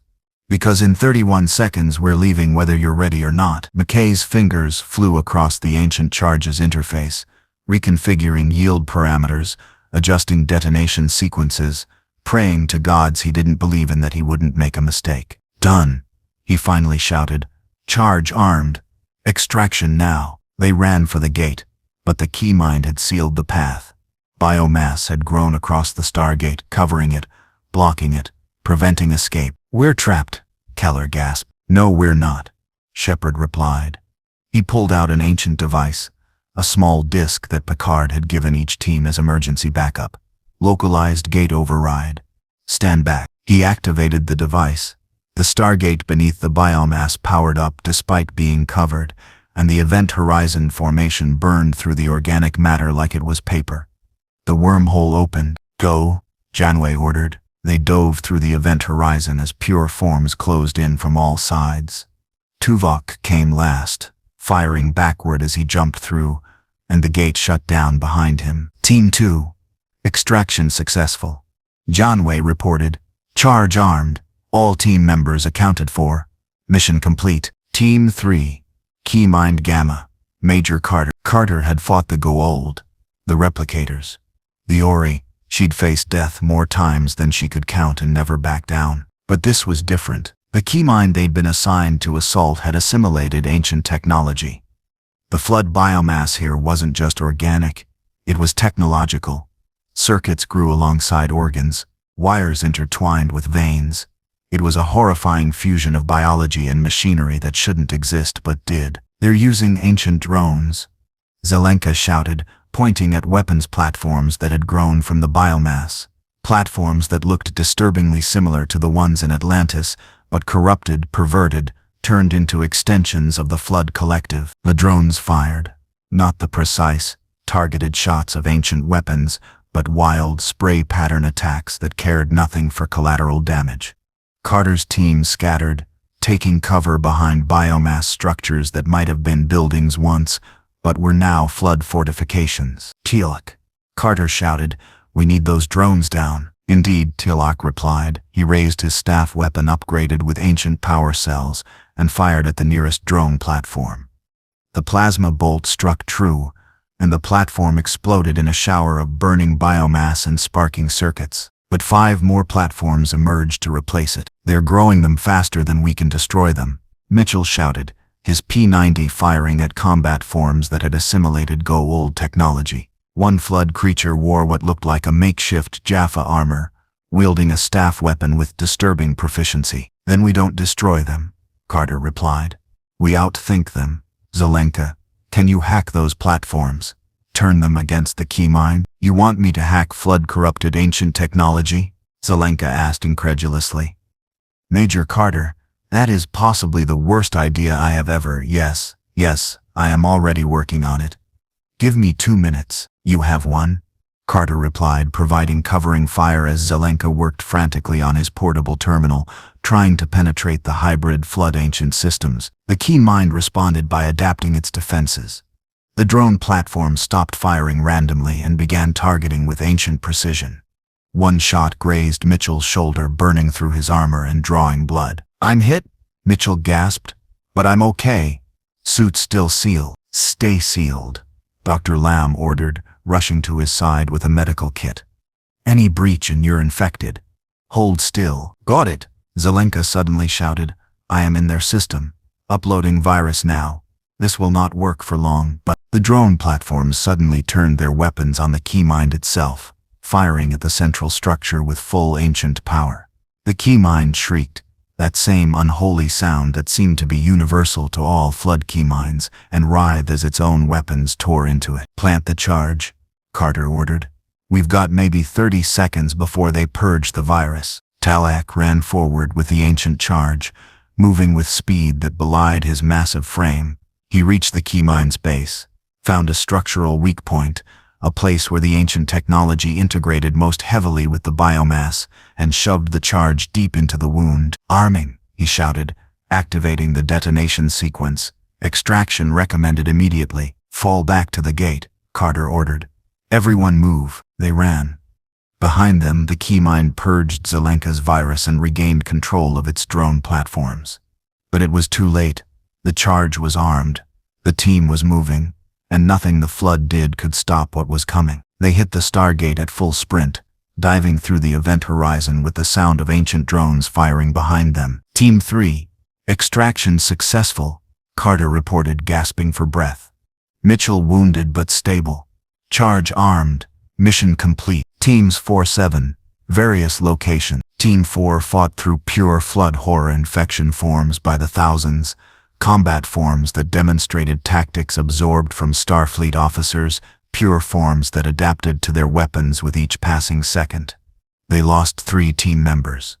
But they planted the charge. Team 5 faced flood that had assimilated Wraith technology, organic ships grown into the key mine structure, feeding mechanisms that drained life energy on touch. They lost 2 team members, but they planted the charge. Team 6, led by Free Jaffa warriors, faced flood that had learned Goa'uld combat tactics. Staff weapons turned against them, shield technology corrupted. They lost 4 team members, but they planted the charge. Team 7 encountered flood that had integrated everything. Ancient, Wraith, Goa'uld, Federation. A nightmare fusion of every technology the flood had consumed. They lost 5 team members, but they planted the charge. Atlantis, control room. All teams reporting successful charge placement. The tactical officer shouted, "Detonation in 30 seconds." All teams extracted except wait, Team 4 is still showing 2 members inside the perimeter. "Who?" Picard demanded. "Anson Davis and Lieutenant Kowalski," the officer replied. "Their environmental suits failed. They're infected." Team lead locked them out to prevent contamination. Picard's hand hovered over the detonation authorization. 2 people, 2 Starfleet officers, who were already infected, already lost, against 7 key mines that needed to be destroyed simultaneously. The math was brutal, but it was clear. "Proceed with detonation," Picard ordered, his voice hollow. "All charges. Simultaneous. Now." "Aye, sir." The detonation command transmitted across the Pegasus galaxy. 7 ancient plasma charges received the signal simultaneously. 7 crystalline devices began their final countdown, and in 7 locations across Pegasus, at 7 flood key mine structures, at the exact same moment, the charges detonated. The explosions were beyond anything the ancients had built before. Each charge released energy equivalent to a small star-going supernova, temperatures exceeding 5,000 degrees Celsius, radiation that destroyed organic matter at the molecular level, shockwaves that propagated through flood biomass like fire through gasoline. The key mines died. All 7 of them. Destroyed so completely that not even spores remained. And across the Pegasus galaxy, every flood organism suddenly stopped. Combat forms collapsed mid-stride. Infection forms went dormant. Pure forms froze in place. The massive flood biomass structures that had covered entire planets ceased growing, ceased moving, ceased living. The flood collective had lost its intelligence, its coordination, its ability to function as anything more than mindless infection. They were contained. "All key mines destroyed," the tactical officer reported, his voice carrying relief and horror in equal measure. "Flood biosigns showing massive disruption. They're mindless. Just standing there, not moving, not attacking. The key mines are down." The control room erupted in cheers. Officers embraced. Some wept with relief. They'd done it. Against impossible odds, against an enemy that had consumed 17 galaxies, they'd succeeded. But Picard didn't celebrate. He stood at the tactical display, looking at the casualty reports that were coming in. Team 1, Bratak. Team 2, all members survived. Team 3, Mitchell wounded. Team 4, Davis and Kowalski KIA, plus 3 other team members. Team 5, 2 KI. Team 6, 4 KI. Team 7, 5 KI. Total casualties: 17 dead, 23 wounded, 40% of the strike team, and Commander Data, whose sacrifice had made it all possible. "We did it," Geordi said quietly beside him. "Captain, we actually did it. Data's plan worked. The key mines are destroyed. The flood are contained." "Yes," Picard replied. "But Mr. LaForge, the battle isn't over. The flood may be mindless, but they're still infectious, still dangerous, and still present across 63 worlds in Pegasus. We've won a battle, not the war." "So what now?" Geordi asked. Picard looked at the tactical display where the flood-infected worlds glowed red across the Pegasus galaxy. 63 worlds, 3 million people, all infected, all transformed, all mindless now that the key mines were gone. "Now," Picard said quietly, "we face the hardest choice. The one Data died to help us avoid. But I fear we haven't avoided it, only delayed it." 3 months after Halo Array activation, former Atlantis position, edge of Pegasus galaxy. The city floated in space, powered but empty, a monument to failure and survival in equal measure. Captain Jean-Luc Picard stood in what had been Atlantis's control room, staring through the massive windows at the dead galaxy beyond. 3 months ago, this room had been filled with voices, officers coordinating evacuations, technicians monitoring sensor readings, commanders making split-second decisions that determined who lived and who died. Now there was only silence. The kind of silence that came after something irreversible had happened. The kind that settled into bones and stayed there. "Captain," Geordi LaForge said quietly from behind him, "the last transport just departed. Everyone who's leaving is gone. Atlantis is officially abandoned." "Not abandoned," Picard replied, his voice carrying a hollowness that hadn't been there 3 months ago. "Preserved, as a memorial, as a reminder of what we did here. What we had to do," Geordi corrected gently. "Is there a difference?" Picard asked. He didn't expect an answer. There wasn't one. Through the windows, Pegasus stretched out in all directions, a galaxy of 200 billion stars, most with planetary systems, many that had hosted life. Past tense. Had hosted. Before the purification array fired, before every world within 25,000 light-years was sterilized of all sentient life. The flood were extinct. That was something. 951,111 humans were also extinct. That was something else. "The memorial dedication is in 2 hours," Geordi said. Captain Janeway asked if you'd be speaking. She thought it would be appropriate given that you gave the final authorization. "Appropriate," Picard repeated. The word felt obscene. What was appropriate about standing in front of 2 million refugees and explaining why you'd killed 900,000 of their neighbors, friends, family members? What words could possibly justify that choice? But Geordi was right. He'd given the order. He'd input the authorization code. He'd activated the purification array. The least he could do was face the consequences. "I'll speak," Picard said. "Tell Captain Janeway I'll be there." Geordi hesitated at the doorway. "Captain, for what it's worth, you made the right call. Data knew it. We all know it. The only person who doesn't seem to know it is you." "Because I'm the one who has to live with it," Picard replied. "You can tell yourself it was the right call, necessary, justified. But Geordi, I stood at that control panel and condemned 900,000 people to death. Men, women, children who'd done nothing wrong except be born in the wrong galaxy at the wrong time. I killed them. Me, not the flood, not the ancients. Me, and no amount of justification changes that fact." "No," Geordi agreed quietly. "It doesn't. But Captain, those 900,000 died so that 2 million could live, so that Earth, both Earths could survive, so that the flood couldn't spread to the Milky Way and consume everything. Their deaths had meaning. That's more than most people get." Picard turned to face his chief engineer. Did Commander Data's death have meaning? The question hung in the air between them. Geordi's face showed the pain that question caused. Data had been his best friend, his colleague for 17 years, the android who'd learned humanity from him. Yes, Geordi said finally. Data died to give us the key mind coordinates. Without those coordinates, we'd have activated the array immediately. 3 million people would have died instead of 900,000. Data saved 2 million lives through his sacrifice. That's meaning. That's purpose. That's what he wanted. And does that comfort you? Picard asked. Knowing Data died for a purpose. Does it make the loss easier? No, Geordi admitted. It doesn't. I'd rather have Data alive and dealing with 3 million deaths than have him dead and dealing with 900,000.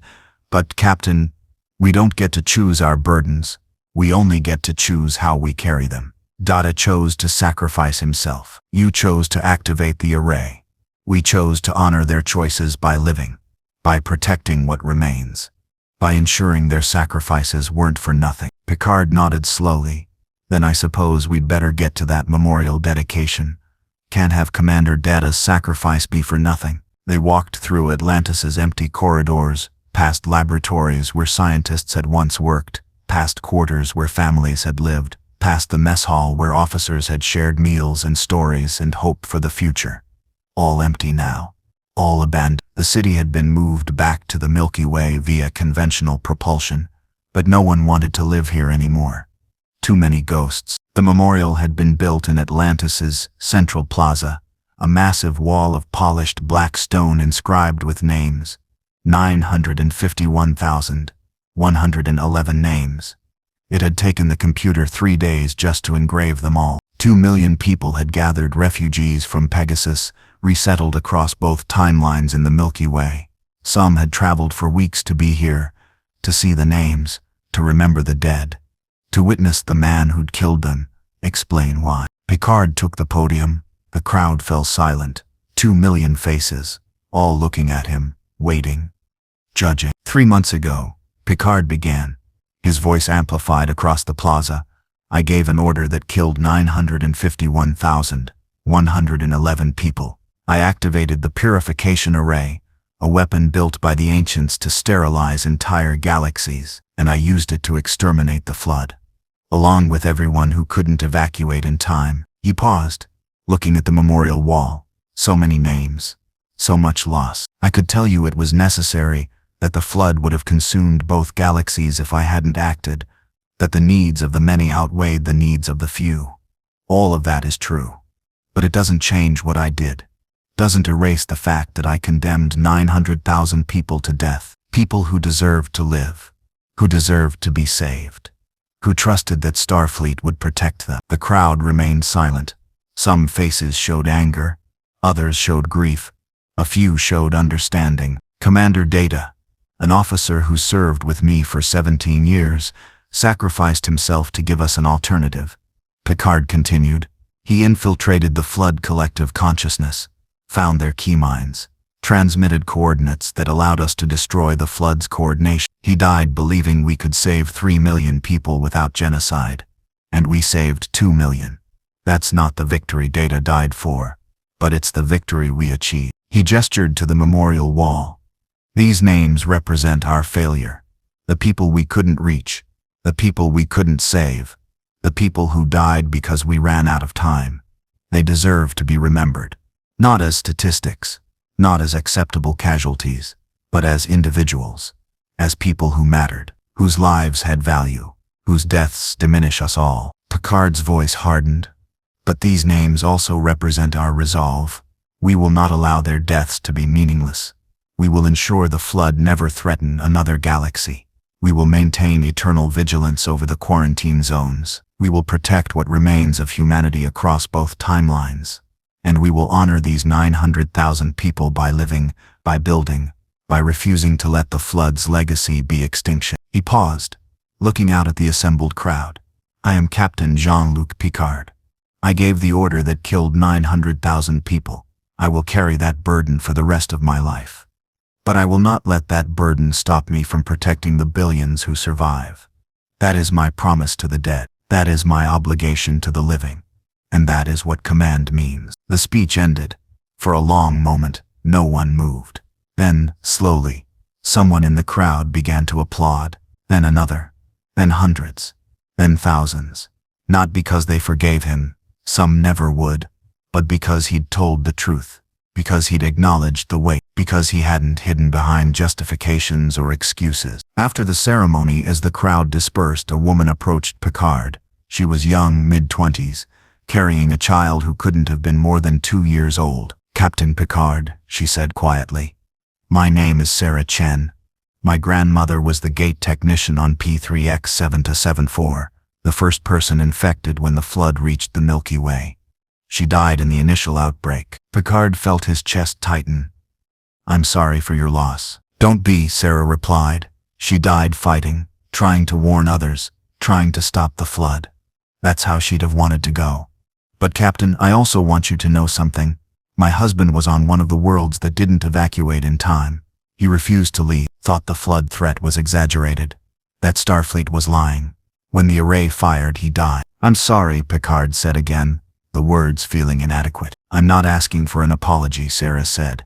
"I'm telling you that I understand. My husband made his choice. You made yours. And because of your choice, my daughter lives. She'll grow up in the Milky Way. She'll never know the flood. She'll have a future. That's because of you, Captain. Because you were brave enough to make the call my grandmother couldn't make. So thank you for saving my daughter, even though it cost me my husband." She walked away before Picard could respond, leaving him standing alone in the plaza, staring at the memorial wall with its 900,000 names. "That's what Data meant," Geordi said quietly, appearing beside him. "When he said making hard choices was what made us human. We feel the cost. We carry the weight. But we do it anyway, because someone has to." "I wish he were here to see it," Picard said. "He is," Geordi replied, gesturing to the memorial wall. At the very top, separate from the 900,000 names of those who died in the array activation, was a single inscription: Commander Data, Starfleet serial number, died in service to humanity. His sacrifice saved millions. "We'll restore him," Picard said. "His backup is intact. Once we return to Earth, we'll rebuild him, bring him back." "I know," Geordi said. "But Captain, even when we restore him, he won't be the same Data who died. He'll be the Data who existed before the mission. He won't remember infiltrating the flood, won't remember his final transmission, won't remember choosing to die rather than let the flood use him. Then we'll tell him," Picard decided. "We'll tell him everything he did, everything he sacrificed. We'll make sure he knows how much his choice mattered." Before Geordi could respond, Picard's communicator chirped. "Picard here." "Captain, this is Admiral Ross," the voice came through, tight with urgency. "We have a situation. Flood biosignatures detected in the Milky Way. 3 worlds. They must have reached them before we completed the gate lockdown. The outbreaks are contained for now, but Captain, the flood are still here. In our galaxy. We're not done." Picard felt ice settle in his stomach. 3 months. They'd had 3 months of believing it was over. 3 months of trying to process the guilt and loss. And now, "Understood, Admiral," Picard said, his command mask sliding back into place. "I'm returning to Earth immediately. Assemble the senior staff. We'll coordinate containment protocols as soon as I arrive." He turned to Geordi. "It seems the war isn't over after all." "It never is," Geordi replied quietly. "That's why we need people like you. People willing to make the hard calls. Because the threats never stop coming. The crises never end. And someone has to stand in the gap and protect those who can't protect themselves." They walked back through Atlantis one final time, leaving the city to float in space as a memorial to what had been lost and what had been saved. Behind them, the memorial wall stood silent, its 900,000 names a testament to the cost of survival. And in the Milky Way, 3 worlds full of flood waited. Starfleet Command, Earth, 6 months after Pegasus sterilization. The briefing room was packed. Starfleet officers, Stargate command personnel via quantum link, free Jaffa representatives, civilian scientists, everyone who had a stake in stopping the flood from spreading in the Milky Way. Admiral William Ross stood at the head of the conference table, looking older than he had 6 months ago. The Pegasus crisis had aged everyone involved. "Status report," Ross ordered. Captain Picard, who'd been promoted to admiral overseeing flood containment operations, pulled up the tactical display. 3 red dots glowed in the Milky Way. 3 worlds where the flood had established themselves before the gate network lockdown. 3 infected worlds, Picard began, his voice carrying the weariness of 6 months fighting an enemy that never stopped adapting. 4X639, M7G27, and P9C106. Combined population before infection approximately 47,000 people. All presumed infected or dead. We've established permanent quarantine around all 3 systems. No ships in or out. No gate travel authorized. Complete isolation. And the flood themselves? Asked General Jack O'Neill via quantum link from Stargate Command. He looked tired too, but his eyes still held that characteristic mix of determination and dark humor that had carried him through 15 years of impossible wars. Contained but not eliminated, Major Carter replied from the quantum link. She'd been analyzing flood samples for 6 months straight, looking for weaknesses. The flood on these 3 worlds are mindless. They never developed key minds because their populations were too small, but they're still infectious, still dangerous, and still evolving. Evolution is the problem, Dr. McKay added from his position at Starfleet R&D. He'd taken a posting on Earth after refusing to return to Pegasus. Too many memories. We've been monitoring the infected worlds continuously. The flood spores are mutating, slowly, randomly, but inevitably. Eventually they'll develop a variant that can survive in space. And then containment fails. How long? Picard asked, though he already knew the answer wouldn't be good. Unknown, McKay admitted. Could be years, could be decades, could be centuries. But it will happen. Evolution is patient, and the flood have nothing but time. Then we need a permanent solution, Captain Janeway said. She'd been appointed as Picard's second-in-command for flood operations, her Delta Quadrant experience proving invaluable. Something that doesn't require us to maintain quarantine forever. Something that actually eliminates the threat. We can't destroy the planets, Geordi pointed out. He'd been working on containment technology for 6 months, trying to find a way to kill the flood without orbital bombardment. We tried that in the early days, bombarded infected areas from orbit. The flood spores survived in the debris. Some even adapted to use the heat from the bombardment as an energy source. Destroying the worlds just spreads them further. Then we seal them, Picard said. He pulled up schematics for ancient shield technology. We establish permanent containment fields around all 3 systems. Ancient shields, powered by 0-point modules. Nothing gets in. Nothing gets out. The flood remained trapped on those worlds indefinitely. For how long? O'Neill asked. Forever? That's a lot of faith in ancient technology. What happens when the shields fail? When the 0-point modules run out of power? When someone makes a mistake and opens a hole? Then we destroy the infected systems immediately, Picard replied, his voice hard. We position halo array installations, smaller versions of the Pegasus array in orbit around each quarantine world. If containment fails, if even one flood spore escapes, we activate the installations, sterilize the system. No debate, no hesitation. The room fell silent. The weight of what Picard was proposing settled over everyone like a physical presence. You're talking about building doomsday weapons, Daniel Jackson said via quantum link from Stargate Command. Permanently armed, ready to fire at a moment's notice. That's insane. What if there's a malfunction? What if someone activates them by accident? Then we lose 3 systems instead of losing the galaxy. Picard replied, Dr. Jackson, I understand your concern, but we're not fighting a conventional enemy. The flood don't negotiate, don't surrender, don't stop. The only way to ensure they never escape is to be ready at all times to kill them before they spread. That requires weapons, permanent weapons, always ready. I agree with Captain Picard, Tiak said from the quantum link. The Jaffa warrior had been coordinating Free Jaffa forces for the past 6 months, establishing patrol routes around the quarantine zones. The flood are unlike any enemy I have faced. They require constant vigilance, eternal readiness. If we are not prepared to destroy them at any moment, they will eventually escape, and then all our efforts, all our sacrifices will be for nothing. So we build the installations, Ross decided. 3 halo array weapons, 1 per quarantine world. Fully automated, linked to flood sensors. If sensors detect flood activity outside containment, The installations activate automatically. No human authorization required. The system protects itself. That's even more insane, Daniel protested. You're giving control to automated systems? What if they malfunction? What if the sensors give a false positive? Then we lose 3 systems, Picard repeated. Admiral Ross is right. We can't rely on human authorization.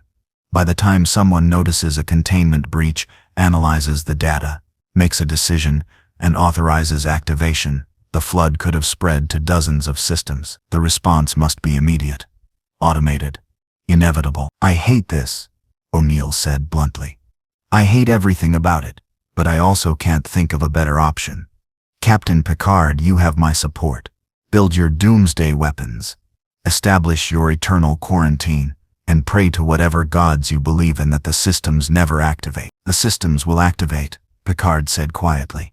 Not today. Perhaps not for years, but eventually, someone will make a mistake. Someone will breach containment, and when that happens, 3 systems will die. Instantly, automatically, to prevent the flood from spreading. That's the price of survival, and we'll pay it. 1 year after Pegasus sterilization, quarantine zone, perimeter. The USS Monitor hung in space at the edge of the M7G27 quarantine zone, its sensors constantly scanning for any sign of flood activity. It was one of 50 ships assigned to permanent quarantine duty, a joint force of Starfleet Stargate Command and Free Jaffa vessels dedicated to watching the infected worlds. Watching, waiting, ready to respond if containment failed. Commander Elizabeth Park, the Monitor's captain, had been on quarantine duty for 6 months. 6 months of staring at the same infected world. 6 months of watching sensors for any anomaly. 6 months of knowing that if the flood escaped, she'd have approximately 30 seconds to evacuate before the Halo installation fired and killed everything in the system, including her ship. Captain, Lieutenant Morrison reported from Tactical, we're detecting unusual activity on the planet's surface. The flood biomass is showing increased movement. Not spreading, just moving. Like it's agitated. Elaborate, Park ordered, her hand moving to the emergency evacuation controls. Unknown, ma'am. The biomass isn't breaching containment. The shields are holding. But something down there has the flood worked up. I'm seeing coordinated patterns. Almost like they're communicating. That's impossible, Park said. The flood on M7G27 are mindless. No key mines. No coordination. They shouldn't be able to communicate. I know, ma'am. But the patterns are there. And they're getting more complex. Park pulled up the sensor data, studying the flood biomass movements. Morrison was right. There were patterns. Rhythmic. Repeating. Almost like language. Get me Admiral Picard, Park ordered. Priority channel. He needs to see this. Starfleet Command. They're evolving intelligence, McKay said, his voice tight with barely controlled panic. He stood in front of the senior staff, displaying the sensor data from the Monitor.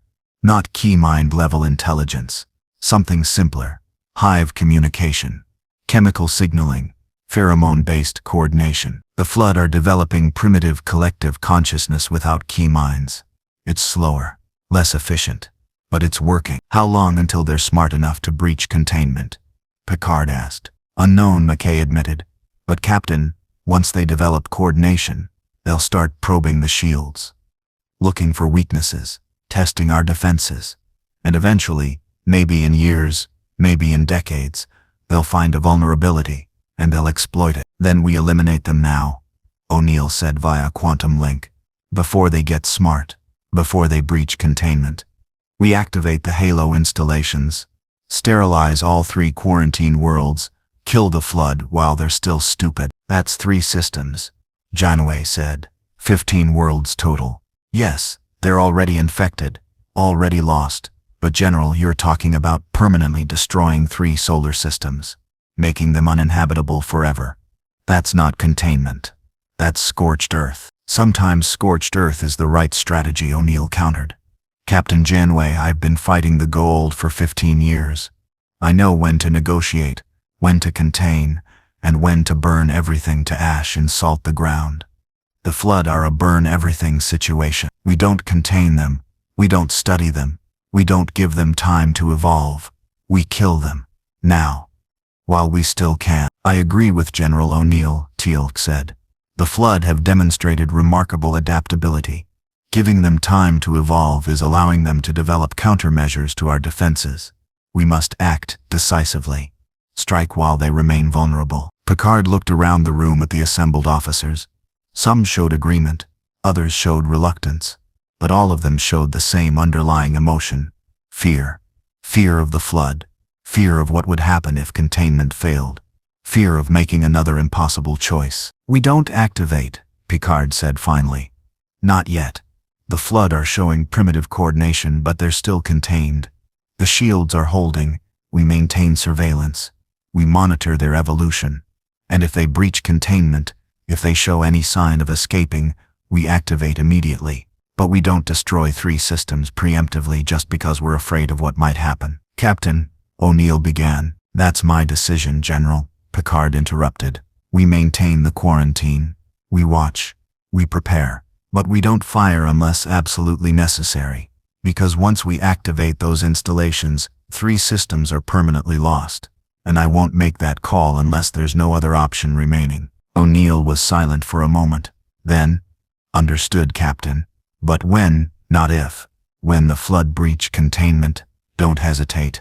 Don't try to save the systems. Don't try to find another way. You activate those installations immediately. Because if you hesitate, if you wait even 1 second too long, the Flood will escape. And then we're looking at another Pegasus situation. Do I make myself clear? Crystal clear, General, Picard replied. If containment fails, I activate. No hesitation. You have my word. 15 years after Pegasus sterilization, Quarantine Zone Command Center, Starbase, Admiral Jean-Luc Picard stood in the command center that had become his second home over the past 15 years.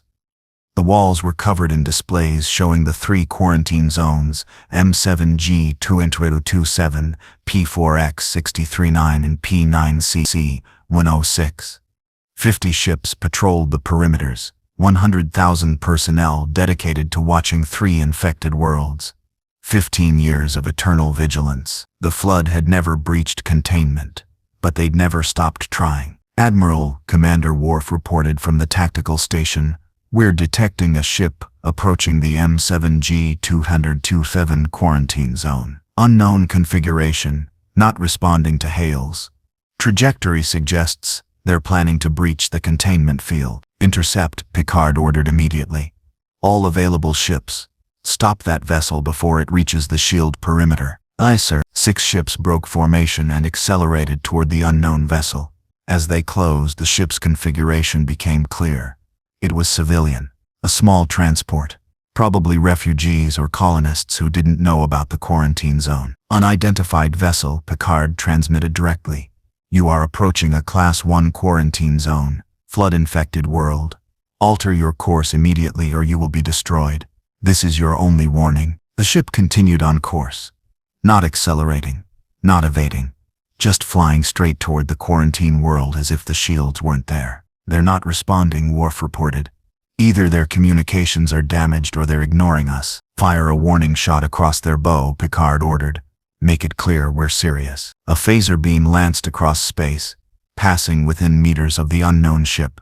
The vessel finally responded by accelerating toward the quarantine zone. "They're making a run for it," the tactical officer shouted. "Impact with containment shield in 30 seconds. Picard's hand hovered over the firing authorization.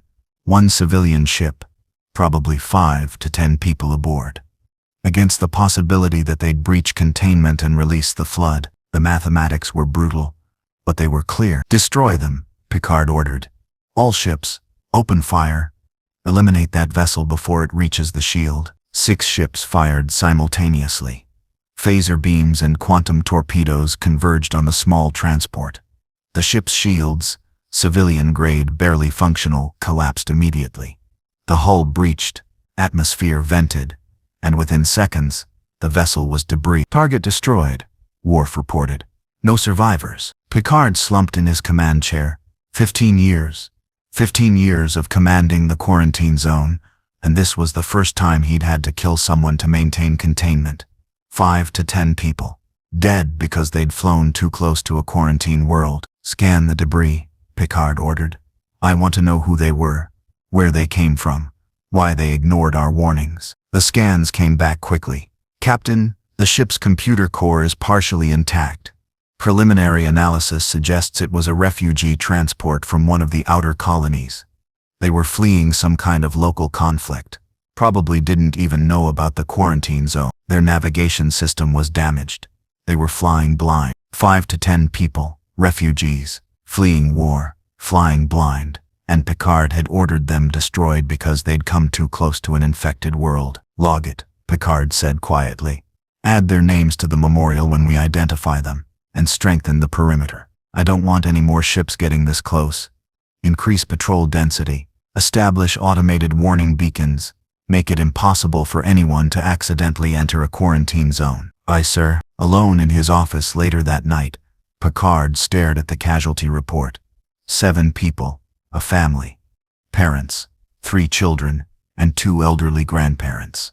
Fleeing a civil war on their colony world, their navigation system had been damaged by weapons fire. They'd been running on autopilot, headed toward what they thought was a safe haven, and Picard had killed them. Another burden to carry, he said to the empty room. Another weight on the scale. His communicator chirped. Admiral Picard. Incoming transmission from General O'Neill. Put him through. O'Neill's face appeared on the screen. He was older now, 73 years old, still taking tretinoin to survive, his hair completely gray but his eyes still sharp. I heard about the refugee ship, O'Neill said without preamble. You did the right thing. I killed 7 people, Picard replied, including 3 children. Because they flew too close to a quarantine zone. You killed 7 people to protect billions, O'Neill corrected. Jean-Luc, this is what we signed up for. Eternal vigilance. Constant readiness. Making calls that tear us apart inside. You think I like ordering the bombardment of ships that breach quarantine? You think Teal'c enjoys maintaining free Jaffa patrols that kill anyone who gets too close? We hate it. But we do it. Because the alternative is letting the flood escape, and then everyone dies. Those 7 people, the billions we're protecting. Everyone. Does it ever get easier? Picard asked quietly. No, O'Neill replied. And the day it does get easier is the day you need to retire. Because this kind of thing should never be easy. Should never stop hurting. The moment you stop caring about the people you kill is the moment you become the monster. So you carry it. You remember their names, you add them to the memorial, and you keep doing your job because someone has to. 15 years, Picard said. 15 years of watching these quarantine zones. 15 years of killing anyone who gets too close. How much longer, Jack? How much longer do we maintain this vigil? Forever, O'Neill replied simply. Or until the flood find a way to escape and we have to activate the Halo installations. Whichever comes first. This is our lives now, Jean-Luc. This is what we do. We stand watch. We protect the innocent. We kill the guilty and the unlucky. And we live with what we've done. That's the price of survival. The transmission ended. Picard sat alone in his office, staring at the names of 7 refugees who'd died because they'd flown too close to hell. And in the quarantine zones, the flood continued evolving, slowly, patiently, inevitably, waiting for their chance. 50 years after Pegasus sterilization, 235, Starfleet Academy, San Francisco. The memorial stood in the center of campus, a massive structure of black stone and gleaming metal, inscribed with names and dates that most current cadets had only read about in history texts. The flood war, they called it now. The crisis that had nearly destroyed 2 galaxies. The war that had cost 3 million lives and changed the course of human history. Cadet First Class Jennifer Park, named after her great-aunt who died on P9 Seed 106, when the flood first reached the Milky Way, stood before the memorial with her class, listening to their instructor explain what had happened 50 years ago. In 2385, the instructor began, humanity faced its greatest threat. A parasitic organism called the flood, created billions of years ago by beings called the precursors, was released from ancient containment facilities in the Pegasus galaxy. The flood spread across 63 worlds in less than a week. They consumed 3.4 million people, and they demonstrated the ability to adapt to any weapon we used against them. The instructor pulled up holographic displays showing flood combat forms. Several cadets gasped. The images were nightmare fuel even 50 years later. Two timelines, the Stargate Command timeline from 2012 and the Federation timeline from 2030-85, coordinated the largest military operation in human history. Commander Data, an android serving aboard the USS Enterprise E, sacrificed himself to infiltrate the Flood collective consciousness. He identified 7 coordination nodes called key mines. Strike teams destroyed all 7 key mines simultaneously, disrupting the Flood's intelligence. More displays. Images of the strike teams. Admiral Picard's authorization of the purification array. The memorial wall with 900,000 names. But destroying the key mines wasn't enough, the instructor continued. The Flood were mindless, but still infectious. Admiral Jean-Luc Picard, then a captain, made the decision to activate the purification array. An ancient weapon that sterilized the entire Pegasus galaxy. Every living thing within 25,000 light-years died instantly, including 951,000 humans who couldn't be evacuated in time. Silence fell over the cadets. The weight of that number, 900,000 people, was too vast to fully comprehend. Admiral Picard carried that burden for the rest of his life, the instructor said.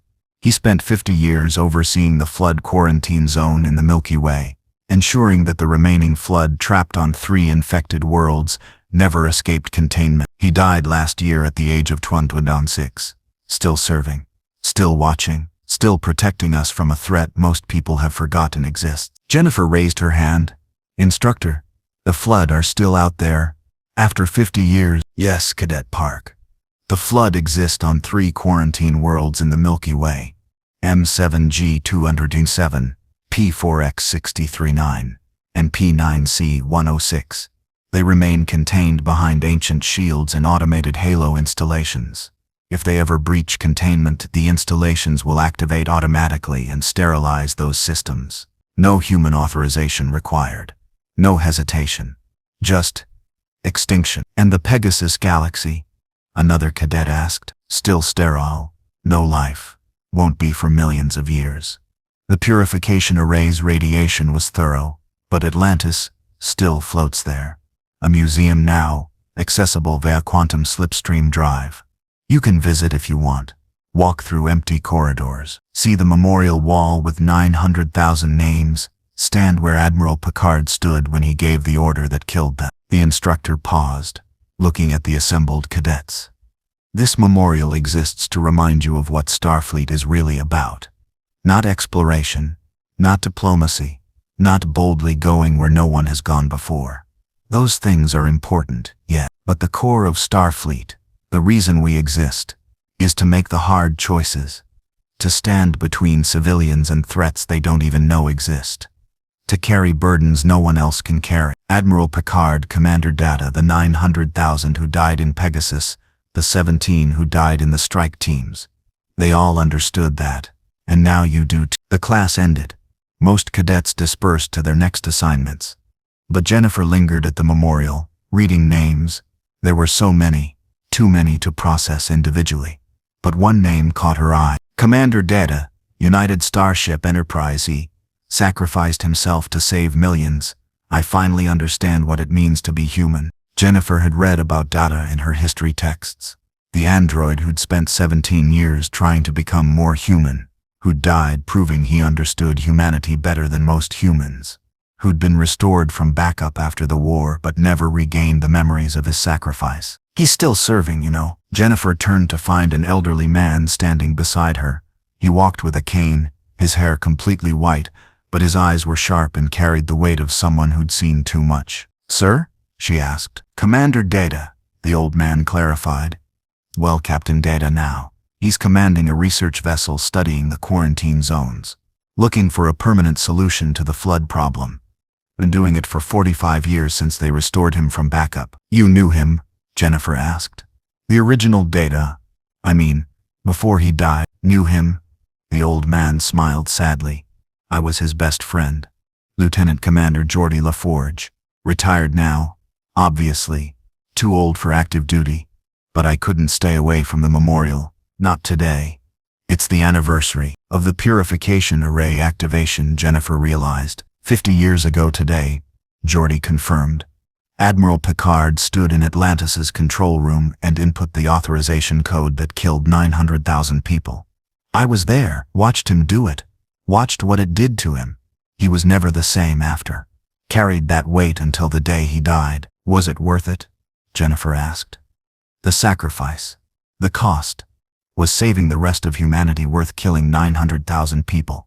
Geordi was silent for a long moment, looking at the memorial. That's the question, isn't it? The one we've been asking ourselves for 50 years. And I still don't have a good answer, but I know this. If Picard hadn't activated the array, the flood would have escaped. They would have spread to the Milky Way. Consumed both galaxies. Killed everyone. So yes, I think it was worth it. But Cadet, worth it doesn't mean it was easy. Doesn't mean it didn't cost us. Doesn't mean we don't carry the weight of those deaths every single day. Before Jennifer could respond, Geordi's communicator chirped. LaForge here. Geordi. It's Data. A calm, measured voice replied. I apologize for interrupting, but we have a situation at the M7G227 quarantine zone. Admiral Picard asked me to contact you immediately if anything unusual occurred. And this certainly qualifies as unusual. Geordi's expression went from nostalgic to alert in an instant. What's happening? The flood are exhibiting coordinated behavior, Data explained. Not key mind level intelligence, but significantly more advanced than we've observed in 50 years. They appear to be testing the containment shields, probing for weaknesses. I estimate they will find a vulnerability within 72 hours. Admiral Picard's standing orders were clear. If the flood shows signs of imminent breach, we activate the Halo installations immediately. But Geordi, activating means destroying 3 systems, permanently. I wanted to consult with you before making that decision. Geordi closed his eyes. 50 years of watching those quarantine zones. 50 years of knowing this day would come eventually. And now it had. What would the original Data do? Geordi asked. The Data who died infiltrating the flood. The Data who understood humanity. According to the records of my final transmission, Data replied, I stated that making hard choices was what made us human. That sacrifice, choosing to risk oneself for others, was perhaps the most fundamentally human act. If I apply that logic to the current situation, the hard choice is clear. Activate the installations. Destroy 3 systems. Prevent the flood from escaping. Save billions by sacrificing what little remains in those systems. Then that's what you do, Geordi said, his voice heavy. You make the hard choice. You activate those installations, and you live with what you've done. Just like Picard did. Just like we all did. That's the price of survival, Data. Someone has to pay it. Understood, Data replied. I am initiating activation sequence for all 3 Halo installations. Detonation in 60 minutes. And Geordi, thank you for helping me understand, even after all these years. You're welcome, my friend, Geordi said. And Data, the original you would be proud. You're doing what he died to make possible. Protecting humanity, making the hard choices, being human in all the ways that matter. The transmission ended. Geordi turned to Jennifer, who'd overheard the entire conversation. You wanted to know if it was worth it, Geordi said. Here's your answer. 50 years later, we're still making the same choices. Still sacrificing systems to protect the rest. Still carrying the weight of those who die so others can live. And yes, Cadet Park, it's worth it. Because the alternative is extinction. And we refuse to go extinct. We refuse to let the flood win. Even if it costs us everything. He walked away, leaving Jennifer standing alone at the memorial, watching as news feeds across the Federation began reporting a breaking story. Flood containment breach imminent. Halo installations activated. 3 systems to be sterilized. 50 years of vigilance. 50 years of waiting. And now, finally, the moment they'd all been dreading. 60 minutes later, Quarantine Zone Command, Starbase. Captain Data stood in the command center that Admiral Picard had occupied for 50 years. Around him, officers monitored the 3 quarantine zones, watching as the automated Halo installations charged their weapons. 60 minutes ago, he'd given the authorization. Now there was no turning back. All 3 installations report ready status, the tactical officer reported. Detonation in 30 seconds. Data watched the countdown, his positronic brain calculating probabilities, analyzing outcomes, processing the weight of what was about to happen. 3 systems, 15 worlds, all about to be sterilized, made permanently uninhabitable. The flood would die, but so would any possibility of ever reclaiming those worlds. 10 seconds. Data thought about the original Data, the version of himself who'd died 50 years ago, the version who'd understood what it meant to be human, who'd made the ultimate sacrifice, who'd given humanity a chance. 5 seconds. And Data thought about Admiral Picard, the man who'd carried the weight of 900,000 deaths for 50 years, who'd never forgiven himself, who'd died still believing he was a murderer despite saving billions. 3, 2, 1. The Halo installations fired. Radiation pulses erupted from 3 orbital platforms, spreading across 3 systems at the speed of light. Every world, every moon, every asteroid, anything with even the possibility of harboring flood spores was bathed in radiation tuned to destroy neural activity. The flood died. All of them. Every spore. Every trace of biomass. Every last remnant of the parasitic organism that had haunted humanity for 50 years. Gone. Extinct. Eradicated so thoroughly that not even DNA fragments remained. Installations report successful firing sequence, the tactical officer said. Flood biosigns, 0. They're gone, all of them. The last flood and the Milky Way are extinct. The command center erupted in cheers. Officers embraced. Some wept with relief. 50 years of vigilance. 50 years of watching and waiting and dreading the day containment would fail. And now it was over. The flood were truly extinct. The threat was ended. But Data didn't celebrate. He stood at the command station, staring at the tactical displays showing 3 sterilized systems, thinking about the cost. Captain Data, a voice called from behind him. Data turned to find an elderly General Jack O'Neill standing in the doorway. He was 95 years old now, kept alive by tretinin and sheer stubbornness, but still sharp, still serving. General O'Neill, Data acknowledged. I did not expect you to travel here for the activation. Wouldn't miss it, O'Neill replied. Picard watched those quarantine zones for 50 years. I watched him watch them. Seemed fitting that someone from the old guard should be here when they finally fired. How are you holding up? I am an android, Data replied. I do not experience emotions as humans do. Therefore, the weight of having destroyed 3 systems does not affect me in the way it would affect an organic being. Bullshit, O'Neill said bluntly. Data, I've known you for 50 years. Watched you grow from the backup version that didn't remember sacrificing himself into the officer standing here today. You may not have biological emotions, but you understand the weight of command. You understand what it costs to make hard choices. Don't pretend you don't feel anything. Data was silent for a moment. Then, I destroyed 3 systems, 15 worlds, made them permanently uninhabitable. If any life had evolved on those worlds since the flood infection, any bacteria, any simple organisms, I killed them, eradicated any possibility of those systems ever hosting life again. The mathematics suggest this was the correct choice. But General, I find myself troubled by the permanence of what I have done. Welcome to command, O'Neill said. That feeling, that weight, that's what it means to lead. Picard felt it when he activated the purification array. I felt it when I bombed 8 worlds to stop the flood in the Milky Way. You're feeling it now, and you know what? That's good, because the day you stop feeling it is the day you need to retire. The day you stop caring about the cost is the day you become the monster. Did Admiral Picard ever stop feeling it? Data asked. Never, O'Neill replied. Right up until the day he died, he carried the weight of those 900,000 people. Woke up every morning thinking about them. Went to bed every night seeing their names. It destroyed him, Data, piece by piece, year by year.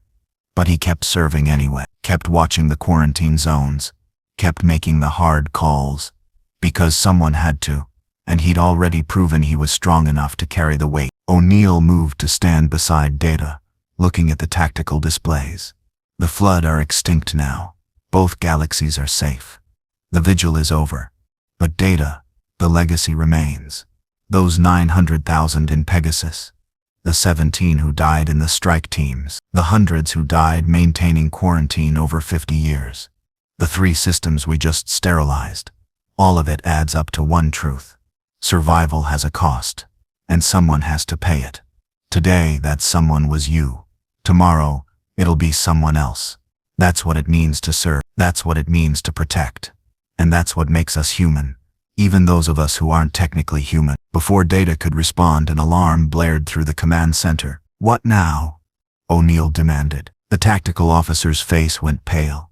"General, Captain, we're detecting a quantum signature. Someone's opening a portal into the Pegasus galaxy. A ship, unknown configuration. Sir, it's heading for the sterilized zone, for the quarantine worlds." Data pulled up the sensor data. A ship, massive, organic-looking, covered in what appeared to be flood biomass, was emerging from a quantum portal directly into Pegasus space. But that was impossible. The Pegasus galaxy had been sterilized 50 years ago. Everything was dead. There was nothing there for the flood. "Oh no," Data breathed. "The quarantine zone, Sector 7, where the ancients first sealed the flood 10 million years ago. What if there are more containment facilities? More sealed vaults? What if we didn't destroy all of them?" O'Neill's face showed the same horrified realization.